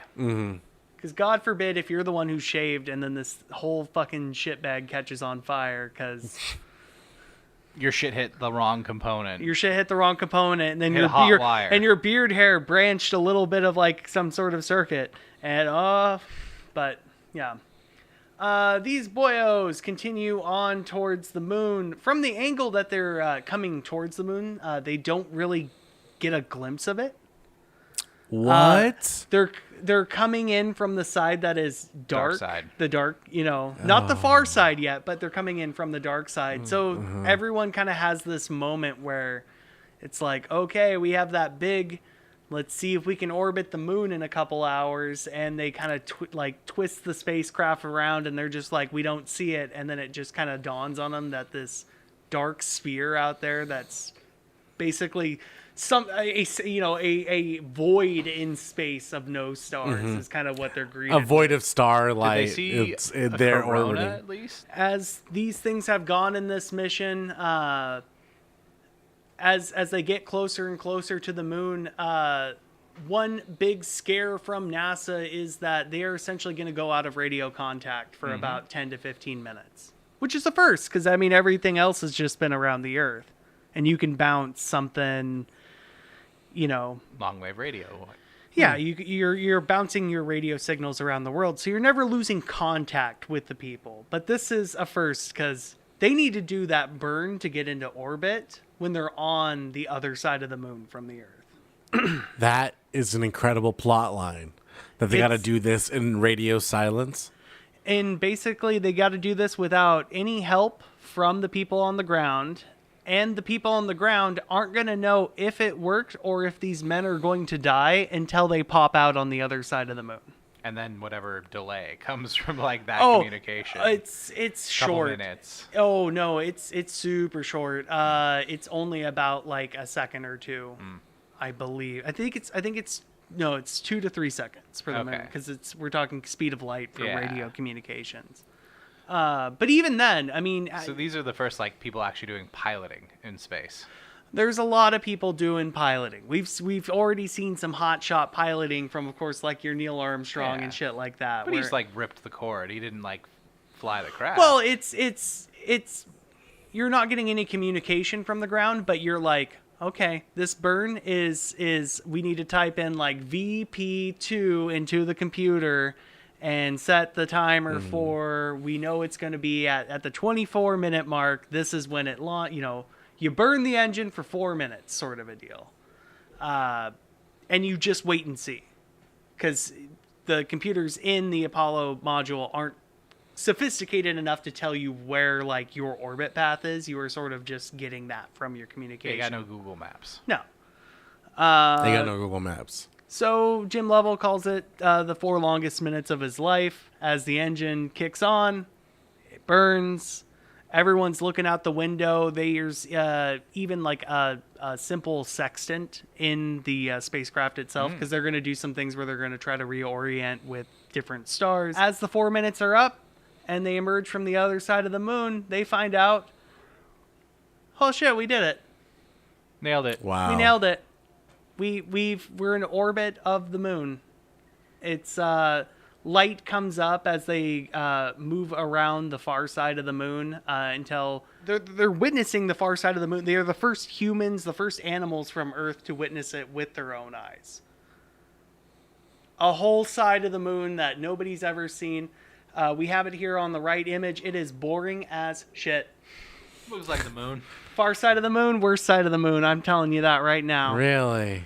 Well, it's interesting because it's cratered to fuck, but it doesn't have as much of the like the seas where you had lava flow that kind of smoothed things out. It has some of that, but as you can see, some of it appears a lot older, like this guy in the middle here, where looks like you had your lava flow, and then you have millions of years of things smashing into it, so it's not as pretty anymore. You can't make a face out of this. I mean, you could try, actually. It's the sad side of the moon. I'm the shy part of the moon. Their orbit's not perfect right off the bat. They do some adjustments on it. Each round trip around the moon is going to take them about 2 hours, give or take. They lengthen it up to get like wider shots of the moon like this, and get within 60 miles to get kind of your landscape shots like this. Just everyone's in absolute awe because they know they're going up there to take pictures, but none of them really had that like, holy shit, look at this. This is fucking wild. You know, people 10 years ago couldn't think that they could see this with their own eyes, let alone everything that we've gone through in this whole fucking slideshow. But moving right along, I just can't help myself. I just gotta keep on showing moon pictures. As you can see crazy. Here in the bottom left, this is from the Soviet lunar, I believe it was the Luna 3 probe. The first time anyone saw the dark side of the moon, or the far side. And this was about the best quality we got compared to what we were taking from here. And it's the human. How did they touch. take that photo? They took it. Did a human take that photo, or was that something? Someone this from photo orbit? I have, or the Russian staticky one. one? The Russian Luna. Oh no, photo. that's just a probe. That was a probe that took that. Yeah. Because this mission is the first time that people have gotten this close to the moon. Humans. Humans. A device made it that far and got a picture. Of Which it's very interesting. There is a whole it's not even worth saying, but it's such an interesting tangent because my brain immediately went to like, how did we get this picture? How did the Soviets get this picture? Because you can't transmit too much data. at least, image quality, this seems miles above what could be done in the 60s. But it's a super complicated process where it's a photo shot on film. Yeah. And then you have something that is essentially pinging it with light to essentially like it's a rudimentary like scanner essentially that turns the image into ones and zeros, and then they come back and make this. Fascinating shit. Shows their competency in any sort of these non-manned automated processes that we're having, but it doesn't replicate the artistry of what a human touch can bring to this. Yeah. There's something hauntingly beautiful that it's I go gaga over almost any moon photo, but it's these initial ones from Apollo 8 where you have this is the freshest eyes we have, where it's just kind of like, oh, the shadows look cool over here, let's take this. Like this one in the top left, they were essentially making sure the Soviets weren't lying. Because that's a big part we haven't brought up in this whole episode, is a lot of the Soviet accomplishments. Our usual immediate reaction was, nope, PSYOP. faked it. We can prove that they faked it. Bullshit. And then once we immediately found out we can't prove that, I guess they did it. It's like, ah, shit. But there were still things like this where it was like, yeah, we've sent probes around the moon and it doesn't look exactly the same. But once you send people and they can take a picture of the exact crater or what have you and match things up, it's like, oh, nope. Cool, we'll give them that. We're winning this time though. We're sending dudes. But yeah, lots of interesting pictures of craters. They scout out numerous locations that eventually people will walk on the moon, paving way for an entire decade of NASA essentially. And is this where the Earthrise photo comes from? Is the Apollo 8 what's mission? Earthrise? What's that called? Yeah, as they're taking photos, and mind you, this whole span, I know a lot of these photos were taken on different orbits, but it's like they have about 10, 15 minutes of taking photos of moon landscapes before the Earth starts to peek over the horizon. Immediately, Bill Anders looking fucking sharp as he's advertising a camera. Looking sharp. After his NASA career, advertising for some camera company. Basically goes, nope, give me some color film. Like, nope, this is wild. Everyone's just kind of ogling this blue marble that just hovers like a ghost over this hauntingly just desolate landscape. I mean, incredible. All human population minus 3 people, and maybe if the Russians are doing some other manned missions at the time. So like, there was a threat in one of these early Apollo missions where it was just kind of like, oh no, Russia's going to send up one at the same time, and who knows, could fuck shit up. So it's like I literally think Apollo 11. I think it was actually like the moon landing mission where they were worried that, oh god, the Russians are going to be there too. Oh god, we're gonna see them on their like 2 days gun. back. Oh no, they got a gun. They got Piroshkis. But this photo, Earthrise, it's the reason we're here. It's the reason we've spent hours today, that we've lost daylight, that Taylor and I have drinking way too many LaCroix about. It's gorgeous. It's beautiful. A photo is worth 1,000 words, of course, but holy shit, the 1,000 words I think about when I see this. I'm looking at everyone who's ever been born, every dream that's been had, every failure, every time somebody's fallen in love, fallen out of love, every cat that's knocking over shit in the kitchen. Almost every shit that's ever been taken. Almost. Almost every shit that's ever been taken. But it's just wild. It's just out there. Every slice of DNA in the galaxy that we know is right in there. Minus 3 human bodies worth. Yeah, minus 3 human bodies. It's and some caca. A little bit of caca. It's in there. It's with them. It's on that ship. The real caca's the friends we made along the way. But it's wild. It's probably one of the most viewed photographs of all time. immediately, once it's processed and shown to the public, you basically have everybody clamoring. You have all these landscape photographers and everybody going like, "This is it. This is the high watermark. I can't beat this." For its simplicity and for everything else. What strikes me as wild about this as well, Bill Anders is not a photographer. He's just trying to be useful. As far as I've known, he never really took a picture. Just trying to be useful. He'd probably fucked around and taken a picture before. He probably took a picture or two before, but he didn't consider himself a photographer.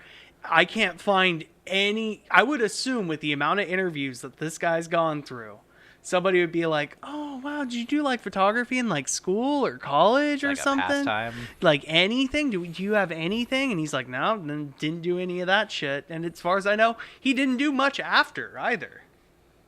I mean, yeah, you go out on top, man. If you hit a grand slam at your first at bat, you might as well just like go back to the dugout. That is Call really it what a this call is. it a career, you know. Fucking It's it's crazy. grand salami time, and that's it. That's all you have to do. But yeah, I got When a I- question here, just for the room, since Yeah. we're on this photo. If you go back to the last slide, the orientation of the image. Oh, this is orientation as if this is as shot? north.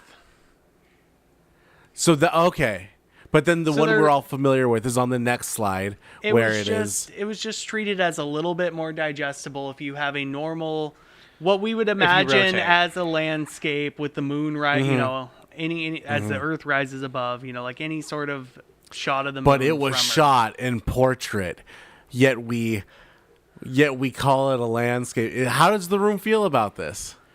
Does it change your perception of the photo at all? See, here's the thing. I fell in love with this photo as a kid. I still love it. It's instantly iconic. I don't mean to keep on gushing about it, but it's like No, please. That's what we're here for. This is great. I don't think I would appreciate photography if I didn't first appreciate something as simple as this. It's more evocative. And it's far more relatable. Like the sun doesn't rise. Yeah. Like- but I will say, after being an adult and playing Kerbal, this is the shit. 'Cause Yeah. This is what I see. It makes sense because like the sunlight, it's day on the part of the earth you can see. It's night on the part you can't see. Yeah, like as an adult, like it all makes too much sense. The This left to would I be- like the left to rightness of it all. Yeah. Yeah. I also, this is like the fourth or fifth, what we know is Earthrise is like the fourth or fifth attempt. You can see whatever zoom setting Yeah. he had it on, he zoomed in and got this one because this one's almost immediately before. Yeah, I was But curious. there's a part of me that- Do you have a reference to the whole roll of film that he was using? I don't, unfortunately. There's a website that has like high quality images and they are mostly in order, but some weird things happen because they go in you have multiple people taking camera like pictures and it's just hard to keep track of. I wish I could find like the film negatives of these. Yeah, But that would be this cool. is the closest I've got. But yeah, Moonrise. It's fucking great. Can't say enough good things about it. Shortly after taking Moonrise, they're continuing to orbit the moon. Every single time that they're going out of radio contact on the far side of the moon, essentially they're given like a go, no go. Because, NASA could just like pull the plug and be like, nope, this is the orbit we're seeing. Every 2 hours we'll check in. If we're not feeling good, we'll send you on your way. Your next one will be the one that brings you home. Yeah. So this is, they do because they're up there for 20 hours, so they're able to do one TV broadcast during that time. And Hold on. Cat's being an asshole. he's just getting into everything. He could be on the table and he'd be a good cat. Shook his head. No. Shakes his head no. But this is Christmas Eve for America. December 24th is the day that they are circling the moon, and what better Christmas present for the American public is some live television photos grainy and bad on your 10-inch TV, but holy shit, we did it. USA. Like, holy shit, we're sending back live footage. Like, they're doing it. Sci-fi is real. Like, all the way back from a story from 100 AD, we have now not only sent people around the moon, we can include the American public, the world's public at large, through that lens. It's one of the most watched TV broadcasts of all time up until the moon landing. And wow. I believe the We Are the World Michael Jackson. I forget what Michael Jackson like. Live Aid? I think it was Live Aid, yeah. Yeah, it's like the most watched thing ever outside of many Super Bowls. They're always up there. Part of the TV transmission, tiny bit controversial for a very small amount of people, but they were trying to come up with some sort of like grandiose speech. They were going to talk about peace. They were going to talk about a world in conflict, and they realized they just didn't want to remind people of that. So what better way to get at those godless commies than just to read the first couple verses of Genesis from the Bible? Might as well. And it's nothing's more American than a little bit of God. I'm not a religious person, but this is, I don't know, this works for me. This does something for me. Like this. The commies weren't godless, but yeah. That was just more of like something we made up about them. Oh, of course, because we are viewing this through an American lens. That's kind of been this whole thing. But yeah, they closed out their message with a good night and good luck, Merry Crimbus, God bless y'all, all on this good earth, giving me that damn title. If I was a smarter boy, you could end the story here. I know I've said it about every 5 slides. You could just close curtains here, roll credits, America wins, rah, rah, rah, go, go, go, USA. But they got to get these boys back home from the moon. And like the... Be a pretty big bummer if everyone watched that shit on Christmas Eve, and then 3 days later, it's like, they're all fucking dead. Yeah. There is... NASA fears that out of everything else. This is when they first... there wasn't any sort of like letter to Johnson if this mission failed, but... Johnson isn't president at this point in time. This is 68. He is still this barely is the end. president. This is the end of 19. He's president for another week. A month. Another almost. month. Yeah, okay. at this point in time. But he served his second term. Constitutionally, he couldn't run for president. Yeah. And this, he said he wasn't going to. Well, he couldn't. Like at this point in time, it's post No, he FDR. Well, technically, he inherited it from Yeah. somebody and got one term after that. And then he could have ran for his own second term. Yeah, well, he set the precedent of like, yes, that was my first term. Yeah. And I won't run for a second. Ran away in disgrace, more like it. Yeah. And took his big hog and with went his home. dick between his legs. Jesus Christ! I'm just gonna pick up that box. I don't know if it's I don't know if it's coming up through the microphones, but Hopefully. Kitty Cat just hates that we've been talking. Yeah, not enough attention to him.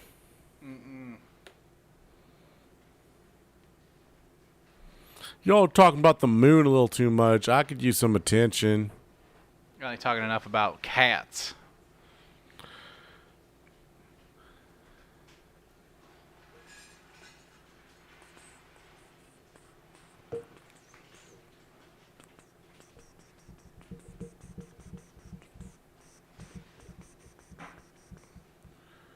How many slides has this been?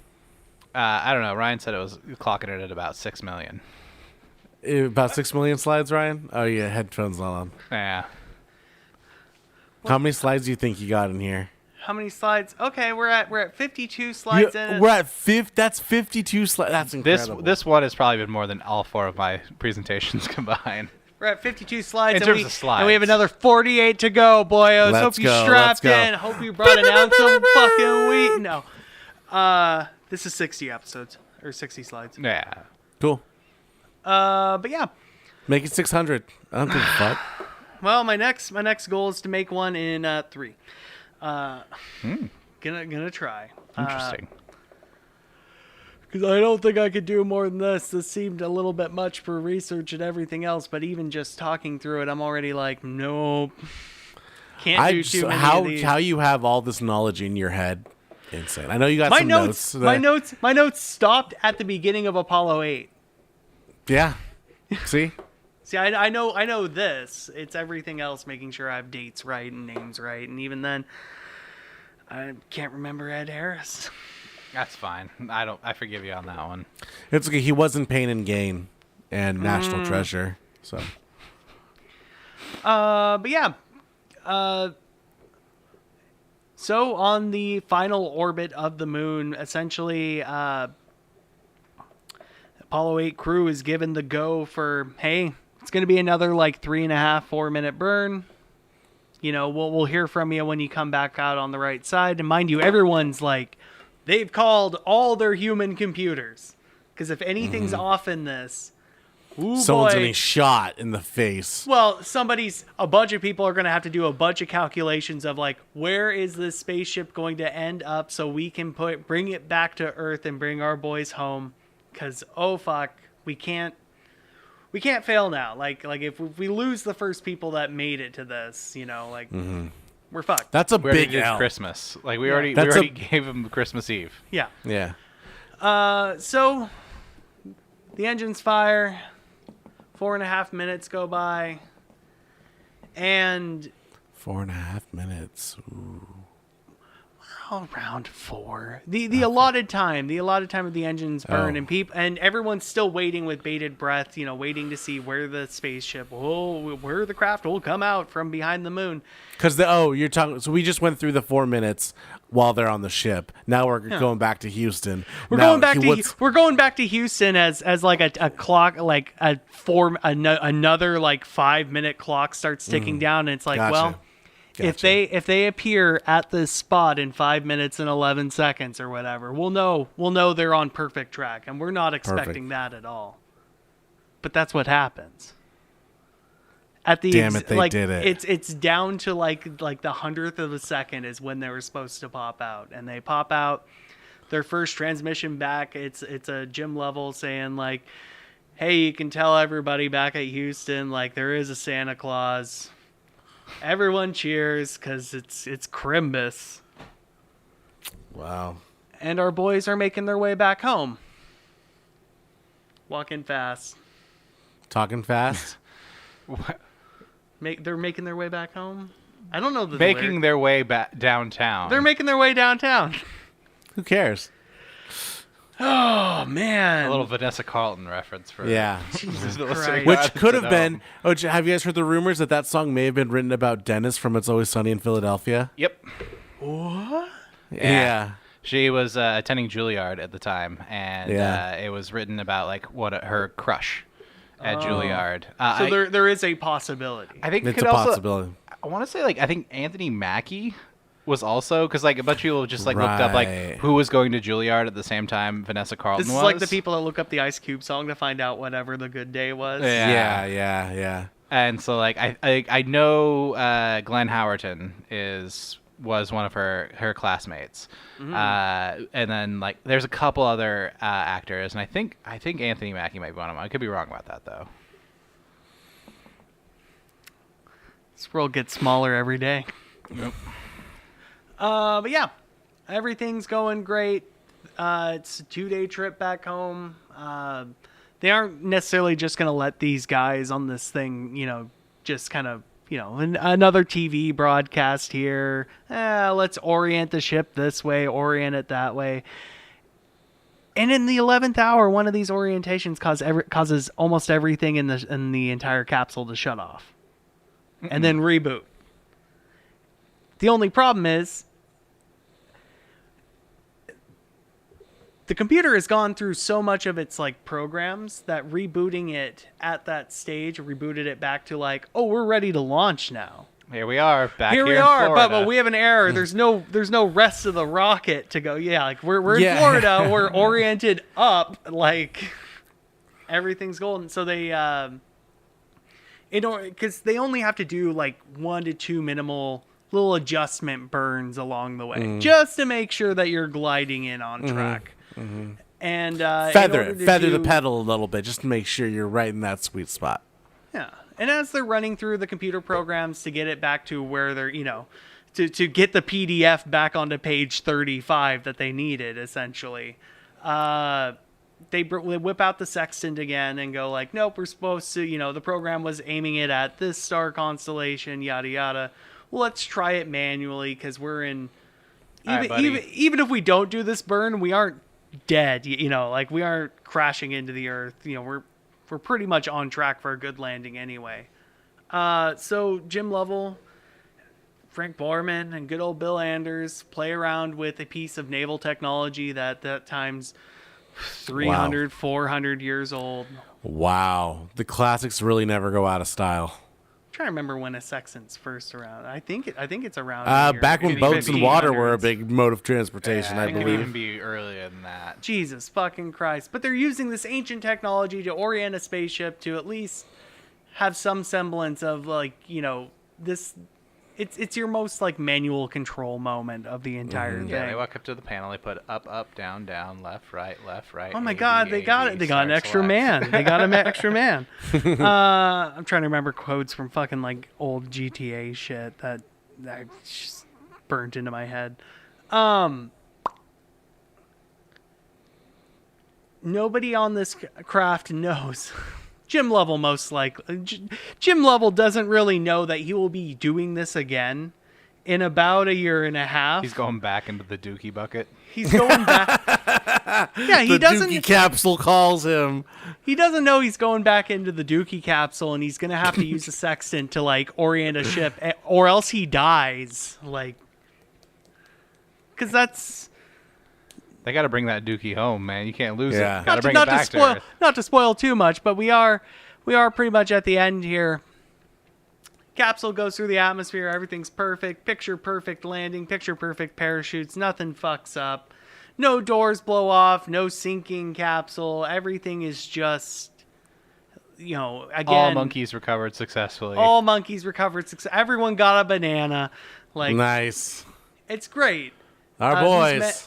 Our boys are welcomed home as national heroes. It's of course all these celebrations will be eclipsed by the moon landing that happens only 7 months after this. Yeah. But at the same time, it was definitely a something that unified kind of the American people. It allowed us. It was the bread and circus, just enough circus to make us forget of how shitty a year 1968 was, and make us look towards the future. Even that sentiment Beautiful. makes me go blah, no. But it's true. It's we needed a silver lining at the end of that year, and Apollo 8 kind of was that for the American people in many different ways. So now we get to do the Where are they now? The Where Are They Now? The Breakfast Club. What, they're not in chains? What? Nothing. Never mind. Don't worry about it. The boys that went to space, where are they now? Where They're are they still now? alive? Really? Well, Frank Borman. Some of them Frank Borman. pooped himself to death. Yeah, Mr. Yeah. Mr. Poopy Pants himself. No, he's the only one out of the three to have died. He died last November in 2023. Old ass man, did many different things. Was a liaison to the White House, basically. NASA's little, hey, here's our astronaut guy we're gonna send to go talk to Nixon. Be somewhat of a face for the company in many different ways. Use that celebrity. Yeah, Frank Borman will never fly again. At least in a spacecraft, he'll Hey, man. he'll never go back into space. If you're Mr. Poopy Pants, Well, that and again, like I mentioned earlier, he's coming close on his tenure or whatever, his 20 years in the Air Force. yeah. So reports differ, but there is a writer who wrote for NASA who essentially said that Frank Borman almost put in his 2-week notice right before Apollo 8. He just let them know nope, I can be on maybe a backup crew, but but I'm done. Once we hit 1969, I'm out of here, and I'm looking for other jobs. Is that his 20 years in Yeah, the service at pretty that point? much. Okay. My pension kicks in, and I can just I can coast. Yeah, I mean he's sort of an everyman in that. He's even talked with this is all reportedly, Deke Slayton basically is like, we can send you on an Apollo like 11, 12, 13, after you get back from 8. We can get you to the moon. Yeah, we can get you. Pay You it can off. walk on the moon if that's how you want to end your career, sort of a deal. And he's like, "Nah, I'm not in it for that. I'm just in it to make sure that somebody can." And never imagine that somebody was him. You violently shit yourself going 20,000 plus miles an hour once. There is also a track record of if you are sick in any way or violently shit yourself when you're in a spacecraft, like, you're not blacklisted, but you aren't really first pick on anybody's like next cruise for a little bit. The Borman rule. Yeah. He goes on to be He goes on to be CEO of Eastern Airlines, which is an airlines I think died even before all of us were born. Yeah. He basically joins it as a sinking ship. The company doesn't really go anywhere. There's a terrible plane crash in the Everglades sometime in the 70s, and his vacation home or office where he worked at was only 20 miles away, so he hopped in a helicopter, flew over and started looking for survivors. Pretty cool dude in my opinion. Yeah. But yeah, Frank Borman, this was kind of the highlight of, if you got your astronaut trading cards, his highlight is being Mr. Poopy Pants on a mission where everything worked great and nothing really messed up and everyone was heroes Michael at the Collins end. is the big space cuck, so everybody has their little titles. We're gonna get. don't I they? hope we get emails from the Collins family. Yeah, They're gonna I hope hate so, us. too. They're gonna absolutely love the show. Space cuck, you could have called disgrace my dad. Yeah, we are. Did you go to the fucking moon? Up next, we got Bill Anders. Bill, who took the photo of Earthrise. Bill has a different... he'll never fly again either after this. He's not necessarily coming up on his tenure, but he is offered some positions in government to basically head up different aeronautical and spaceflight, commissions, stuff like that. We see good old Bill here.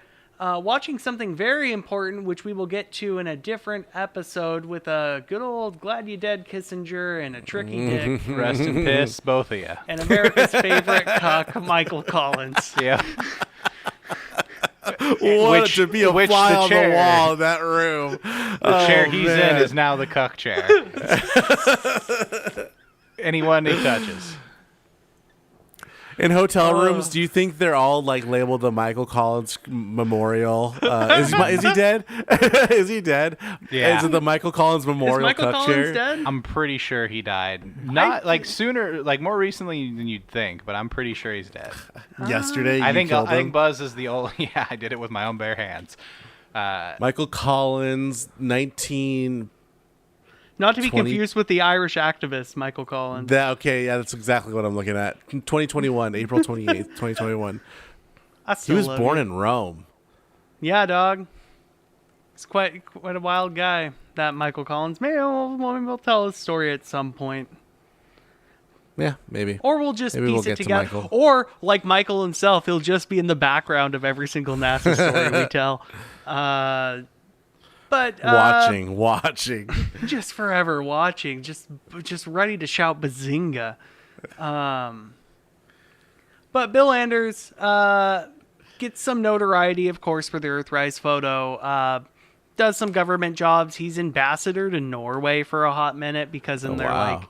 after they get back and do a big world tour of, hey, we're fucking American astronauts and we went to the moon.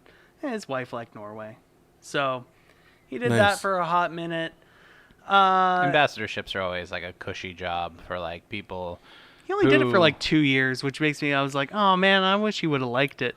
I mean, normally an ambassadorship is either you're a celebrity of some sort, which NASA astronauts would definitely fit into that category, or you contributed a shitload of money to whoever the current president's election campaign is. Bill Anders doesn't strike me as money, so just riding that celebrity, I guess. Later in life, he buys a house out in the San Juan Islands. Oh, And- in and God's start- country. and starts the Heritage Flight Museum, which was in Bellingham and moved to Burlington, Washington. What? Michael Collins started that, or Billy Anders? You're talking about Bill Anders, Bill yeah. Anders. No, Never mind that. we keep Michael Collins far away from. Interesting. Bill Anders, I believe this is a flight down here in the bottom right. This is him still flying in his old age. I think out of Anacortes at some air show. Yeah. Uh, I unknowingly have like walked past this man. Nice. one time when I was working at Sahara up here in Mount Vernon, before the Jimmy's cantina opened then closed immediately. I know I did 1 or 2 deliveries out to the flight museum, and there was just a bunch of old white men because that's the demographic of a flight museum. Totally. That's your target audience. So I don't know. I went to brewing school in that same like general area. Oh yeah, it's right over there. He's still alive. He's still out there somewhere. Yeah. I mean, he's pushing like 90 something now, so I hope he's not flying. I think I saw a picture of like his last flight and his son. One of these kids in the car is just like spraying him with champagne. It's like, please stop. Please stop flying. We've already taken your keys. We can't take your other keys. Yeah. Moving on. Earthrise, massive success. Huge. Some declare it. Not only your landscape photographers declaring it like, well, that's one of the best landscapes shot by an American ever. It's huge for the environmental movement. Essentially becoming, the poster for Earth Day in your first few in 70, 71, all that. I tried my best. This is the closest I could find on one where it definitely pulled the Earthrise. See the swirl up there. So, I mean, some people took artistic liberties with it, but it becomes that image. When we come to the Oval Office here up in the top right, this is Nixon's Oval Office, and as you can see, the man, much like yourself, likes a mustard yellow. But that's about all we have in common there. Typically, paintings are on the walls of the Oval Office, and Earthrise is one of the only photographs that's ever been on the walls. We'll take that as you will, but the funny thing is this is a 360-degree picture. Cannot include the whole thing. Yeah. It's the only thing on the wall. That sounds like Nixon. It's a very Nixon move. Just kind of like, I mean, well, this wasn't done in my presidency, but I'm gonna take pride in sending people to the moon. I also paved over that fucking swimming pool that the Kennedys and the Johnsons love so fucking No much. fun at my White House. Built a goddamn bowling alley over it. Ooh, that's the only way I can do it is the Futurama Nixon. It's the best. He's halfway into becoming a werewolf. Took until about, I'd say the aughts, maybe even the 2010s. Somebody, I don't know if it was NASA or just civilian, someone Someone with the tism. realized that the craters in the Earthrise photo hadn't been officially named. All throughout the 70s, especially with the now high quality photos of the far side of the moon, you have thousands of craters you can now assign a name. So that's how you get your Wan Hu from earlier, your Chinese guy that blew himself up. You also get like an H.G. Wells. Almost every American astronaut, at least in this There's era. probably an Asimov crater. Oh yeah, they're all there. Philip K. Dick. Anyone who did sci-fi. Yeah. Yeah. Anybody, Probably George Lucas has got one too. Oh, Yeah. you probably don't know. But somebody had Hubert realized. definitely has one. Oh, definitely. That's where he shot it. It was right here. Yeah. But somebody with the TISM realized that the craters in the Earthrise photo hadn't been named, and got one of them, the one in the foreground, named Anders Earthrise, and we have a little 8 homeward there. Makes me think that this one has been named, but That one's know. named the shithole. Loose cock In eye. honor of Borman. Frank Borman's cock up hit. But yeah, Anders Earthrise and Borman shithole. And then there's another one right behind that called Collins's cuckhole. Collins is never coming here. But Last but not least, we have Jim Lovell. Jim will be the only one out of the three to fly again into space. It will be, when he does, it will be his last time flying into space on Apollo 13, where he has the potential to be the fifth person to walk upon the surface of the moon. But that's a story for a fucking different night.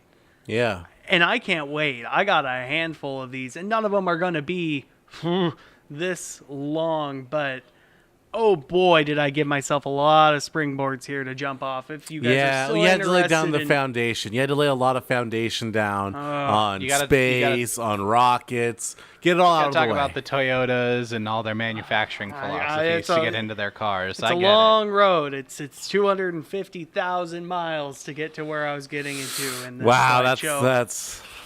But And I we did it finally- a quarter mile at a time. We did it. We got back.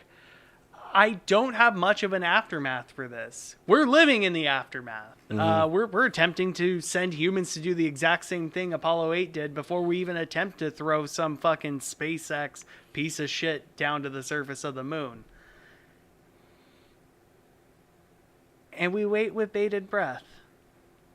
We could use because- a little good news. Because like in the late 60s, we could use a little bit of good news. We could use a little bit of hope. We could use a little bit of, a scientific silver lining, a spirit of adventure,